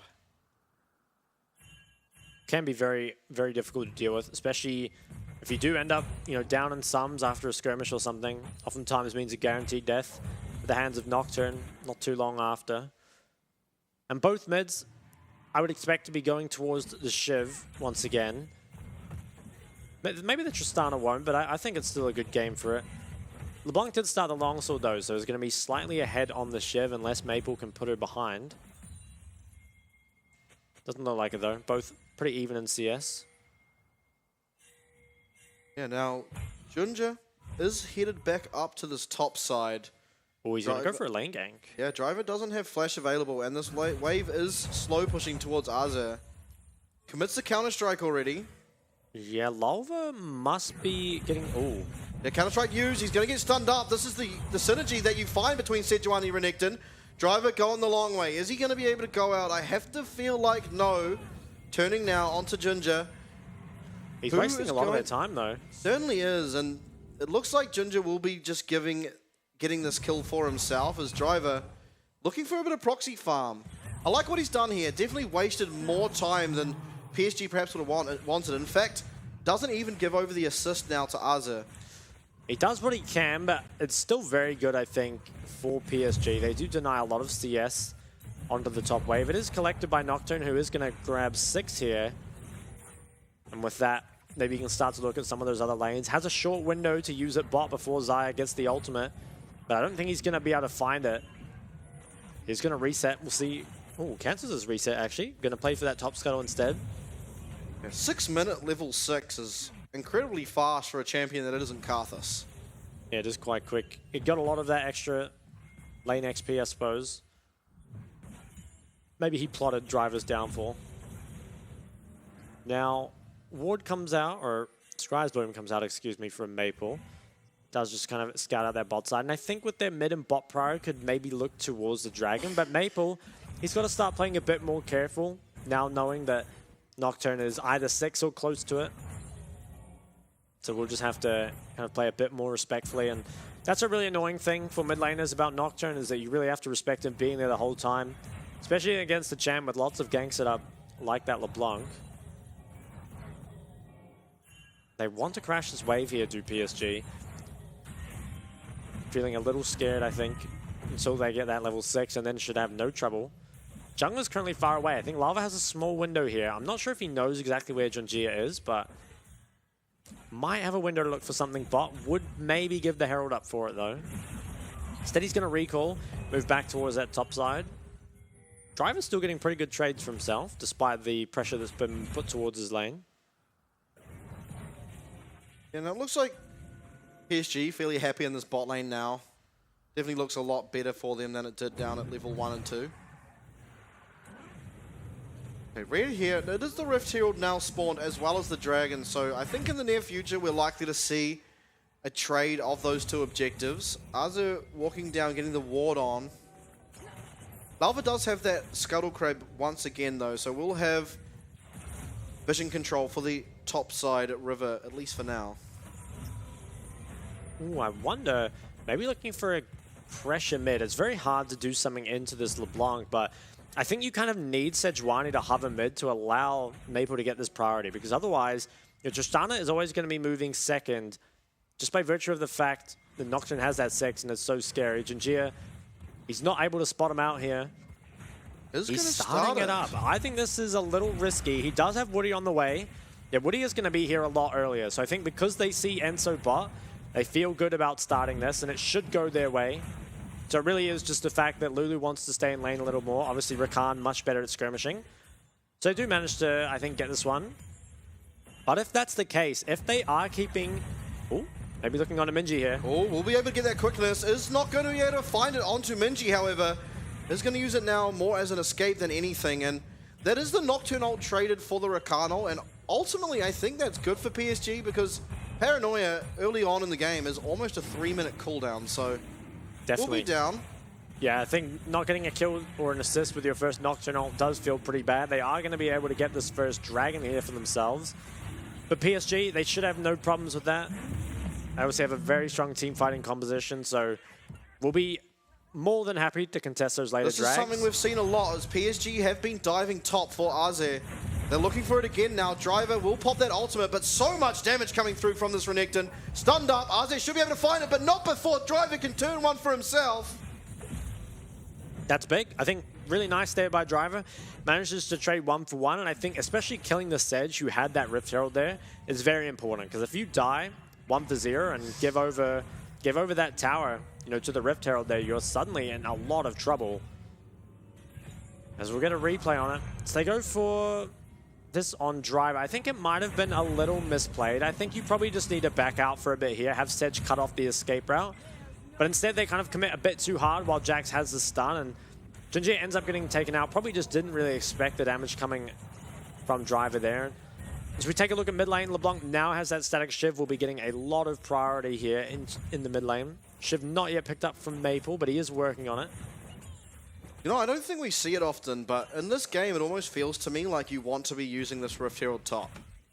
There's no real pressure being had for the Xayah Rakan down bot, and for the most part, Maple's just stayed at his tower against the LeBlanc, which will be even worse now that Static Shiv is completed.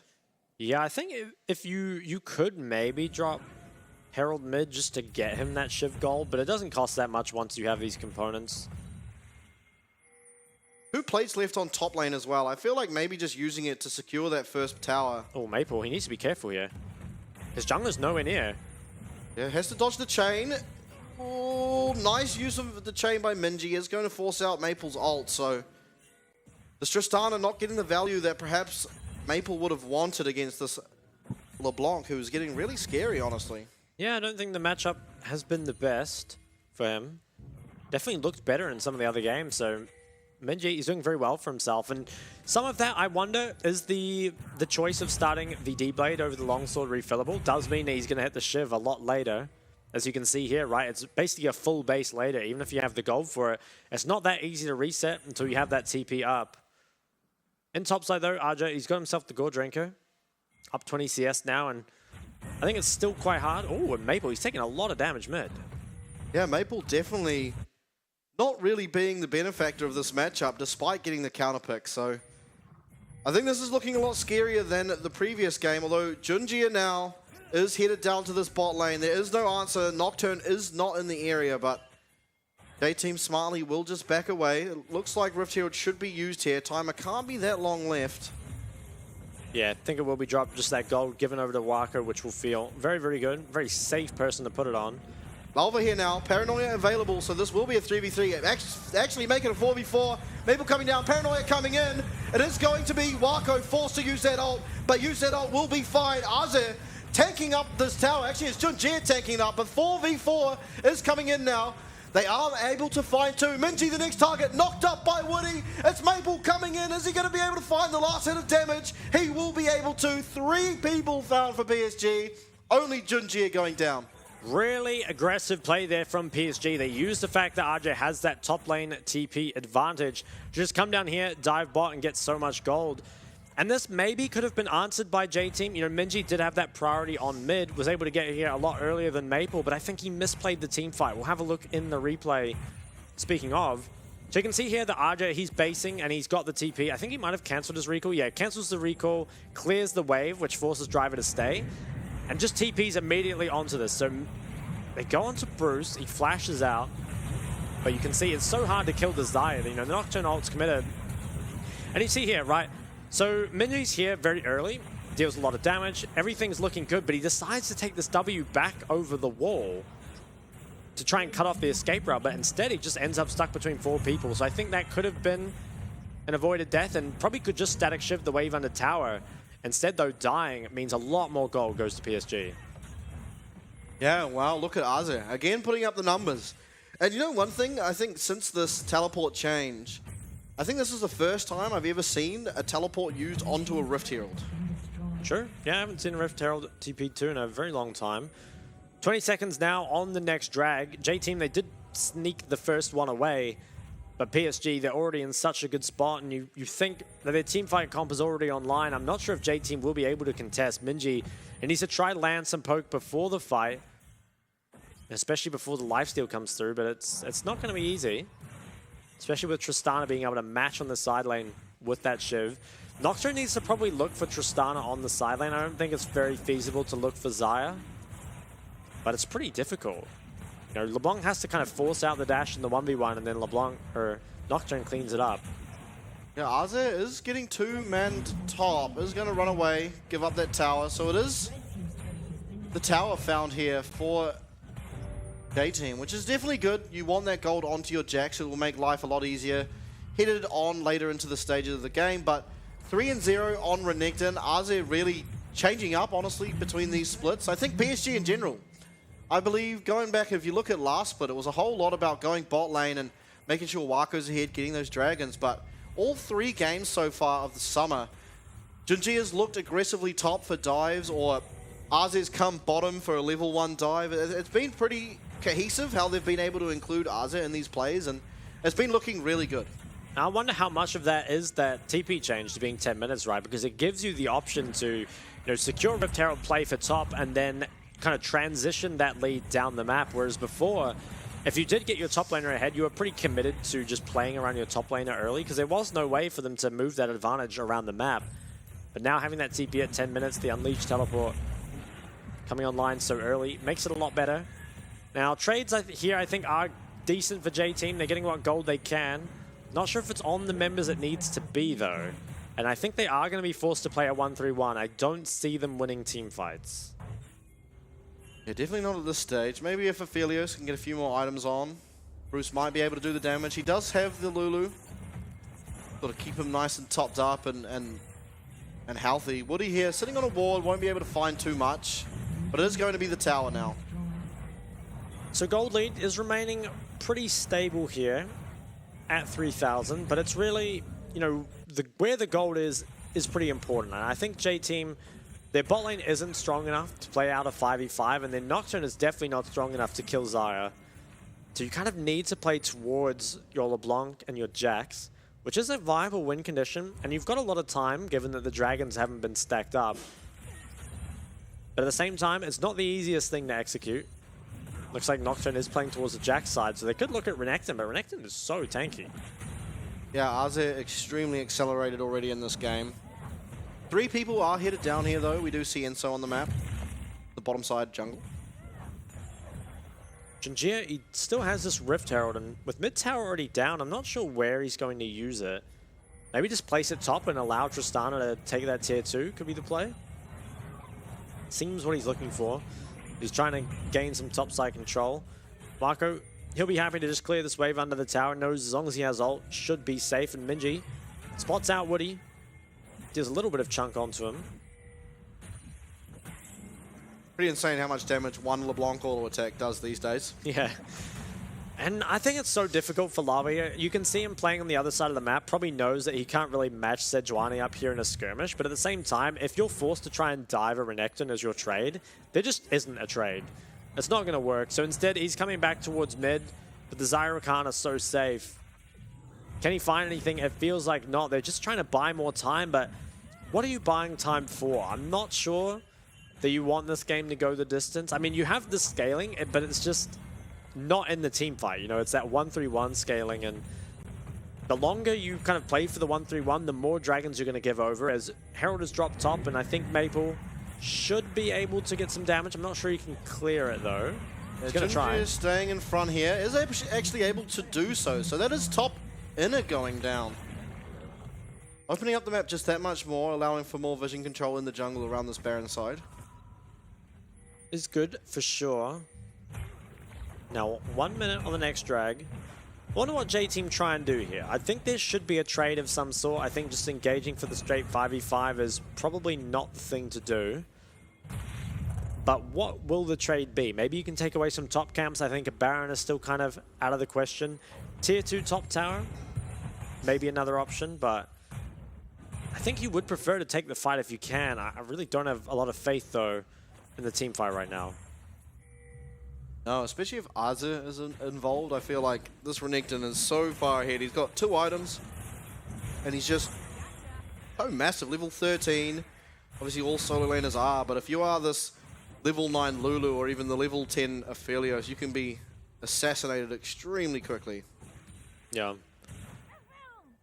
J-Team, they are in this top side. They want to be able to pressure Maple, but it feels so tough. As long as Maple plays safe enough in the side, shouldn't really be picked off. There are pings on him, though, so he has to know. Driver now. We'll have to leap strike away. Should be safe. Maple needs to play really carefully here. You can see on the minimap those 2 sharks there in the mid jungle looking for him.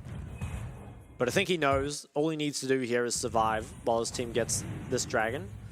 And unfortunately, doesn't look like there will be a trade for J-Team. So game remains stable, but PSG slowly getting ahead. Calm and collected as they normally are. Grab themselves another drag. Yeah, fairly faultless, all things considered. Not really any power to talk about on J-Team as of yet. I think in the side lane, Jax has the ability to go toe-to-toe or near toe-to-toe now with Azir, but even so, I think for the moment, maybe Renekton is favored slightly.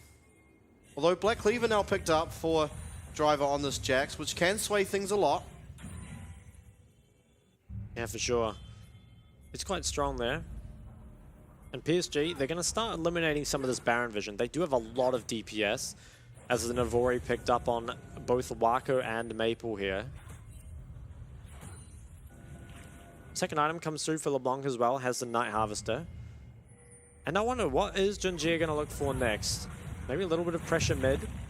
Feels like he takes no damage here on the way out. It's so tanky at this point in the game. And the armor pen is still so far away for Bruce, so it's going to be a long time before Junjie really starts taking a lot of damage. Now, LeBlanc, not normally good at dealing with tanks, and with this build, I'd say is slightly better, but still not really a tank buster by any means.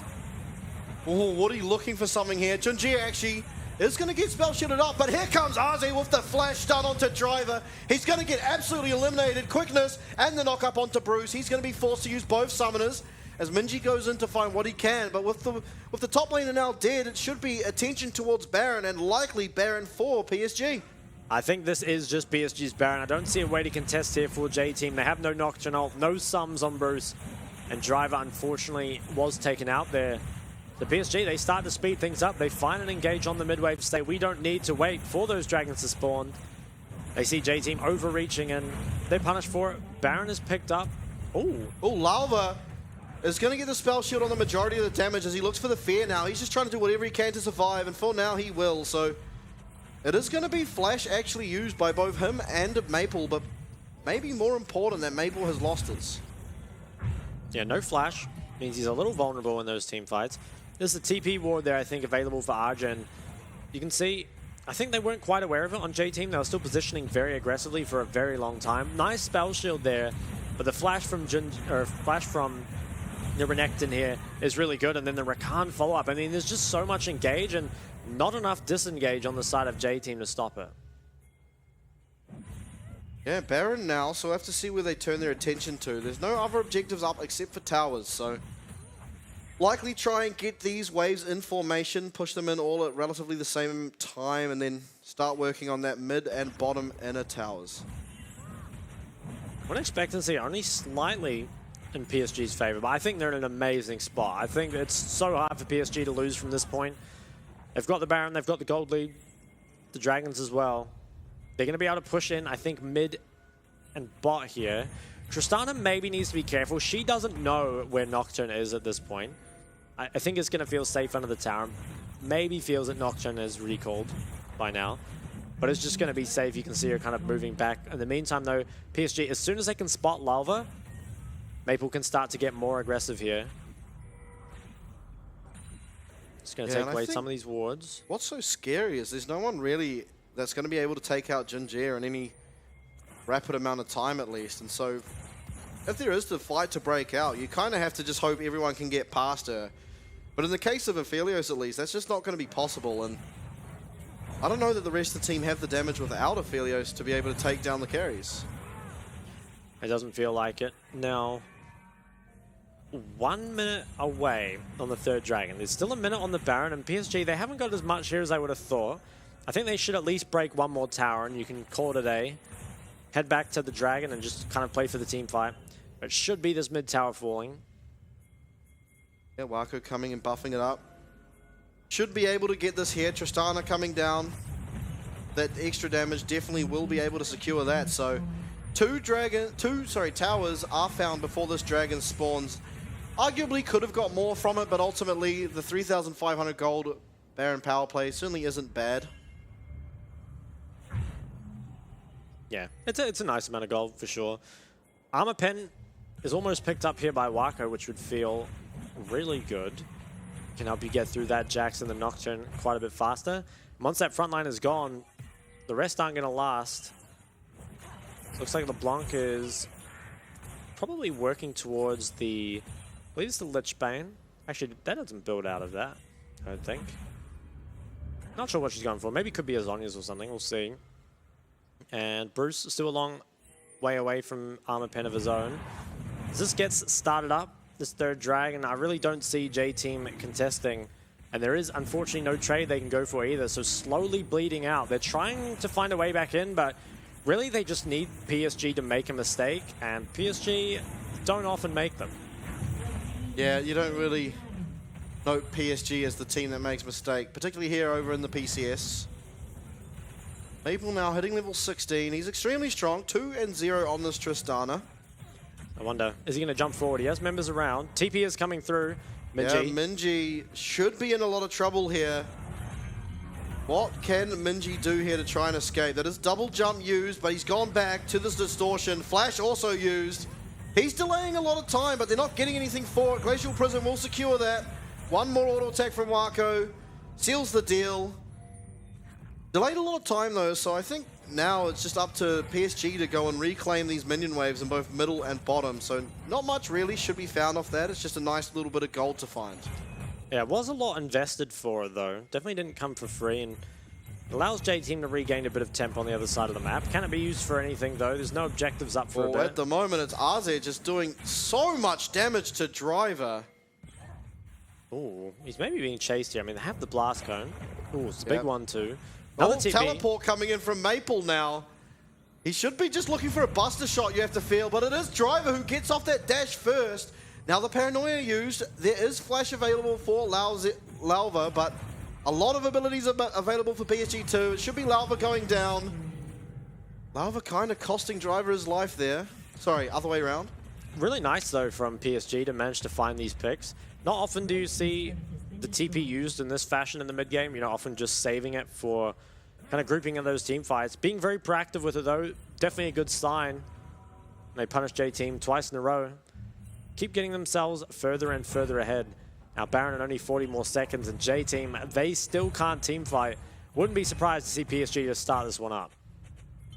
Yeah, you have to feel like they can. I don't really see a way that J-Team can really compete for it. It should just be going over once it respawns, and at which point I think PSG are ahead enough to use it to sort of end the game even. I think they do have enough power to do that, and even if not, they will be at an advantage and be able to pick up that fourth and final dragon.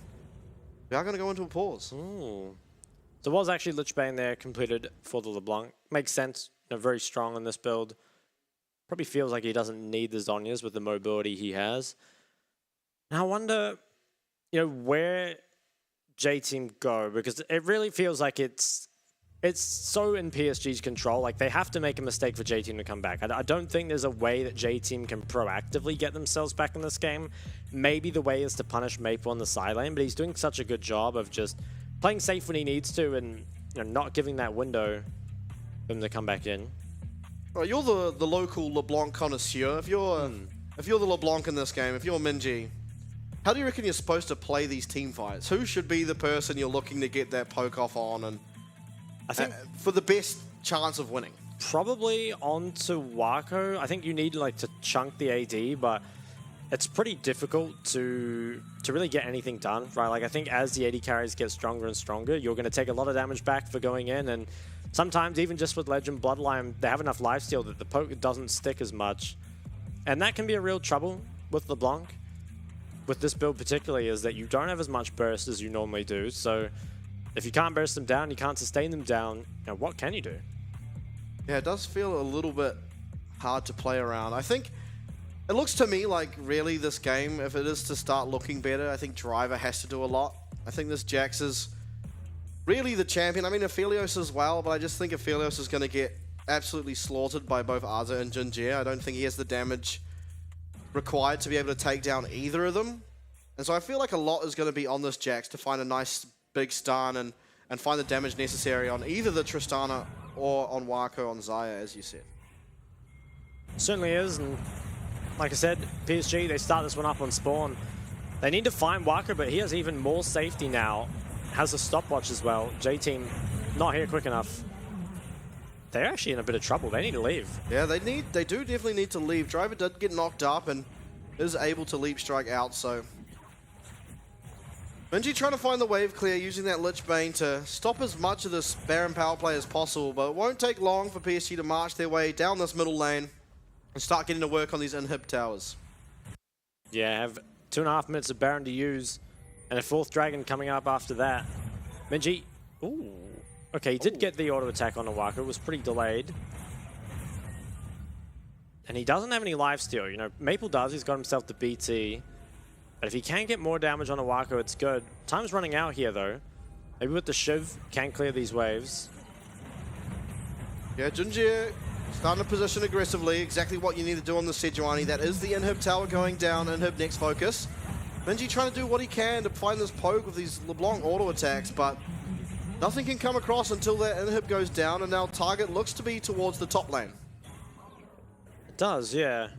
And I think with this, they should be able to get 2 inhibs and then just go to the 4th drag. We'll see if they end up playing for this one or not. Looks like they will. They're moving towards it, but they do need to be back bot side in time to play for that drag. Alternatively, if they can find an engage here, could find the win shortly after.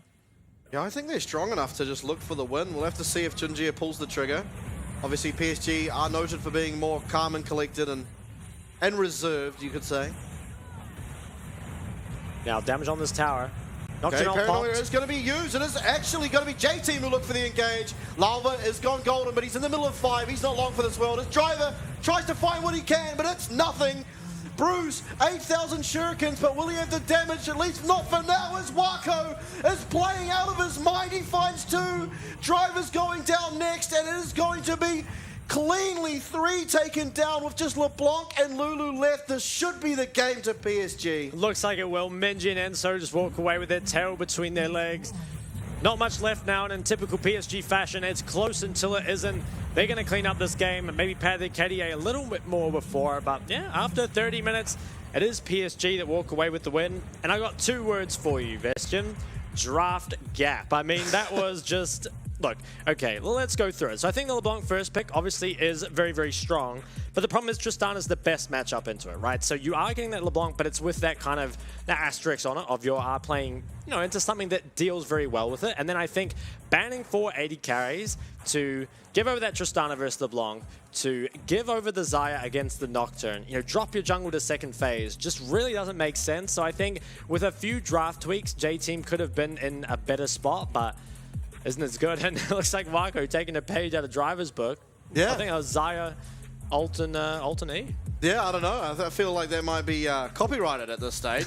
Almost feels illegal that someone does driver's dance against him. Well, someone's got to do it, and Driver, unfortunately, won't be able to dance this loss away. No, unfortunately not. And with that, it is J-Team's first loss so far in summer. But I have to say, they did put up a good fight. Yep. And again, as you said, their draft wasn't optimal, and they still managed to take the game to 30 minutes and had opportunities from time to time. I feel like Bruce never really got to do anything. He was just put behind and stayed behind, although the level 1 and 2 looked like they were going to get the better of the lane. Didn't eventuate, but yeah, I think ultimately, I want to say again, I feel like Azu deserves the MVP again. I think he was so solid in that top lane. He came to the team fights when he needed, the teleport down bottom to really find their advantage in the first place. I feel like he deserves it again. I'd say Arju or Jinjir. Yeah, I think Jinjir was a big part of getting Arju that lead in the first place, but definitely took that lead and ran away with it.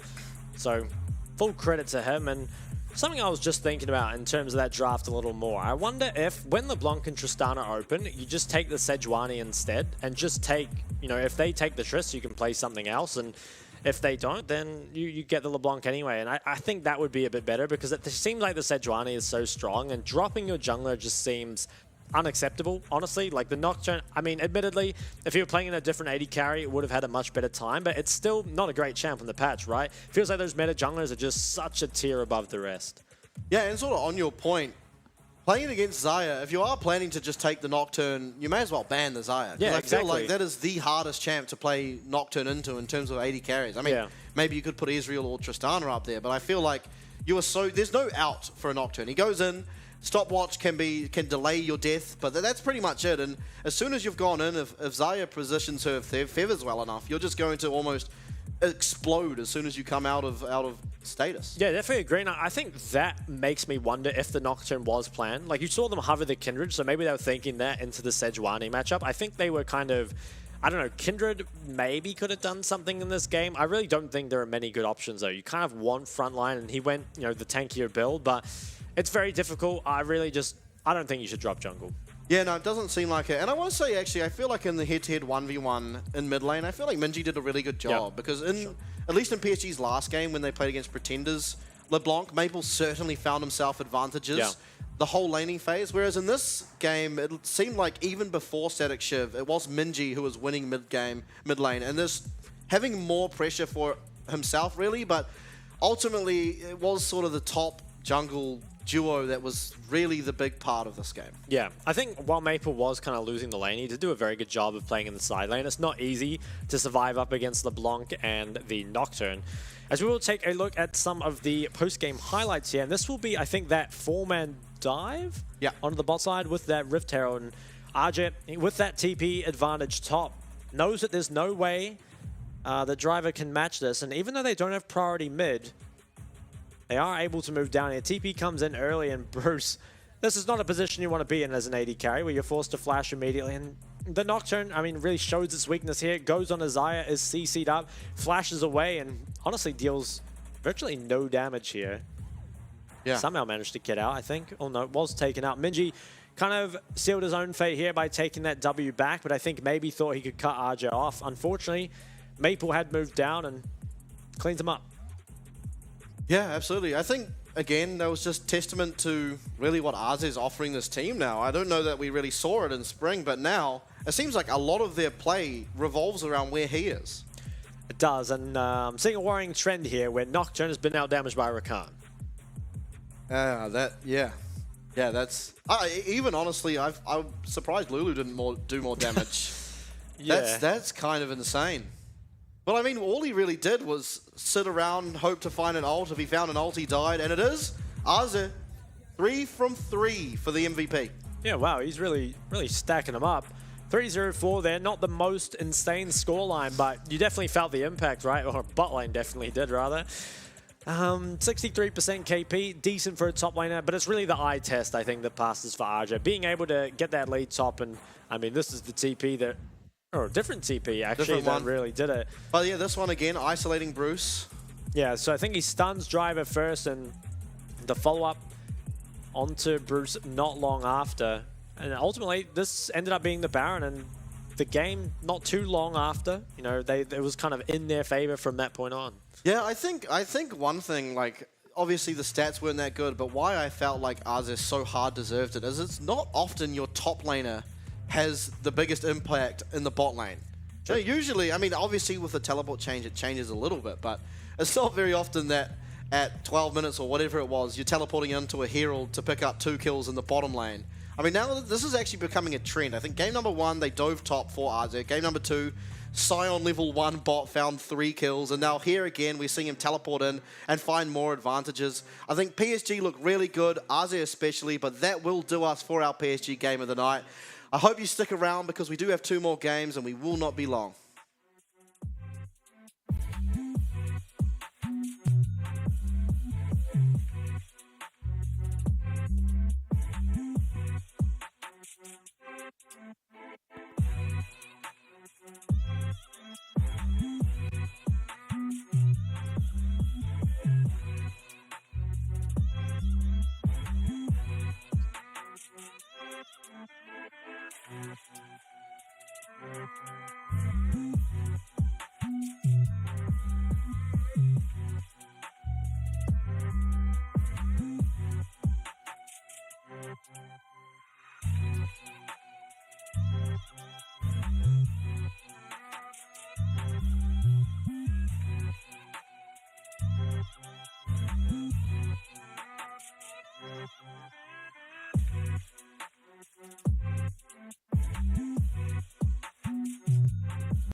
Flex on the beat. Flex on the beat.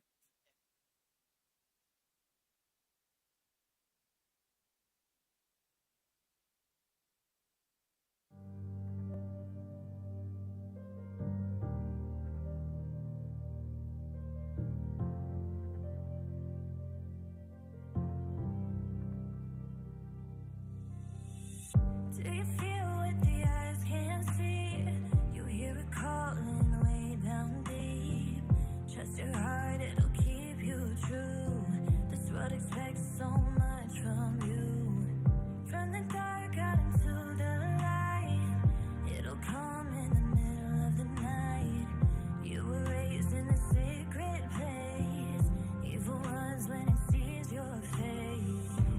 Someone calls your name, you know it's your time. Good will stand and the shadows will hide. 1,000 souls will stand at your side. Take your people into the light.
town, would you still be around?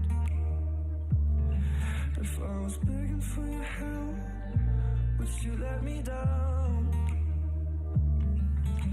Yeah, I could try to act like I don't need anyone, pretend it's me, myself, and I'd rather be on my own. But I know I can do this alone.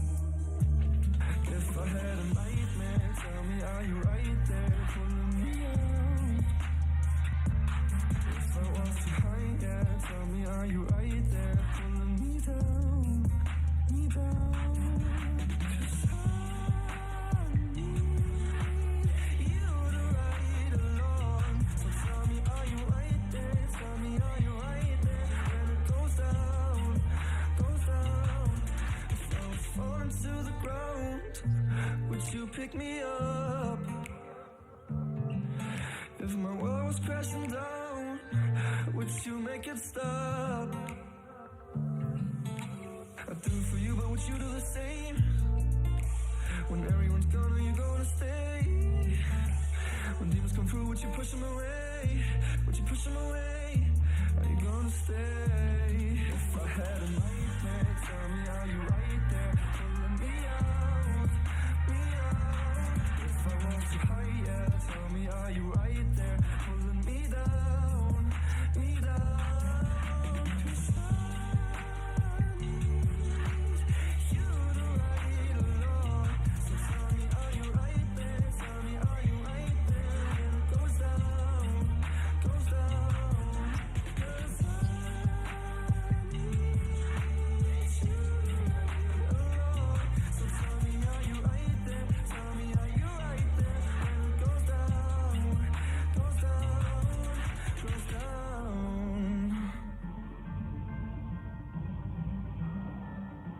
When it goes down, down, down, down, down. When it goes down, yeah. If I was too high, yeah, tell me, are you right there pulling me down, me down? If I had a nightmare, tell me, are you right there pulling me out? Oh, 'cause I need you to ride along. So tell me, are you right there? Tell me, are you right there when it goes down, goes down? If I had a nightmare,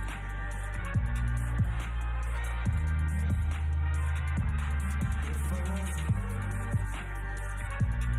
pulling me down, me down. 'Cause I need you along. So tell me, are you right there? Tell me, are you right there when it goes down, goes down, goes down?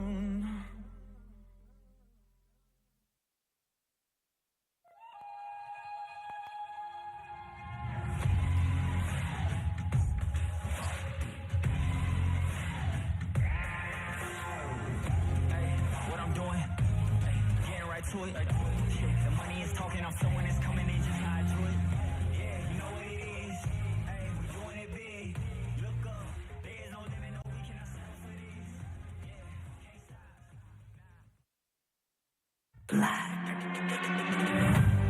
It's not over till I say so. It's not over till I'm ready to let it go, go. Till I'm ready to let it go, go. Till I'm ready to let it go. And here we go again. We're at game number 4 of the night, and I'm pretty excited for this one. We've had a little insider knowledge to find out a little bit of history between these two teams. There's a bit of a frenemies going on between the owners, Godtone and Dinter. And from what we've heard is that they have a bit of an argument between who's the better player. Yeah. Now, Dinter can't be on stage. We got told that Kongyue is going to be the enforcer to shut Godtone's mouth. Yeah, word for word. That's what we got told. So will be interesting to see how this one plays out. And Kongyue, look, what an enforcer that man is, especially on the Wukong. He takes him out. And I think this game, you have to say that Beyond are the favorites. Every team they've come up against so far have been taken out rather short order. Ever since they got Betty and Keres as their bot lane, they're taking names. Yeah, absolutely. And I think the most exciting thing about that bot lane is who's the better AD carry. True. Will they let Keres do it again? But here we'll first look at Halpigs' roster, of course. It is Taco, Tide, and IC8 staying true, and Adiox, who we haven't really been able to get a good read on yet. He kind of has been a bit decimated. I think a few mistakes in many of his games, which has led to his demise. I think Godtone, he's been pretty quiet. But I guess with the maybe emotion that might be in this game, he might be a little bit more aggressive, and maybe he'll pick his Lee Sin or Gragas. I was literally just thinking, I want to see him on the Gragas. I think what Halpigs need is a more stable early game. A lot of these games, they've just had disasters very early on, you know, dives or skirmishes going wrong, just a little bit of mess execution.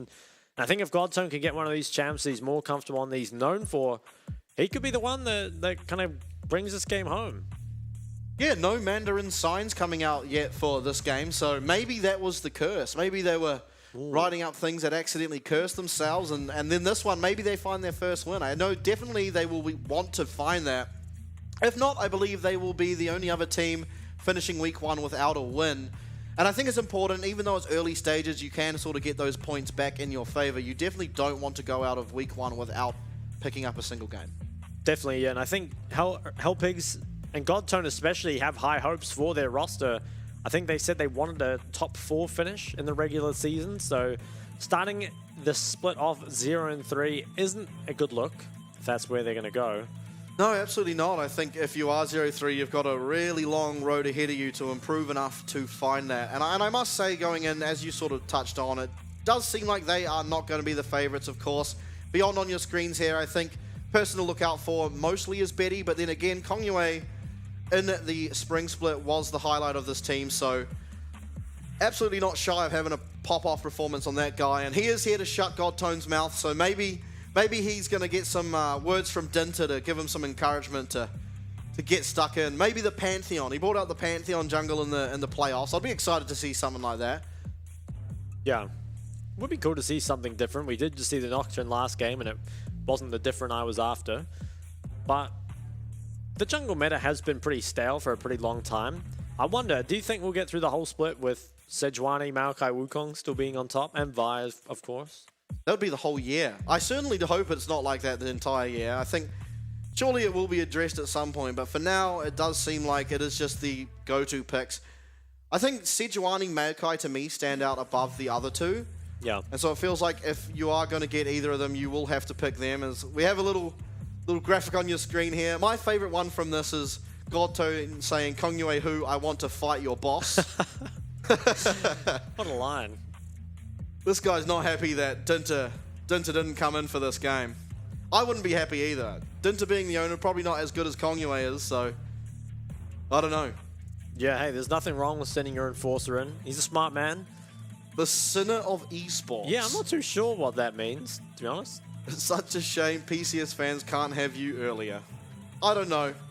Yeah. Kongyue wanted him in the game earlier. Maybe, I don't know what that reference is. Neither, but it's too hard to work out. Look, fighting words no matter what. Yeah, I don't know. I have no idea what to take away from that one, but Godtone clearly wants to fight his boss, and I think that's a funny one-liner. But here we are, into draft. Nico ban, Jace ban, Renekton ban. Nothing out of ordinary. Will it be the LeBlanc, or are we going to see more of the Tristana coming as the counter? Okay, so don't want to counter with the Trist. Will Jungle Pool be attacked now? Or will we maybe ban some more of these things that synergize with Sejuani? Okay, they ban away the Milio. And beyond, what is your last ban here? I wonder what they're going to go for. I feel like you could just target ban something, or alternatively the Maokai. There's still a lot of other jungle picks up, though. Maybe you want to trade instead. I think maybe just target ban with this. Just have a laugh and ban the Gragas? I honestly don't think it's bad to do it, because you know, if Godtone is that much better on it, a lot of these like mechanical missed executions have cost them before, but Maokai is that final ban. It leaves Vi, Sejuani, and then the Wukong below that is those premier jungle picks, and we'll see which one Godtone prefers. Or if he even prefers a jungle pick at all. I do like the Ivern. I'm surprised we haven't seen any Ivern. I honestly just want to see Godtone play a champion that he's put thousands and thousands of hours into. Okay, so Annie is the first pick. So once Nico and LeBlanc are gone, it kind of drops down to those other mids. Jake's gone as well, so I wouldn't be surprised to see an Azir or something play this game just as we kind of work down the mid lane tier list. Ooh, there are the Mandarin signs. All right. Better late than never. Or maybe it's better never. Well, I guess we will never know now, but Kaiser is hovered here. It would be Betty's third game of it. He has looked really, really phenomenal on that champ, although it's switched over now. Jax will be locked in. Will it be Jax Sedge? Oh, I think most likely, right? Yeah, seems too good not to take. You can then take your mid laner on 3, and I wonder what will Godtone's response be to that. Alternatively, maybe they do just want that Kaiser for Betty. Has looked so good on it. And maybe they're not too worried about Sedge being taken away. The Jace and the Renekton are gone, so it would be something like a Sedge Cassante coming in. Or, Kongyue, you know, he's here to enforce his probably best champ, the Wukong. Yeah, definitely looks like his best champ just off the eye test. And I mean, you want to be on comfort, I feel like. And Sejuani, Wukong, it does seem Sejuani is a bit stronger, but team compositionally, Wukong can have his place where he is just the better pick. So we'll have to see how the rest of the picks really go, as now it's Kaiser the hover. They are going to take that away from Betty, so we're going to have to see Betty on something different this game. Wouldn't be surprised to see him pick it up before the bans. This is a good Gragas game. I think they should play it. Yeah, we'll have to see.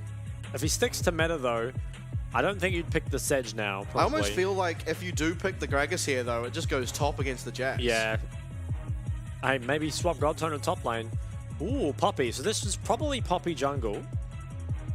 I think it's an underrated pick, to be honest. And now, Beyond, I think they probably will match with their... Ooh, I was going to say take the AD. Lots of answers into Annie, but maybe instead just want to pick up this Gragas mid. Or it could just be a hover, I suppose. But I think... Ooh, never mind. Now, this is the second time in a row Godtone's going up against the Gragas. Likely to be mid this time instead of top as it was yesterday, but we will now head into the second phase bans. There is no AD carry picked yet for Betty, so perhaps maybe you look towards banning away some of those. Gragas can go mid, can go support, but is better mid, you'd have to think. Isn't likely to be ever really pressured by the Annie. That will mean those top lane champs can be taken away. I wonder if there is potential of that Poppy going into that top matchup and playing up against Jax. I have to say it's unlikely, but it's possible. Rakan, now the takeaway. Don't want to give that combo over to Betty and Karazu. Very good on those champs. As last ban should be another top laner I would expect, but really answers into Jax are running out if you're not playing the Poppy into it. I'm not sure what we're going to see here. Could be Sion. Yeah, I suppose so. You can just go the Sion and accept you're most likely to lose the lane. Ooh, so they banned Sedge. So they're definitely respecting, I think, the Poppy flex. I suppose there's potential that was a Sedge top ban, but I don't think it was that likely. So I think this Poppy probably remains a flex, and they're mindful of that. Even without the Rakan, Betty's going to pick up the Xayah, makes him very safe. What season are we in? Xayah versus Kaiser? Season 9. We've gone back to Season 9 with the most classic... I believe at least the last half of Season 9 was entirely just these two AD carries. I think they are more of the fun AD carries to watch. Yeah. You can really display your skill on both of them, so... I don't hate a meta that involves these two, as opposed to, like, what did we have? The Zeri versus... Who was it? It was Zeri Yuumi versus Lucian Nami. That was it, yeah. That was pretty boring. Hey, Nars the lock-in, so it's fairly even into Jax. You often see Nars get the advantage. You often see Jax's get the advantage. And Nautilus could be the pairing here with the Kaiser. So now last pick, Kara's, will he go for something like the Renata? Or do you think he just matches with an engaged support? Currently hovering the Leona, would be able to follow up the Wukong nicely. I feel like the Leona doesn't do too well against the Poppy. Yeah, I wouldn't be surprised to see it though. Just Kara seems to really like this sort of style. But I think you're right, there might be a better pick there with the support last pick.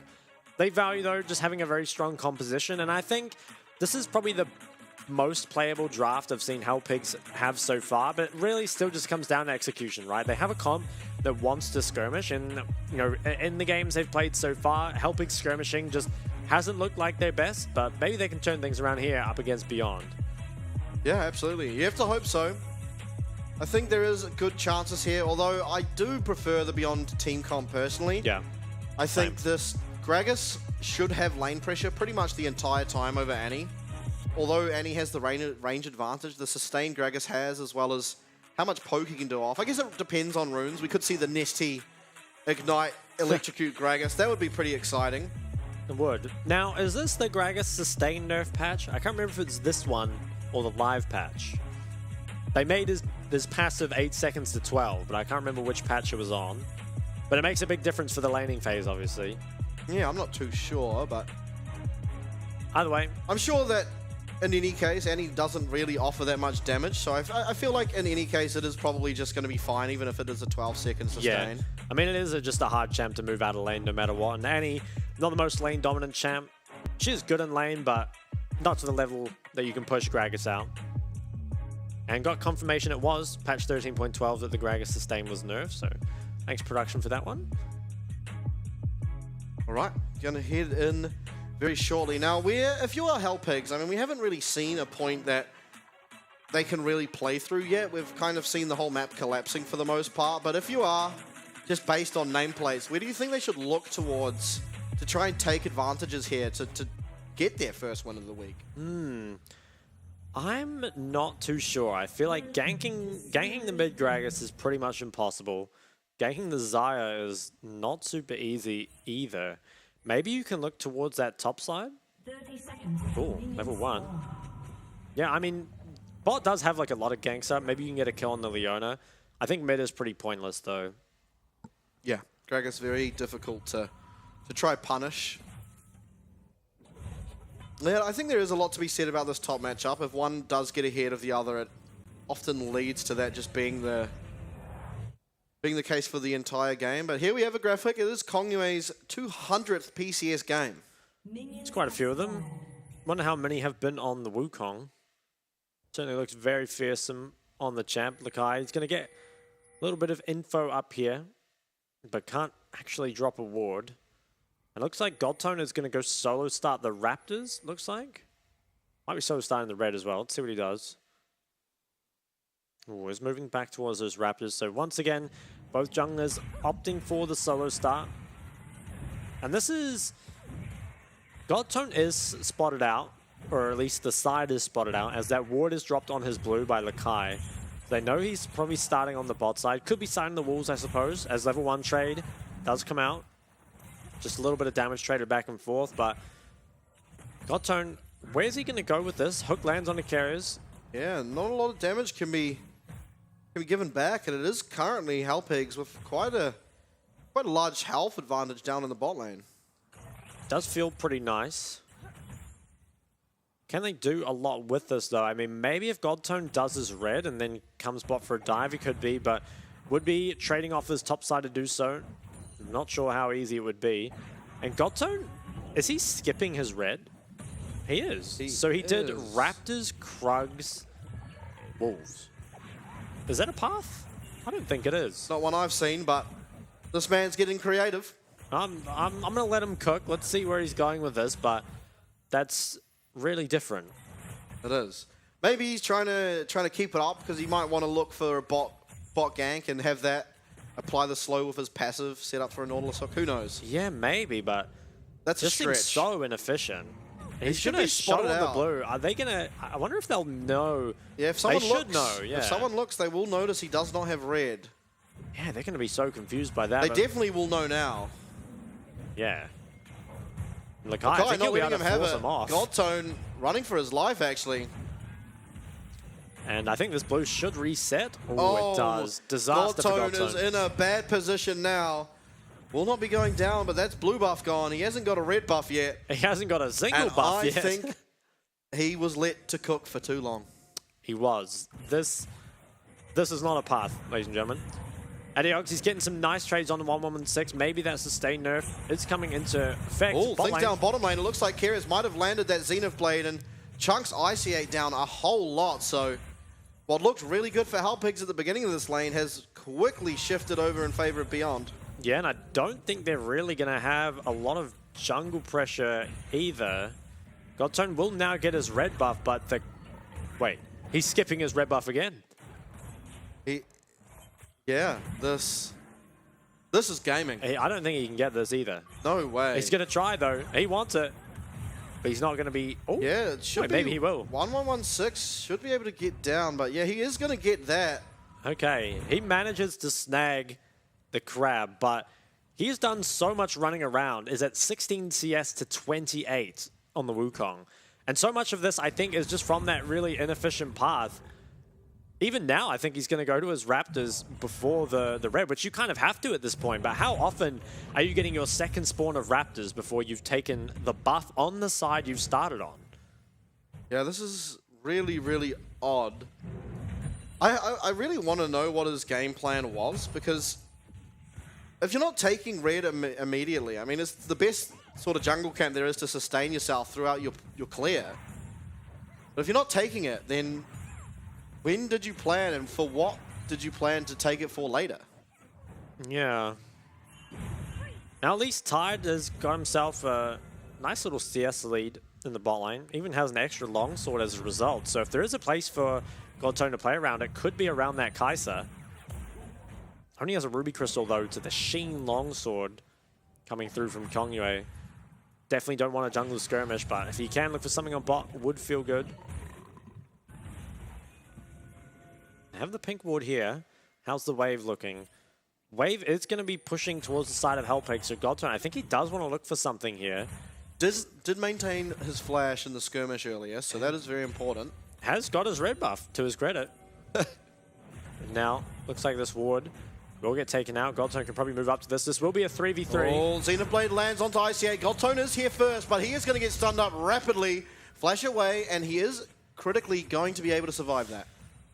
Able to survive, but that was a play that they really kind of needed to have happen. I am glad that they walked away from it. I think the fight probably wouldn't have gone well given the jungle item disparity. But ultimately, your Poppy having to use Flash defensively really isn't what you're looking for. And this feels pretty bad, I think, for Hellpigs. You know, giving over this first drag, it's fine, but really it's about the lanes, right? I think the Annie, Kai'Sa, and the Na are all doing pretty well in their respective 1v1s, but Godtone, he's wasted a lot of time and hasn't been able to find a way into this game just yet.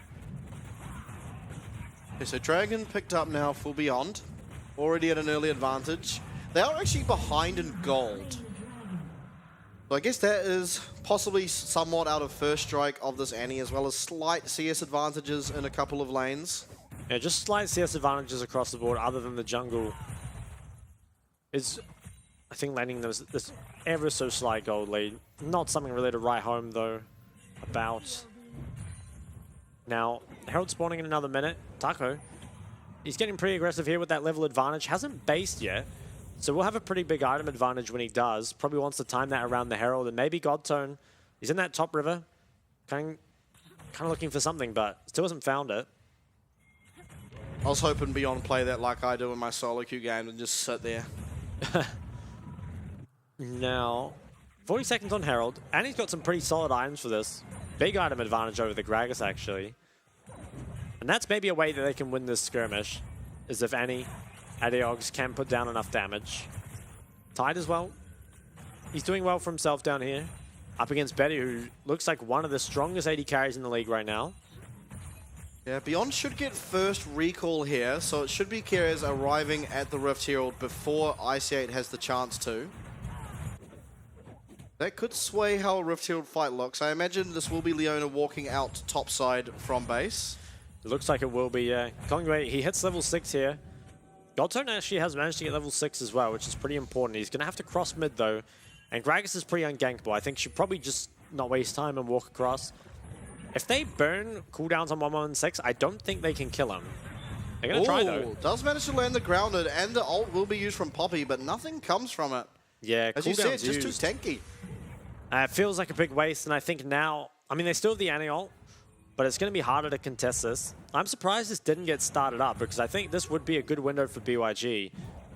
But maybe they just don't want a 50-50 the skirmish. I mean, Jax is in base, and that could be why. They just want to wait for Lakai to get back. If they can get Carriers level 6 off this mid-wave, he's got it now. Puts them in a good spot to fight this. It does IC8 get 6 as well. You'd have to think they should be relatively similar in XP. Now they're going to start this up right now. Looks like they will. Lakai's returned to lane. And ICA, I think, is going to have to walk back bot. So they're going to try maybe trade something on bot side. Godto needs to hightail it down there and try punish this Xayah for being weak-sided.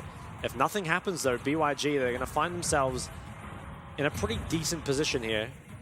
Yeah, it looks like Xayah is being forced away from the tower, so nice play by Hellpigs to know, okay, this Herald is gone, but we can at least trade something bot side. ICA really far push up there. Does have to be somewhat concerned. This is good, though. Hellpigs increase their gold lead more. Herald is a bit of a future investment, so the gold lead right now might be a bit misleading. But I think they really did what they could to trade there. It's a nice amount of CS going on the Tide. 1 damage away, I think, from getting that extra play. Kongwei is spotted here on these wards. Is entering in here, and is he going to clear the pink? Maybe not. Doesn't have that bot priority, so it could be pretty risky walking up to it. Now, I wonder where he will drop this Herald. All plates are currently up for the blue side still. Actually, only has been 1 plate taken from Hellpigs in that bot lane. Very close to grabbing themselves another, though. Things all looking, as you'd expect, really up in the top lane. Nah getting a little bit of an early advantage, but if remained even, it should be Jax who starts to be a little more threatening. Adiog's getting chunked quite heavily by 1116 in this middle lane. 116 is doing a good job. And he doesn't have any movement speed. I think she has the magical boots. So it's very hard to dodge these barrels. She definitely is in range of dying if she ever uses E. Can, yeah. He's fiending for it. There could have been a Gragas combo there, I think. Maybe looked for it. Ultimately, Adiogs will be happy to just recall. We'll use that teleport. It is unleashed now, so shorter cooldown. IC8 spotted out though. And Shiv now grabbed by the Kai'Sa. Luden's completed here by the Annie. A little surprised it's not the Liandry's Rylai's build. I think it would be good up against all these melee champs, a lot of health stackers as well, but maybe as that solo AP just wants to be able to bring some of the burst. Although, AP from Kai'Sa as well. Yeah, Can't forget. Kai'Sa might be going AP. Yeah, we'll see where she goes from it. I feel like every time you go the Shiv, though, you do normally go the Nash's Rage Blade. Or even the Luden's after if you want it. Ooh. Oh, nice combo there. Adiogs has to flash away. Kongwei not able to connect with that Cyclone. Godtone, though, looking for that Poppy ult. Isn't going to connect, actually. Instead, stuns up 1116, and it is Kerez who picks up the first blood there onto Adiogs. Oh, All turnaround. ICA not able to land that stun before Kerez flashes over the wall. Ooh, okay, so Hellpigs, they're going to be the ones starting up the Dragon. I think they can do it. Right now, Betty is in base recalling, so it looks like they are going to be able to take this one away, but I think questionable skirmish there from the side of Hellpigs. Adiogs managed to get out, and I wonder if maybe the Poppy ult hadn't been channeled and he'd just gone in. Maybe he could have saved his Annie there. We'll have to take a look at the replay, but 116, he's getting this tower very low. Can't quite get it now, but we'll probably get it not too long after. So let's take a look at how this happens. So initial combo on Adiogs is very good. The Everfrost, I think, is slightly late, and that means he's able to flash away. But either way, I think if Poppy sits on Annie here with the W and probably doesn't use the ulti, or even just use the ult for the knockup, it's probably much better. Instead, Annie's just comboed out for free, and there isn't any damage here really coming from the Poppy. So I think it could have been played a little better, and maybe they could have traded at least 1-for-1. Still managed to get a couple flashes out, though. Yep, not the worst outcome there, ultimately. This tower should get picked up pretty soon. If that gold can go to Betty, this would be first tower gold. Would be really nice to pick that up. A lot of plates have gone down very recently. 45 seconds left before they're all gone. Okay, now 1 dragon apiece. It is going to be obviously 3 minutes until that. I think next objective will be the Rift Herald, and you have to feel like Beyond looking a bit stronger in that fight as things stands currently. I wonder how much Nah has to spend. He will be able to complete an item, you have to feel, but yeah, must have himself a lot of gold. What more could he get after that? Okay, now at some point, Hellpigs, I think, will have to give up this tier 1 mid tower. I think this is probably the way that happens with their Annie recalling, and that's going to be a lot of gold going into Betty's pockets, especially if you can get the solo gold on it. It looks like he will. And a minute on this next Herald.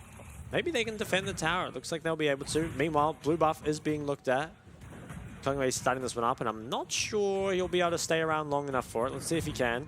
They have a lot of vision, so it looks like they will be able to take this away.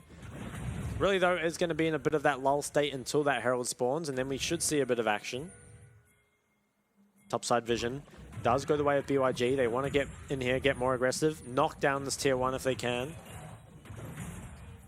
You have to feel like this wave, they should be able to get it with the pressure 116 is putting on the flank there.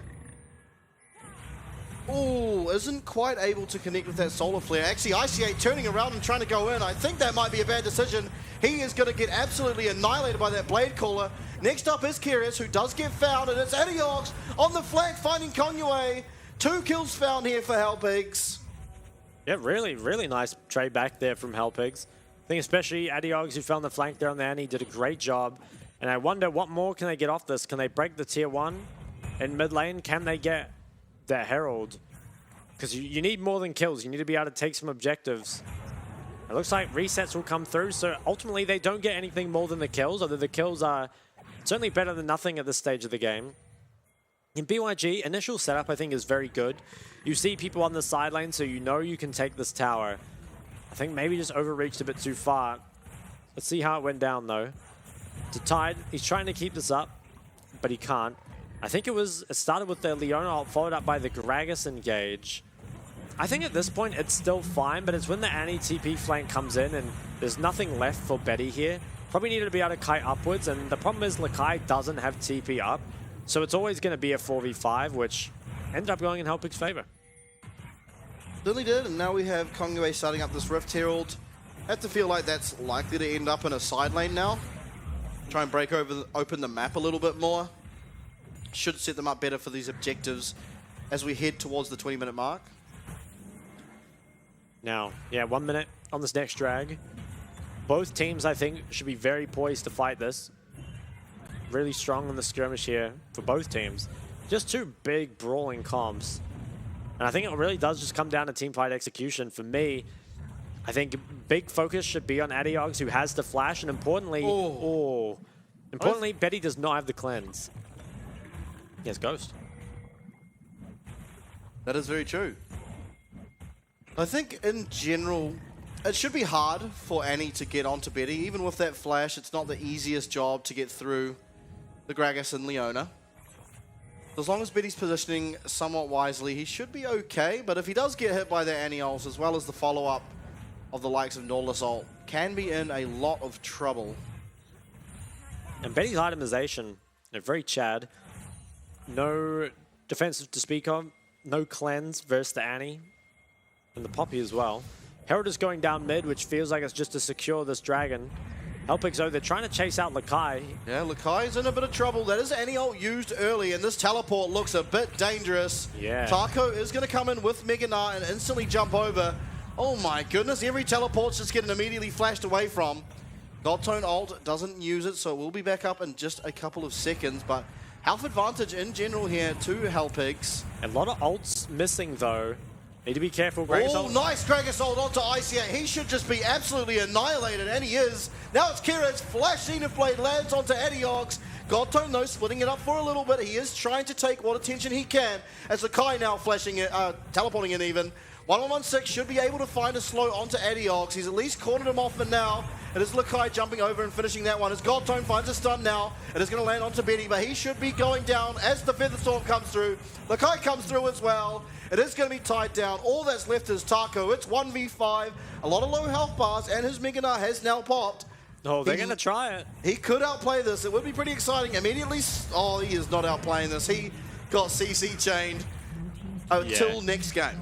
Unfortunately so. And without those Merc Treads, just get CC'd up forever. And with that, it's a clean 5-0 and a second drag picked up for BYG. Now really starting to run away with the game.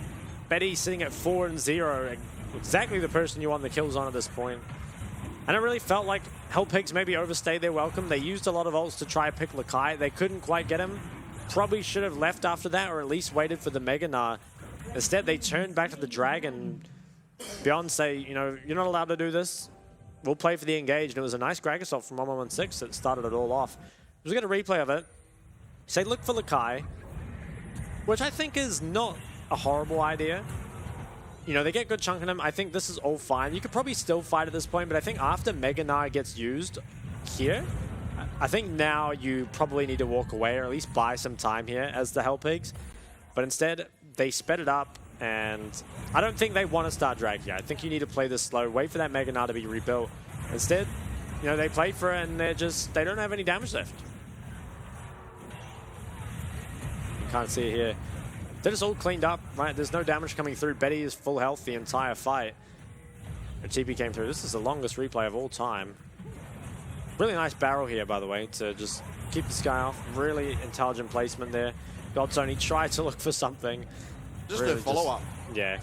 They just don't have enough left at this point. And you almost thought that Taco would be able to do something here, but he just got CC'd up forever. And that's the enforcer on your screen there. That absolutely is. I think, at least to Taco, it was Kierez being the enforcer. He just walked up as Leona queued him, and that was that. And I do believe that Annie died. As we're going to get Taco caught out on the sideline. I think also Annie died. We got a little picture-in-picture on the bottom left at some point there. And I think Annie was killed by Gragas? No, maybe by Jax. I'm not too sure, but she went down somewhere. Now 1-3. Looks like she is going for that Riley second, but beyond, they're in such a commanding position now. If they win another team fight, should be the Baron immediately after. Oh, this is going to be this tower going down as well. Now, yeah, map control really, really in the favor of Beyond as they're looking to get the bottom inner as well. That's a lot of gold as well as map control given to Lakai. Although the fight has started, Kongyue with a really nice clone going to get himself out of that. It's now IC8 the focus as Goldtone hits everyone away as he gets hit into the team. Betty trying to find the damage, but it's turned around. Goldtone has lived on one, eventually goes down as Betty finds himself too. Can they turn towards the Baron here? I think they can. They've got their jungler available, and Betty has a lot of damage at this point, sitting pretty at 6-0. And I think that should be the Baron going over. TP does come in here from Lakai, completes the back cleaver as well. And with that, you kind of feel like this is probably this game done here for Hellpigs. Maybe they can find a way back in, but it's really up to Beyond to wrap this one up now. Yeah. Well, there we go. That is the Baron secured. As we have a fight actually coming out. It's going to be a Cyclone use. A lot of damage given over. I'm not sure what Hellpigs are thinking. Taco's still running forward. I wonder if Hellpigs thought that the Cyclone wasn't up there for Kongyue, but he just turns around and forces Tide's Flash for free, which doesn't feel too good. We'll get a replay of what went down here.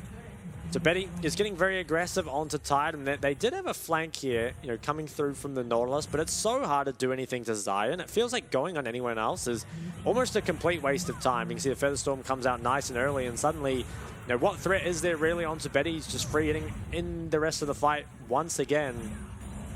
I think the Annie ult here as well, used onto Leona, really strange. Betty does not have cleanse, he does not have ult. You can even just use it on him to zone him out.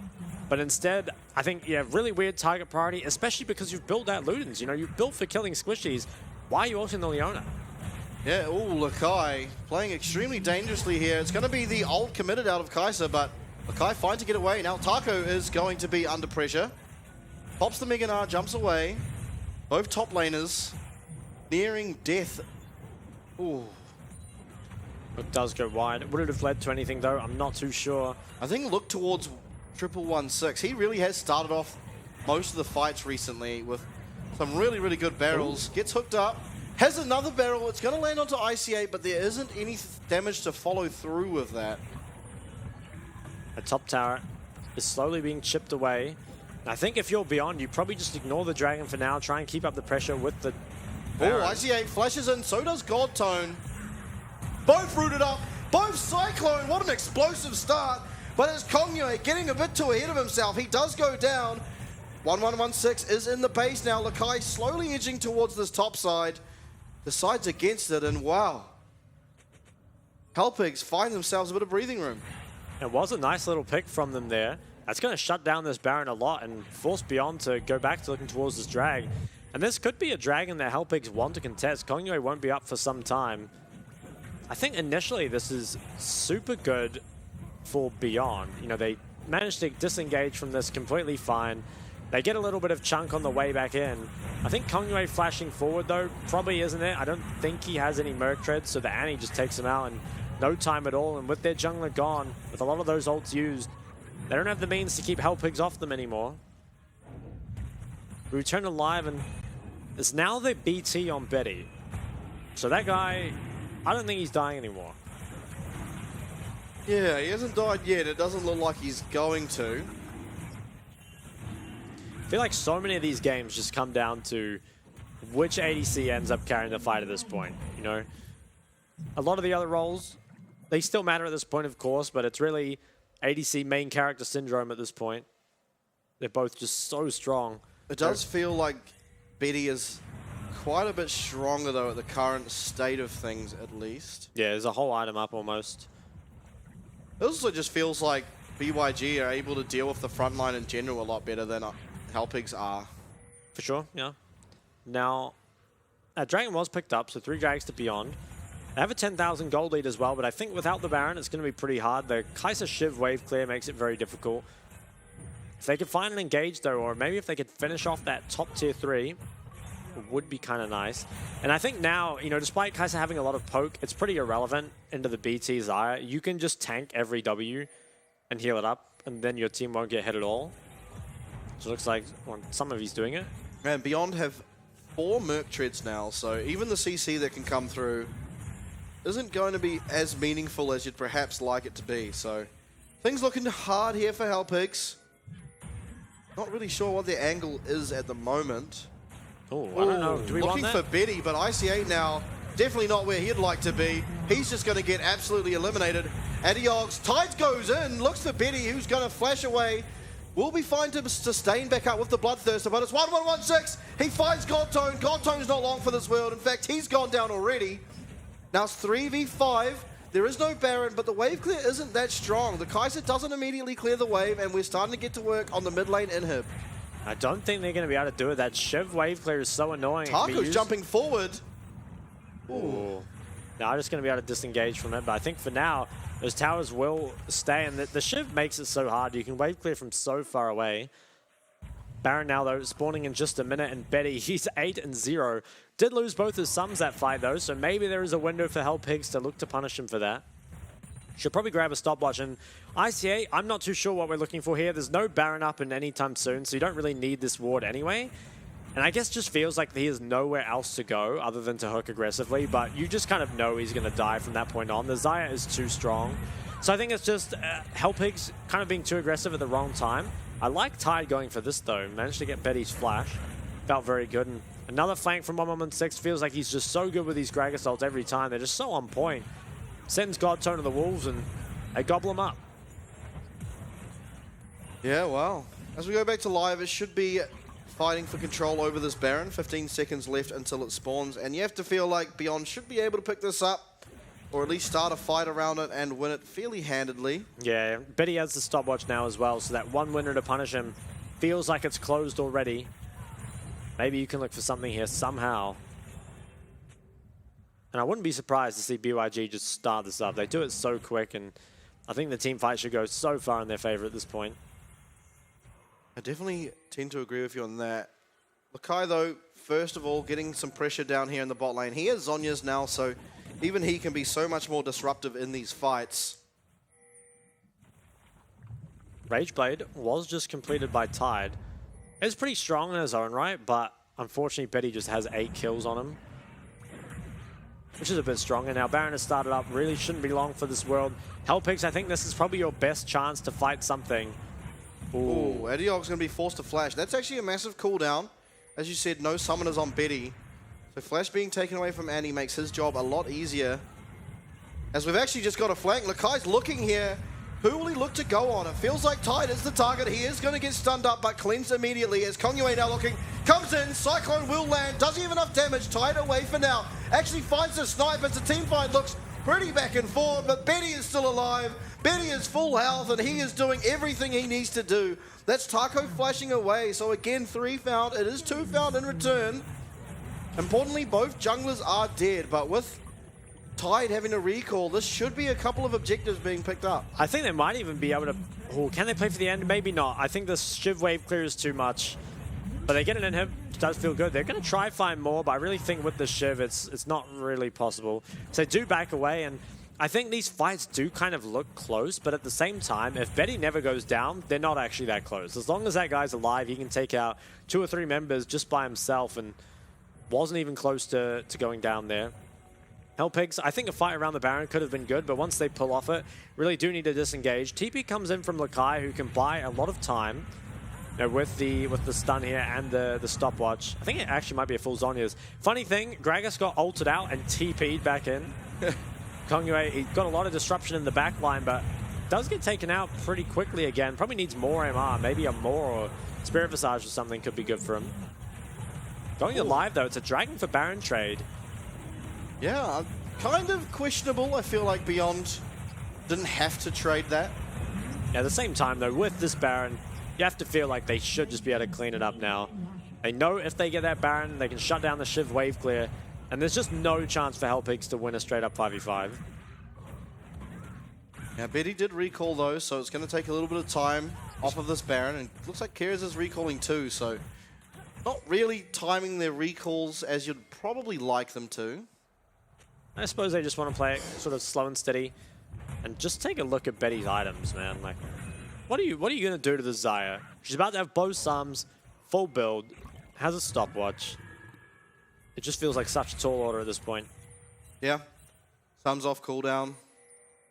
How do you find her? You can't really Nautilus ult her. No, because either she's too safe to need to use ult, or she just ults. It's pretty hard, and you got to get through that front line first. You know, the Grags and the Jacks last a pretty long time, but maybe they can find some poke beforehand. As this tower, I mean, with the Shiv wave clear, they can thin it out at least. Just one auto attack on this will clear it though. Oh, it is actually going to force that Featherstorm, but it is going to be turned around. Gold Tone's really, really low. It's going to be found. 1116 does use the Zhonya's and manages to find a lot of damage onto Tide, who flashes away from the body slam and finds one back, but it is going to be now 3 versus 4 in the base. Baron up minions for BYG, and they're starting to work on these Nexus towers. I think that should be it here. There's only 1 creep available, so maybe they can back off, but it's not long until more creeps come. Tide, oh, Tide looks for the damage, doesn't quite have it, and now Bloodthirster should be able to sustain him up. Kyrus manages to land the Zenith Blade onto Taco, who just explodes, and now it's going to be 2 versus 4 for the end here. Beyond got 2 minion waves. Tide is still alive though, and he has to do something miraculous to pull this back. He's going to try. Looking, and it's going to be Godtone stunning him up. That's 1 kill found. Betty though just needs to hit the Nexus. All you need to do is hit the Nexus here. It looks like he's going to get some KDA first, but does have to be careful. Lakai's not having any of it. He does end the game. It is Beyond. Maybe a little bit slower than you would have thought, but they do get it done. They do, and Betty, he was having a blast that game. Ends at 14-0-3, so I'm sure he was very happy with that. And I want to say, you know, while Betty had a very good game, I think credit to Tide, really played well himself. So both AD carries had an absolute banger in that one. I really felt like that game, the early game felt really weird. You know, obviously the Godtone path, which was a little strange, I have to say. And I think some of the skirmishes, they either overstayed their welcome or, you know, after they used their ults, they didn't leave. So it was, I think Hellpigs put up a pretty good fight. Ultimately, Beyond, they're a very strong team, it looks like. So it's not one I'd expect them to win, but I would hope to see a bit more, maybe. Do you think that Kongyue has gone and shut Godtone's mouth? I think Godtone might have shut his own mouth with that path. With that pathing? Yeah. He was just trying to play the game on hard mode.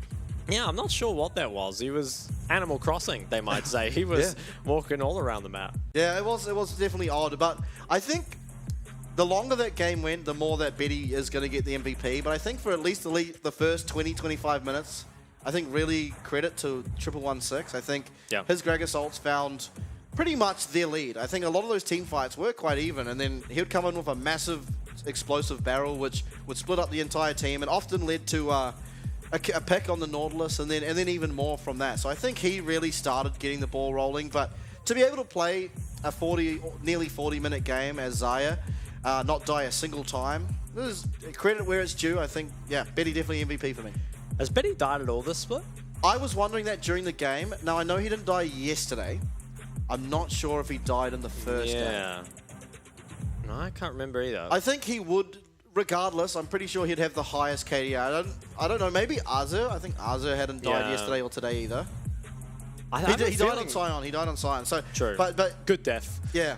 But yeah, I think maybe Betty hasn't died. I think he hasn't died, yeah. Yeah, I can't remember. I mean, I'm sure we'll find out later, but I think he does look to be one of the strongest AD carries, and I think more than anything, it just makes me more excited to see them take on PSG. Yeah, I think Beyond could be a title contender. I think right now, as things are, it seems like Beyond and PSG are at the top of the ladder, it seems. Yeah. I think CFO, I mean, one of their games was against PSG, and they lost that one, so maybe they are up there. You can't really tell, because maybe they lost to PSG, who are the best. But I think after seeing how Beyond perform together, they look really strong. They go against weaker teams, and they show that they are weaker teams. There's no real instances where you're like, oh, that was questionable.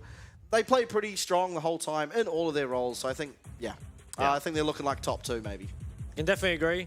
But bringing it back to the Hell Pigs, I think I really want to see more comfort out of Godtone. I think you can kind of see the lack of comfort on champs like the Poppy, right? Just some of those team fights, some of those skirmishes where it's not like a big difference. It's just an ability maybe used here and there that isn't quite optimal, or a path that isn't quite figured out. I think that it adds up over the game. It's those little small inches that can make the difference. And I think if he just picks the champs he's so known for, they likely will have a much better shot. As we'll get into one of these team fights here. Okay, this is the one where Lakai, he got a lot used on him early, but just barely manages to get out. And I think Hell Pigs, at this point, could probably still contest, but after Taco uses the Gnar ult, probably just want to delay it. In fact, could even just try and trade back gold, try and go back to your ways, but instead they choose to be the ones to start this up, knowing that they have no ults. And they're punished extremely hard for it by the side of Beyond that come into this fight basically fresh. And unfortunately, this it wasn't the end of the game by any means, but it really started to swing the game more and more in Beyond's favor. I think Betty walked away with a few more kills here. I believe it was a clean 5-0 after they ended up, finishing it all off.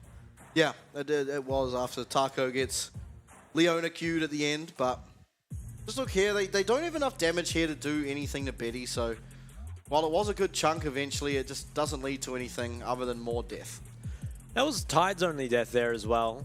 Once again, credit to him for a really good game. And this felt sad for Taco. This is like potentially a triple kill if you can manage to survive the stun, but he just can't. He gets taken out so quick. There's so much damage coming through. And look at the damage. It was a lot on Betty. Yeah, I mean, I'm not that surprised to see Betty do the most damage in the game, but it is kind of strange to see a 10k gap between AD carries, considering Kaiser is just throwing out Ws constantly.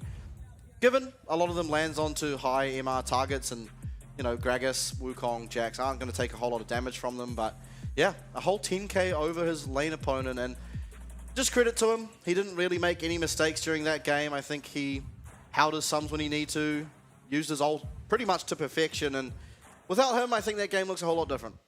It does. He picks up the MVP here for doing a 44.5% of his team damage. That's one of the highest I've seen from a champ that's not just like a super poke champ in a very slow game, the likes of Corki or Jace or something. So, credit to him at 14-0-3, monster performance. That might be the highest we've seen in the PCS, at least this year. Maybe, I think 44.5 is an insanely high stat, but take a look at some of his highlights.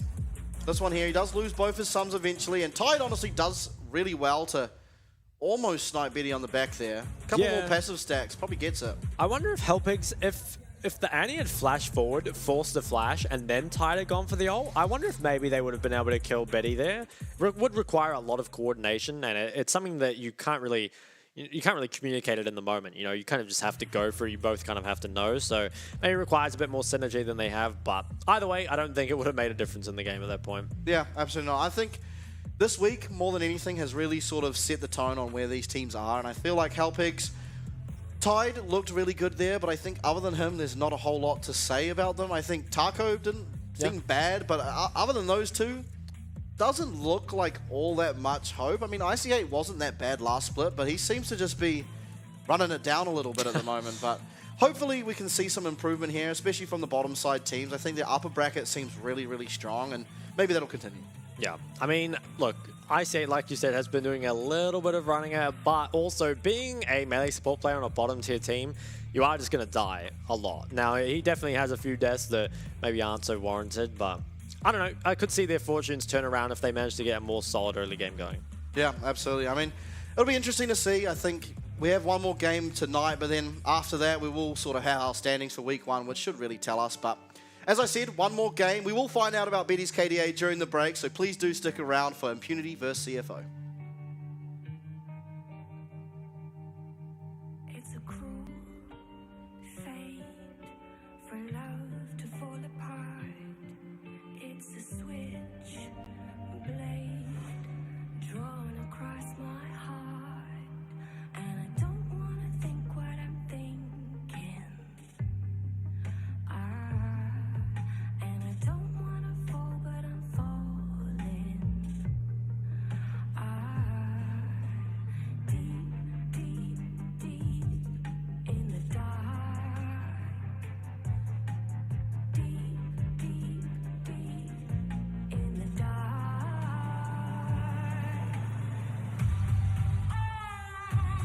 Fires keep burning. Desires keep turning black. It's not over till I say so. It's not over till I'm ready to let it go. Till I'm ready to let it go. Till I'm ready to let it.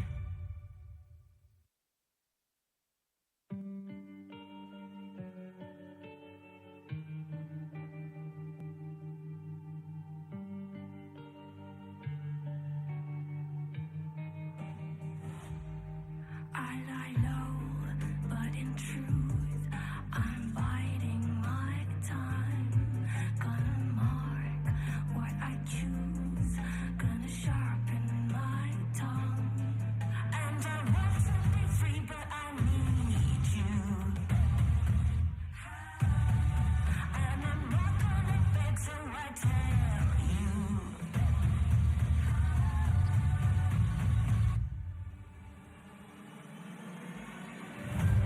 It's not over till I say so. It's not over till I'm ready to let it go. Till I'm ready to let it go. Till I'm ready to let it go.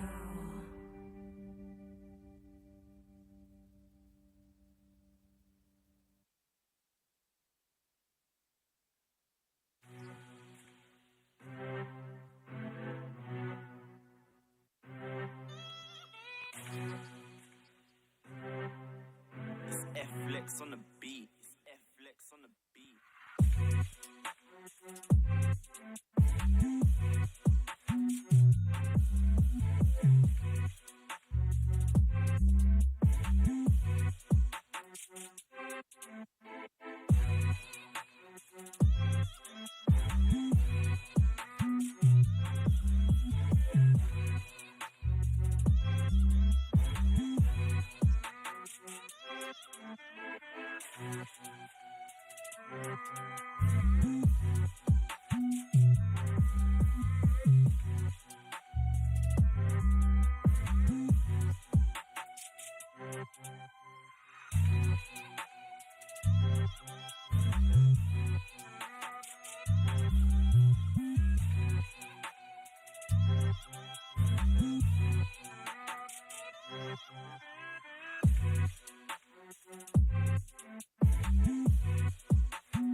F-Flex on the beat. F-Flex on the beat.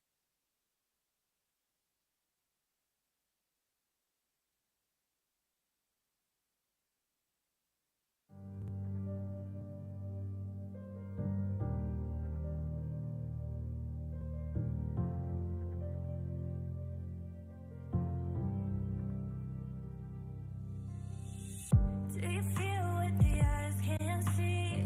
You hear it calling way down deep. Trust your heart, it'll keep you true. This world expects so much from you. From the dark out into the light, it'll come in the middle of the night. You were raised in a secret place. Evil runs when it sees your face. Don't pause your name, you know it's your time. Good will stand and the shadows will hide. 1,000 souls to stand at your side. Take your people into the light. They won't take you alive. Stand here and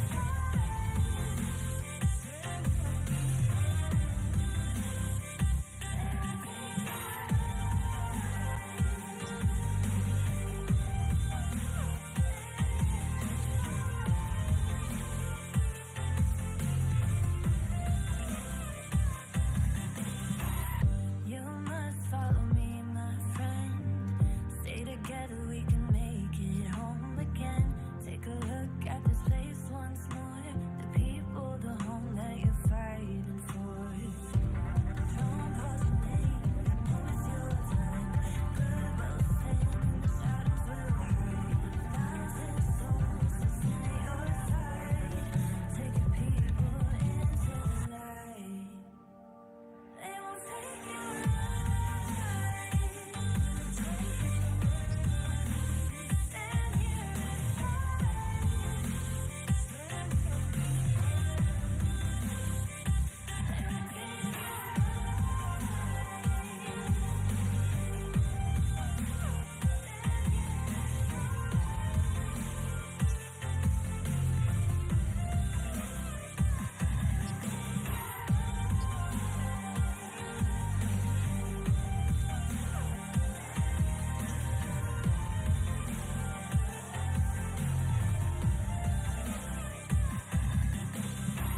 and every step will test your soul.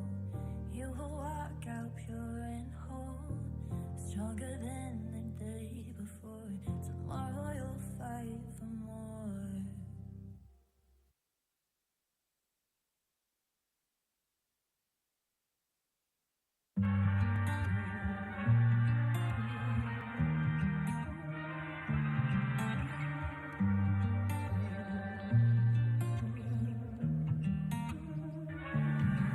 If I had nothing but myself, would you still be around? If I was begging for your help, would you let me down? Yeah, I could try to act like I don't need anyone. Pretend it's me, myself, and I'd rather be on my own. But I know I can do this alone. If I had a nightmare, tell me, are you right there pulling me out? If I was to hide, yeah, tell me, are you right there pulling me down? It's not over till I say so. It's not over till I'm ready to let it go. Till I'm ready to let it go. Till I'm ready to let it go. It is not over until I say so here at the PCS, and I'm not saying it's over. We have one more game left between Impunity and CFO, and might I say, probably a one-sided one. Yeah, I think it is going to be one side. I mean, CFO, they look very strong, and I think also the style they play, very fast, very efficient, playing around those dragons. It's a style that I could see Impunity, a newish, again, roster, sort of struggled to deal with. That being said, I think Impunity, the new roster, has shown to be relatively solid. I don't think it's as good as the roster they had previously, but I think they're a team that could be playing around that 6th to 7th, 8th mark, something like that. Yeah, absolutely. And we will see Impunity on your screens here now. But before I forget, I did do the fact check during the break, and Betty has died twice, so not a perfect KDA. But now onto this game, of course. We did see them pick up their first win yesterday, and a lot of that did come through some heavy hitting from Shera on the Tristana. So we'll have to see if this is going to become something of a phase here for Impunity, maybe looking to get Shera to do some more carrying. I think he looked extremely solid. He was like 7-0 really early on into the game, and so if that's one angle they can play through, I think they should definitely try to. But against Jimmian, I don't think it will be so easy. Probably not. Jimmian, definitely one of our top tier mid laners here in the PCS, and also has a champ pool to back it up. Could see some interesting things once again around that LeBlanc and the Tristana, but here's that CFO roster on your screen. They added Xiaoxi to the roster coming over from the LPL, and if you guys didn't catch his Blitzcrank game on day one, well, I'd recommend going back and watching it because it was an absolute banger.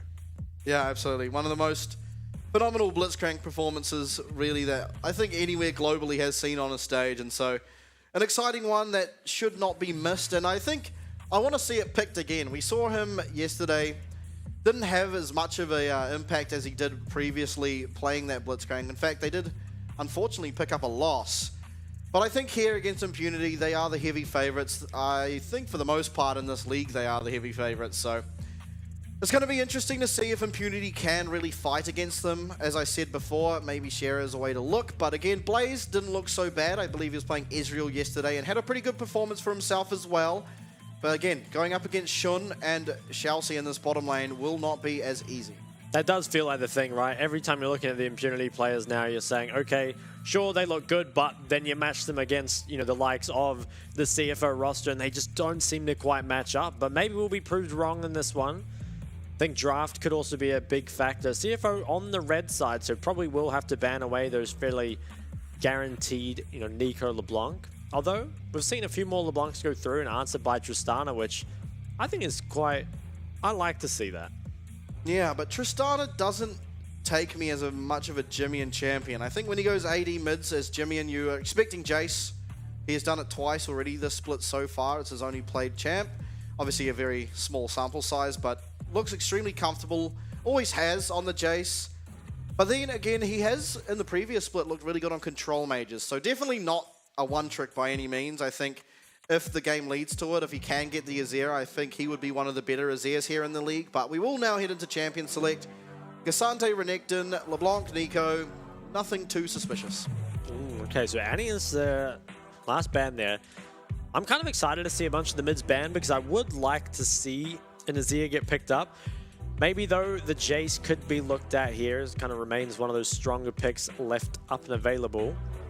Also, all those junglers up. Sedge, Vi, Maokai. Oh, Tristana is the last ban. So 3 mids banned away. It looks like the Jace will be taken now. Okay. Jack Sejuani, I would kind of expect to be the pickup here. Yeah, absolutely. Pretty staple of a duo here, especially at the 1-2. Vi hovered though. Gemini looked phenomenal on Vi last play. Yeah, he was really, really good at the Vi. I personally prefer the Sejuani, I think, but you know, the Vi is very strong in its own right, especially if you can deny that Xayah away or ban it. Now, Kai'Sa picked up 2, gives them the dive that can follow up with that Vi. I always feel like you look for Xayah somewhere here and maybe here. Yeah, Ooh, the I blind think... Cinder, isn't it? No, I think you should pick Xayah here. Like, I think it's fine in the Kai'Sa. Does, yeah, really shuts down Vi. Glad to see them pick it up. Now, what do you pick? I think you can drop mid, probably, and it should be fine. I think you... Ooh, okay, maybe they are going to pick mid. I think there's a lot of mid champs still open that Jimmy can play into the Jace. I would prefer to see support and just support bans, maybe. I want to see the Aurelion Soul. Not likely. No, not likely at all. I guess Ahri with Vi, it is a very strong combo, so it is locked in. Not too surprising, all things considered. Now, second phase bans. Have a feeling that CFO will look to target some supports away here. Surely the Rakan goes missing at some point. Okay. Yeah, I guess Rakan is an obvious ban. What else do you want to take away from the Xayah? I feel like Xayah can just play with anything, so you probably ban the Rakan and then ban something that you don't want to play against as a team composition. It could just ban, you know, one of the more blindable supports. Alternatively, maybe you spend your second ban on top lane. It kind of depends if CFO want to counterpick with their top laner or their support, because banning for whoever's blinding on 4 could be a good idea. They ban away the Nautilus. It's one of those champs that synergizes well with the Kai'Sa, and with that Rakan gone too, there will be more limited options, but shall see. I'm sure you can dig deep and find something. Now, I think so. Will they just spend another ban on support? I feel like protecting your top blind, if you're going for that, could be good. We'll see, though. This might reveal... Yeah, okay, so I think this is going to mean a 4th pick top. Maybe something like the Scion. Although that would still leave the Gwen available. And Gwen really good here, having the 280s already picked. So let's see. Let's see what they end up going for. I guess maybe you could still blind something like the Jax, even without the Sejuani. Yeah, we'll have to find out. I imagine it will be the pick here, yeah. Jax is hovered, definitely a rest champion, so not surprised to see that. Now, what is the answer to Jax at this point? It seems pretty hard. I mean, you do have the still Gragas. Yeah, I think Malphite, Gragas, no, all options. Would be pretty surprised to see a GP. I think Gragas is the best option if they can play it, but we'll see. I mean, we haven't seen GP in a long time. I really don't expect it to get picked up here. Ornn would be a little surprising. I'm not too sure. I feel like Ornn doesn't do a whole lot in this comp, but I mean, we'll see how it goes. And Braum, a champ that can kite back well. I think I prefer the Leona, though. Yeah, Leona does seem like just the stronger pick at the moment as well. Also denies it from the Kai'Sa, which I think is nice. Yeah, no Leona, no Nautilus, no Rel for the Kai'Sa. There is still the Blitzcrank, which obviously a bit biased towards Shall See, but it is another good champion to pair with Kai'Sa. I feel like it doesn't do so well in this game, though. I'm not sure what he's going to go for support. I'm kind of interested to see. A lot of those options were taken away. Alistair could be good. Yeah, I'm a fan of that. As am I. Can be hard to play into the Xayah. Yeah, I think picking more engage is better. I don't want to see them pick up the Braum. Braum's good against Ornn as well as Maokai, but that's about it. Yeah, their comp does have to go forward, though. I don't think we want to be kiting back. So this is a very aggressive comp coming out of CFO. Something they pretty much always do. You know, lanes that can get prior. Champs that can dive forward. So it looks solid. On the other side, something a little different from Impunity. I like the Xayah into the Vi, and I like the Maokai Jace. I feel like it's a tough-ish game to be the Leona and Ornn, though. So maybe the Impunity frontline, they're going to have their work cut out for them. If Ornn is able to get anything of an advantage, though, he becomes insanely hard to take down. Yeah, and that can be a weakness, I think, of the solo AP Ahri, is it's not to the same level of having something like an Azir of your team where you know he's just going to chew through those tanks later on. Ahri, even when she goes for a tank buster build, something like the Liandry's, still takes a pretty long time to deal with tanks, so obviously Kai'Sa will probably be going that Shiv AP build again, but still, it's easier, I suppose, to itemize armor for the early game. We'll see. I definitely don't want to see the lethality Kai'Sa. No. Not against the Leona. What is it? Leona, Ornn, and Maokai. I think it is a similar team comp as we saw the lethality Kai'Sa yesterday, and it was not very successful. No, definitely wasn't. I think the Shiv Kai'Sa build is far superior anyway, so hopefully we'll go for that. And one thing I'm a little sad about is that we haven't seen now in all of week 1, as this will be the last game, we've seen no Azir, we haven't seen Nico played, and we've also seen no Shun Draven. True. Shun Draven often doesn't get played though, because when it can be, it gets banned. Yeah. And then, I mean, you couldn't really play Draven in this game, I feel. No, definitely not. As we will head on to the Rift for our final game of week number 1 on the PCS. And CFO, I think they are entering the game in a pretty good spot. They've got a solid draft, and I think it's one thing CFO, I think, does really well, is they're very aware of what their strengths are as a team, and they pretty much always play towards it. They're very predictable in that they will play around these dragons, and they will want to fight you, but it's dealing with it that's difficult. Oh, some respect coming out from the junglers. Having a little bit of fun here. Wow, what a nice guy. All right, who's going to be him? I think Gemini lands a hit here. He doesn't cancel one. Yeah, accidentally. Oh. Okay. Wow, so respectful. Yeah, that's crazy. Oh, well.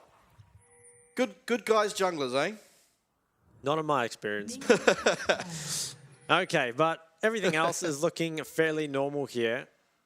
I think I am looking for Ahri to probably go Liandry build this game. I think even with other AP and the Kai'Sa, it's probably still better to go towards it. There's just so much health stacker on the other side.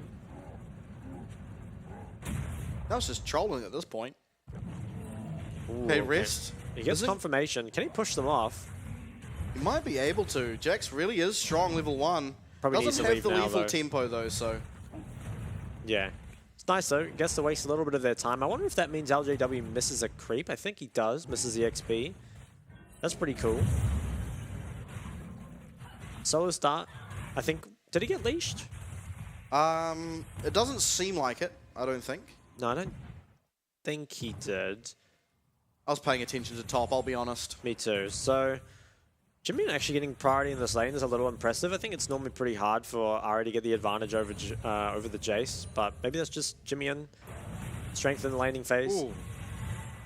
Nice bit of poke there landed by Shera. And maybe CFO's bot lane did leash, because you would expect Kai'Sa to get prior, I think, normally, but... I think both supports have a terrible level 1, but I think Leona does exert a little bit more pressure. Because she could have possibly gone the Zenith Blade. Whereas Alistar is a bit of a pinata until level 2.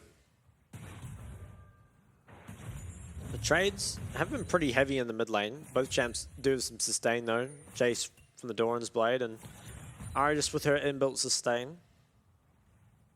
And this cannon should get picked up by Blaze. They're not going to be able to deny it onto him, unfortunately.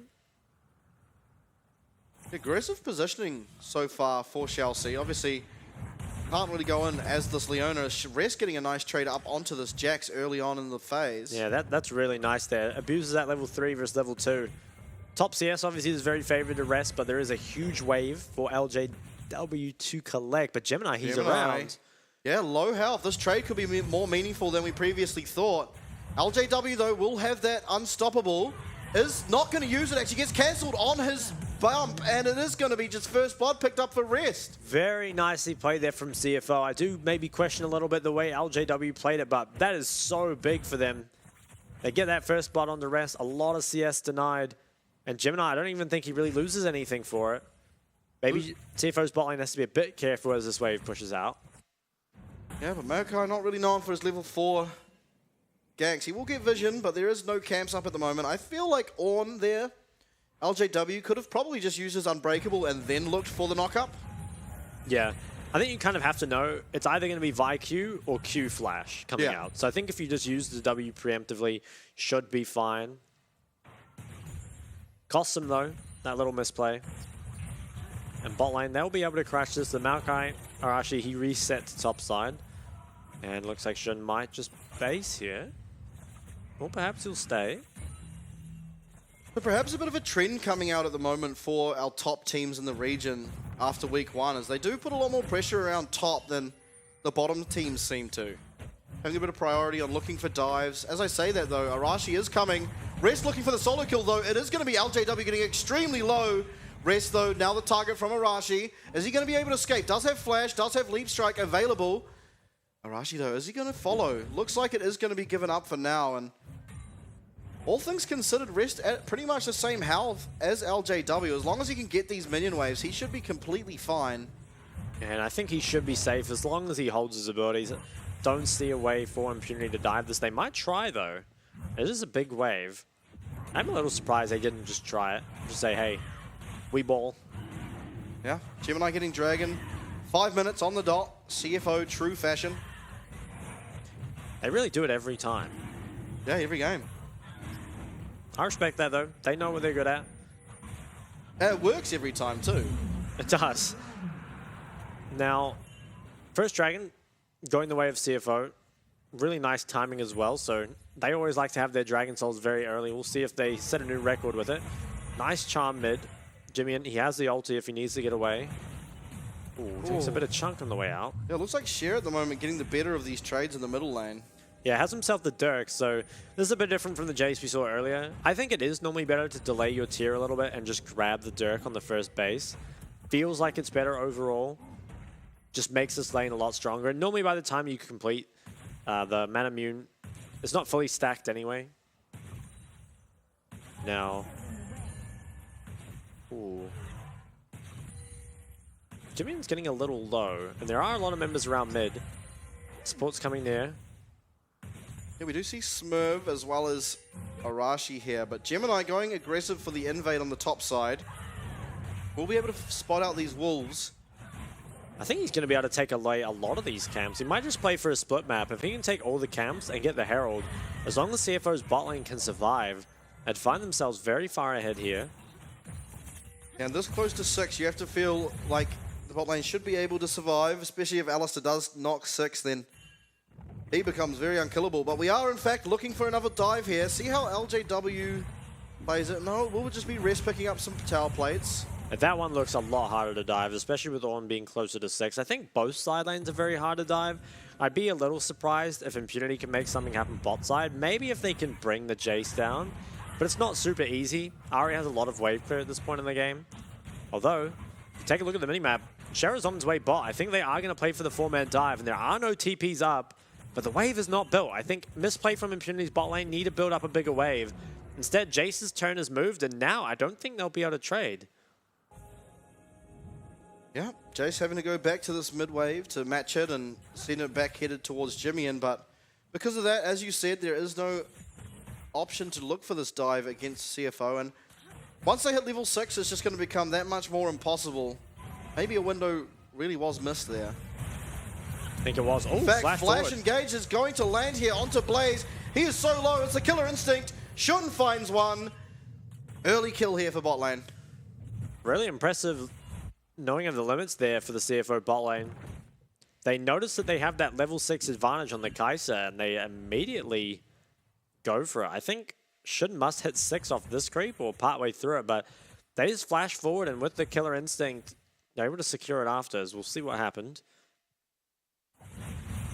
Yeah, okay, so as soon as he hits 6, Shalsey flashes forward, and Blaze, he flashes away immediately, doesn't even heal. I think would have been dead to rights either way, so that was really impressive from CFO to know that they had that kill there. Absolutely. So early lead, both top and bottom now. Bottom finding their own source of a lead, and now it's just really mid lane remaining even. It should result in some of these objectives just constantly going over to CFO. Kind of weird to think we're 9 minutes in and it's only about a minute out from this next dragon. Yeah, that's pretty crazy. It really does say something about the dragon tempo. Now, Shun, he doesn't have ult, but he has both sums. Yeah, flash cleanse available. Is going to hold it, miss it. Oh my god! Smurv! Oh, his monitor was turned off in the middle of that play. I don't want to add insult to injury, but I think he might have also stunned the tower. So I didn't see that. I'm pretty sure he did, but look, it happens to the best sometimes, and Smurf maybe he's not the best, but it happens to him too.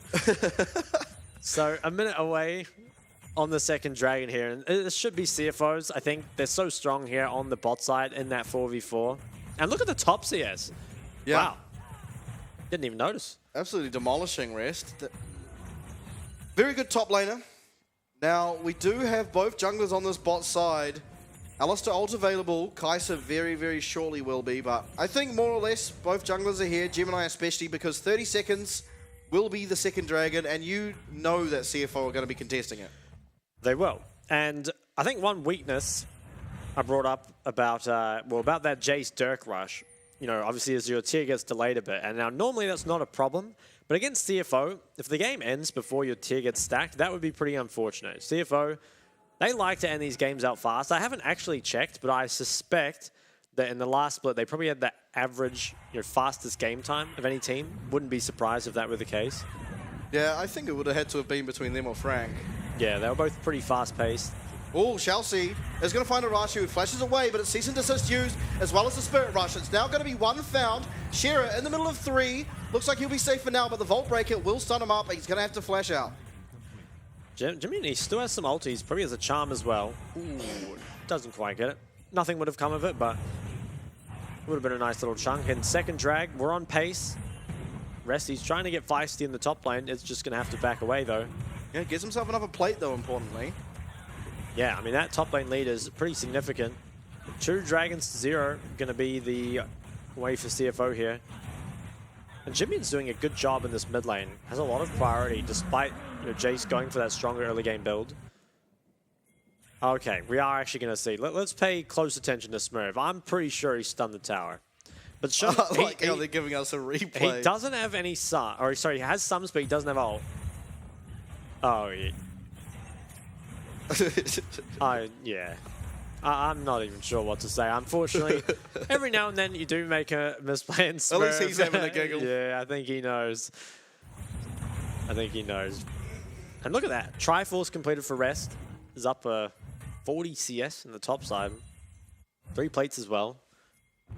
Ooh. Yeah, contesting 3 Arashi. level advantage. Oh my, that is so much damage coming out of the Jace. No flash available, but Phase Rush should get him out. Flash. Yeah, flash actually is available, but maybe needs the counter strike he to was really... thinking about it. The voices were speaking to Rest. I think this is the second time Arashi's gone into a game with the opposing team's emote. Flashes the CFO just there. And wow, Shera playing very respectfully. I guess knows it with his jungle off the map. Doesn't want to be caught out, especially without that flash. And Blaze, he's down a lot of items here. Kraken Slayer is on Shun, by the way. Yeah. Okay, so isn't going to be going the shift build. I wonder, is Jimmy then going to go for the Leandries or not? Oh, Rest is just so relentless, and he's perfect on this counter-strike timing as well. Maybe missing a couple of autos there. It's going to still look for it. Absolutely will find it. Now, survives only just, but there's no one to answer for now. Arashi hit it up. He might be able to get himself one tower play. Yeah. Does he know, though? Arashi doesn't have flash, has an Nature's Grasp. I think Rest, he doesn't have a ward, or he has a pink. Ooh. Is he out? I think he's out. Yeah, he has a lot of movement speed. Like it. Arashi's trying, but... Yeah, he's out. Wow. Damn. That's my goat. 20 CS lead for Jimmy in the mid lane as well, just quietly building that up. And with that meanwhile, he can move bot. Blaze does have Featherstorm, though. Can be so important in these situations. Not going to matter for now, though. He is just chain CC'd. Doesn't even use it. It will be now Shearer turning up. Looks like it will be a turnaround kill, but with Jimmy arriving, what more can be found? That is a charm. Shearer getting focused now. Shun finding a lot of damage. Another kill for Shun. Smurf's next on the block. Does find that too, and Jimmy versus LJW. Shun lands so much damage. This Ornn is not tanky at all. He goes down immediately. It's 2-8, a 6k gold lead, and CFO are looking to end this quick. They are. That game, it's looking rough now for Impunity, and that skirmish, it was immaculately played from both Jimmy and Chelsea. I mean, just managed to hit everything, find engages at the perfect times. I really hope we get a replay of that because it was just so well played. So initially, we've got the mid priority, so we can easily come down here from the mid lane with Jimmy and It's really just a matter of time of setting this up. Now, Blaze, I think he needs to Featherstorm this initial engage because there's just so much chain CC that if he can't get it on the Asta combo, he's never going to get the chance. So goes down, Shalcy kites out. He is tanking this up here, though, for Gemini. Unfortunately, he still goes down. But take a look at how Jimmy does this here. Make sure to get into a position where the charm is pretty much guaranteed in that melee range. And Shalcy finds the way back in. Only goes down because he gets flashed on. And once again, Jimmy, he makes sure to be in that melee range to guarantee the charm. No way to miss it if you use the Everfrost and if you can get yourself close like that. So just really nice from the mid and support of CFO. Yep, second herald found, 1 minute out from the next dragon, which will be the third at 16 minutes. This tower should be going down now. Don't even know if they have to use the herald, doesn't look like it. No, probably not. I think they can probably just save it for one of the side lanes. Third dragon will be spawning at only 16 minutes. It's pretty insane. Ocean Soul as well, so that'll be the second Ocean Soul we see if things go as they seem they will go. I mean, sometimes CFO get to Soul Point. It's like 22 minutes Soul, but they just end the game before it anyway. They do. That's how quick these guys are at snowballing a lead. And it feels really tough, I think, for Impunity. Like, what is your win con? I don't think you win the team fight. I don't think you win the 5v5. I don't think you win the split push either. I guess you just have to have a massive Ornn ult and then find the damage through Xayah. Xayah can offer a lot of damage. Not as much until she gets some items, but Arashi flashes the Vi into her team. Gemini getting low, so is Arashi. It's going to be a 1-for-1 for now. What can they find? It's a very, very nice Ornn Horn, but ultimately they're not getting any damage done, and it's Shun getting everything done. Now, it is going to be cleansed there on the charm, but does also go down. So it's 1 found. Gemini goes down, but 3 found for CFO. So still is better there for CFO, and they should be able to look towards the dragon once Gemini comes back up. I think, again, credit to Jimian has hitting some really good charms in these fights. Honestly, just credit to all of CFO, though. They're doing so well. Just get a replay, and I think it was Arashi who was initially engaged on by the Vial. You can kind of see the Maokai is pretty squishy at this point. Is only level 9. Feels, very weak. Engaged on. He did flash to take the Vi further, but charm comes through from Jimian, is locked up and taken out rather short order, and it was maybe looking good here for Impunity at some point, but unfortunately there's just so much damage still in the backline, and Shalcy with that Alistar ult can tank for so long. Another charm comes through. Ooh. I didn't even notice that. Yeah, me neither. Goes to show why we're not pros. Certainly is. And now, third dragon goes over. It's a little late for CFO standards. Pretty fast for everyone else's. Only 17 minutes here. If they can get that Ocean Soul, it's going to be so hard for the Jace to really get anything done. I think you saw in that fight, though, if somehow they can get this game to go a bit longer and Blaze gets some items, real chances. He had quite a lot of feathers go through a couple members there, but just with only the Kraken Slayer completed doesn't mean a whole lot, as Nature's Grasp is going to come through here. Shun in a bit of problem. Do they really want this fight? Okay, it just whiff us out. Like that. Now, Shalcy playing Guardian off the bottom lane. Yeah, you cannot walk this way, and so with Rift Herald down, this should be the inner tower going down. In fact, it looks like we're going to find a kill up the top here onto Smurf. Yeah, CFO can get a lot with this Herald here, I think. They're pushing on top as well. Ult's still available. Yeah, it's going to be hard for Impunity to hold this, I think. Maybe they can wave clear it. I think this tower's gone. Yeah, this tower's definitely gone. Aren't even able to get the Rift Shield. It's going to get another. Wow. Oh my goodness. I think they can kill it. Yeah, okay, so it goes down, but that is the bot inhib. Sometimes taking an inhib too early isn't good. I think by now it's fine, but especially if it's a side lane inhib, so hard to deal with. You can just start the Baron up, and while they deal with those bot lane supers, it's just really, really tough. So win conditions just stacking on top of each other here for CFO. You've got the drag win condition, you've got an insane teamfight win con, and potentially have a 20-minute Baron on the table as well. Yeah, I don't think Xayah has the wave clear necessary to deal with super minions yet too, so no real way to deal with them, but Gemini here is looking for something. I think Smarkly backs away there. Okay, now what is CFO's next move? I would like to see a 20-minute Baron. If they want to play it slow, though, I think they can wait 3 more minutes and just secure that 4th drag. Jimin, he might look for something here. I think he avoided vision. Just going in. If he were to look, could find Blaze here at the red, but it's just going to go for Arashi. Does land the Everfrost. Nature's Grass goes backwards, and that is another kill found. I just saw there was a on my way ping to the Baron, even though it wasn't up. So someone thought they were going to do Baron there. Oh, Jimmy is going to force out that Featherstorm, so... It's pretty important. Yeah, definitely. I think with these deaths and Rest pushing in the bot wave... They probably can still Baron. Yeah. I think Shun should have the damage already to do it quickly, being 406 with 2.5 items as Kai'Sa. Yep, so they're heading it now, and CFO, they're really just all about setting the pace. Taking those dragons pretty much on spawn. They got both heralds, and now going to do a 20-minute Baron. Really can't do it much faster here as CFO. Oh, absolutely not. And wow, done. 2 minutes until Dragon, so they'll be able to push using this Baron into its fullest until, if they haven't won by then, which I would be surprised, honestly. I think they can just win here. But if they haven't, they have the Ocean Soul coming up as their insurance policy, so pretty much no way to lose at this stage, you have to feel. Yeah, it doesn't feel like it.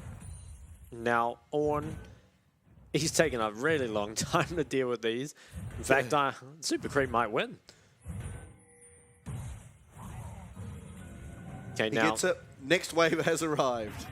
Arashi getting caught out again. Does land the charm there, does Jimmy in. Gone for the twisted advance forwards, but this guy should be dead, especially with Shun arriving. Yeah, he's just a Magi stack at this point. Now, he didn't even get the Nature's Grasp off. Ooh. Rest coming in. No Featherstorm yet. Yeah, Featherstorm still down from Jimmy in earlier. Level 9 Xayah, or level 11 even. Does have the upgrade, but probably got it after using that cooldown. Now that's 2 inhibs down. Are they going to play for top wave? I don't know that they even have to, but yeah, I guess they shouldn't just going to tank up that tower to get it going a bit quicker. Oh, is he going to get cancelled? Nope. Okay. So back on towards that top tower. They still have 2 minutes on the Baron. I think they should be able to get the 3rd inhib and probably just clean up the game. I'm not even sure they'll need their Dragon Soul. Yeah, it's going to take some impeccable team fighting to be able to pull this one. I'm not even sure if that'll do it at this point. The goal lead is just colossal. Yeah, absolutely. Arashi pretty much gets hit by nothing but almost dies. It's Chelsea now the target, but it's going to be cease and desist onto Blaze. No Featherstorm comes up. Big knock up from Ornn, but is there enough damage? It does not look like it. Shun coming in, finding all the damage he needs. Smurf last to be found. He will be going down as well. It's a clean ace. 22-minute game and a quadra kill found by Jimmy. Wow. Very, very dominating game out of CFO, and sad look for Impunity. Unfortunately, they had a good game yesterday, but clear here maybe that they can't hang with those top dogs. Yeah, absolutely. I think so far, now day one had a lot of fast games. Yep. The fastest was CFO with a 19-minute something win. Yeah. I think this might be the second fastest game. I mean, 22 minutes or 23 minutes maybe. And we're only in week 1, and they've done that twice now. Yeah, they've been very impressive, I think, in those wins, and even up against PSG. Like, they didn't play a bad game whatsoever, so things, I mean, obviously we're only 3 games, but things are looking very exciting for the split in the playoffs, right? There are going to be a lot of teams that are very, very close here, and I'm looking forward to it. Yeah, I think so far at least, Summer Split looks a lot more exciting when it comes to that top side of the bracket than the Spring did. And honestly, Spring was exciting. Yeah, we had constant 5-game series in the playoffs, but I think just there is such a level up that has happened. Just even in week 1, it seems like players are more in sync. I mean, looking at PSG as well, like the way they're playing around Aze wasn't seen at all last split. And it's not like the meta's changed all that much. Obviously, the teleport does make a bit of a difference, but I just think even here, CFO were ending early, but were they ending at 19 minutes? No, not really. And so I just think every team really has been leveling up, and it's going to make for such an exciting split. No, I think that is the point. It's that they've all leveled up. I think while Split 1 was still very close, and it remains very close now, it's just clearly a higher level of skill across the board. And I think that's very normal for Split 2 as teams get more time together, as they get the chance to upgrade their rosters going into Split 2. It is just pretty normal, I think, for Summer Split to be much more competitive, which is the big one, right? Because that's the one that leads into Worlds. So, man. If I had to choose, which 2 teams are going at this point, I'd say PSG probably, but that other spot could be pretty much anyone at this point. Yeah, well, good thing it could be anyone at this point. We've got 5 more weeks until playoffs, so a lot of games ahead of us, and I think that just makes it more exciting. There's so many matchups I can't wait to see. I mean, Beyond versus CFO, absolutely one of them. I think seeing who the better out of those 280 carries and supports are, because Chelsea looks impeccable, but so does Betty at this stage. And so I think so much to look forward to. And I think on the other side, talking about Impunity for a second, is they came off a big win yesterday, got absolutely destroyed here, but I think it still lends them to being a little bit higher than the likes of Duish team, perhaps Halpigs. And there's only more improvement that can really come, and especially if you get more scrims in against these better teams, and you can level up. I mean, we've seen the signs of hope. Obviously, Shera looked really good. I think a lot went wrong in weird ways in this game. That bot dive was really odd. I think Atashi got caught out a few times. And it just, I think fixing those things up, which can be done through scrims, could see Impunity looking a lot stronger. Can be, but I think some of it that is just individual skill is difficult to improve in a short amount of time. You know, like if you look at stuff like that level 3 top dive onto Ornn, ultimately it is just it comes down to execution, right, of individual skill, and that's something that it's really hard to fix as a team, right, because it is just one person's problem. So I'm not sure if Impunity will be able to level up to the point where they can get into playoffs, but I think you're right that they could be in that kind of 7th, 8th position pretty comfortably. Yeah, absolutely. And I think, again, it just makes it more exciting going into week 2. We're going to see more of these high-level teams play against each other, some of the bottom-level teams play against each other, see where they're really at, and I think that adds so much. But going back to this game, MVP for you, who do you think it was? Ooh, I am not totally sure. What are your thoughts? I think it's probably between Rest Gemini and Chelsea. Yeah, I would. Jimmian as well, actually. I don't know, man. Everyone's the MVP. I think I'd give it to Jimmian or Chelsea. I think they're just the most valuable team. How are you supposed to pick one? It is hard, but this was a team fight that helped me choose in my mind, because both Chelsea and Jimmian absolutely smurfed in this one. Was able to just come down here and just play the engage and disengage so cleanly. You know, weaving in and out, knowing when they can get these. And Chelsea just, he's so good at finding the windows that other supports maybe wouldn't find. You know, I think that one, maybe not the best example, but some of the engages and especially that level 6 punish. Kill, that was really, really impressive. Wow. Ari top damage, that's not something you see that often. Yeah, definitely not. I mean, maybe there's a bit of armor coming through, but even then, kind of surprising to see. I guess she was involved quite a lot and got the quadra kill at the end, so clearly was putting out her fair share of damage. But look at the gold difference.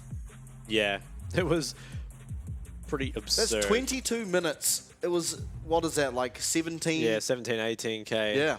It is Jimmian. You picked correctly. Yeah, 33% of your team's damage and an 807 performance as Ari. Very, very nice. You know, oftentimes you do just see Ari be that facilitator and not really, you know, make the big plays. But I think Jimmian, he was not only finding consistent charms, he was finding them onto the right targets, which is super, super important. We get a little bit of a play here. I think in this fight, he was just able to kite out. Oh, that was really nice. Manages to take Smurf away with him.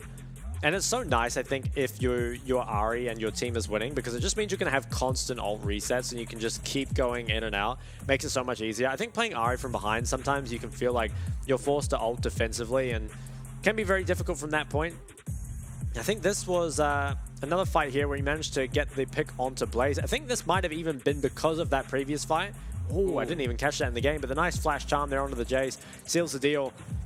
And this fight really was, you know, because he got the Featherstorm out of Blaze previously, so can't say enough good things about Jimmian. Yeah, absolutely not. I think more than anything, especially between like PSG and CFO, I think their team as a whole just looks so in cohesion. Like, I can't say it again, Aze and how he's been playing and how Junji has started playing around him has looked so good. And I think Chelsea, he's added a lot when it comes to roaming. And not that Slaytrue never did any of that, but like he's played the Blitzcrank obviously, and he pretty much 1v9 that game. This game, he really started off the snowball by getting that level 6 pick. As you take a look at today's results really quickly, West Point did pick up their first win. Deep Cross managed to take it out after Frank in a very exciting game. And then PSG, Beyond, Flying Oyster, all on the red side, picking up the back end of our games tonight. But yeah, I think just noting those timings, and then also the mechanical timings, but the macro timings too, when you can leave, when you can head towards the Rift Herald, or when you even should recall to start going to that. is so important, and it's reflected here in the standings. And I think the standings are starting to be a bit more reflective of where the teams are, right? They're beyond CFO, PSG, and Deep Cross definitely do look like our top 4 at this point. Type AJ team and Impunity just behind them. West Point, they got a win on the board. It's really Frank Esports that are the only one that's super out of place. Admittedly, they had a very tough week 1, and I would not be surprised at all to see them bounce back, 3-0 next week. I almost expect... Have they versed Beyond? I don't think they've versed Beyond, but other than that, I think they could probably win the next, like the 5 games and lose to Beyond. That would be my prediction for them. I think every game they did lose, but they were competitive. For sure, yeah. And taking a look at the upcoming matches, this will be played next week. I think Beyond versus CFO, game number 5 there. That's a big one. Yeah, that's a banger. Yeah, I'm really looking forward to that. The rest of them, on that day number 1, it seemed like they could be fairly one-sided, but at the same time, I think, this could be a chance for West Point to show that maybe they're made of a bit more than what they've been able to show us so far. Yeah, and I think against Type A J team is probably the team to do it against. I think their standing is a bit higher than I perhaps would think, especially with how low Frank are. And West Point did look really solid today. They looked a whole level above what Duish team looked like. And on that note, I think game number 2, Duish team versus PSG. What's your prediction for that one? Look, I think PSG are going to win. I mean, close one. Duish team, they can stay stable in the early game, maybe. I mean, we haven't really seen it so far, but look, if they can get to 20 minutes versus PSG, I'd be happy. I want to say it did look better seeing WSL go back to playing the lease. At least for him personally. Yeah, I mean, kind of unlucky, I think, early game, around his bot lane. Yeah. I think, it's hard because he played the game a little bit better. I mean, he could have possibly died at that dive top. He didn't end up. He managed to get a kill for himself. But at the same time, his bot side were just dying. So he never really got the chance to play the game other than that. And so it's hard to tell. But I think personally, at least on an individual level, he seems far more comfortable on Elise. And I think similarly, you want to see Godtone start to just pick up champs that he's used to. Yeah, I think that's a big one. I think Godtone getting back on those champs would be really, really good. But that is going to be it for week number 1 of the Summer Split here at the PCS. So please come back next week. We've got a bunch of new, exciting games for you guys in store.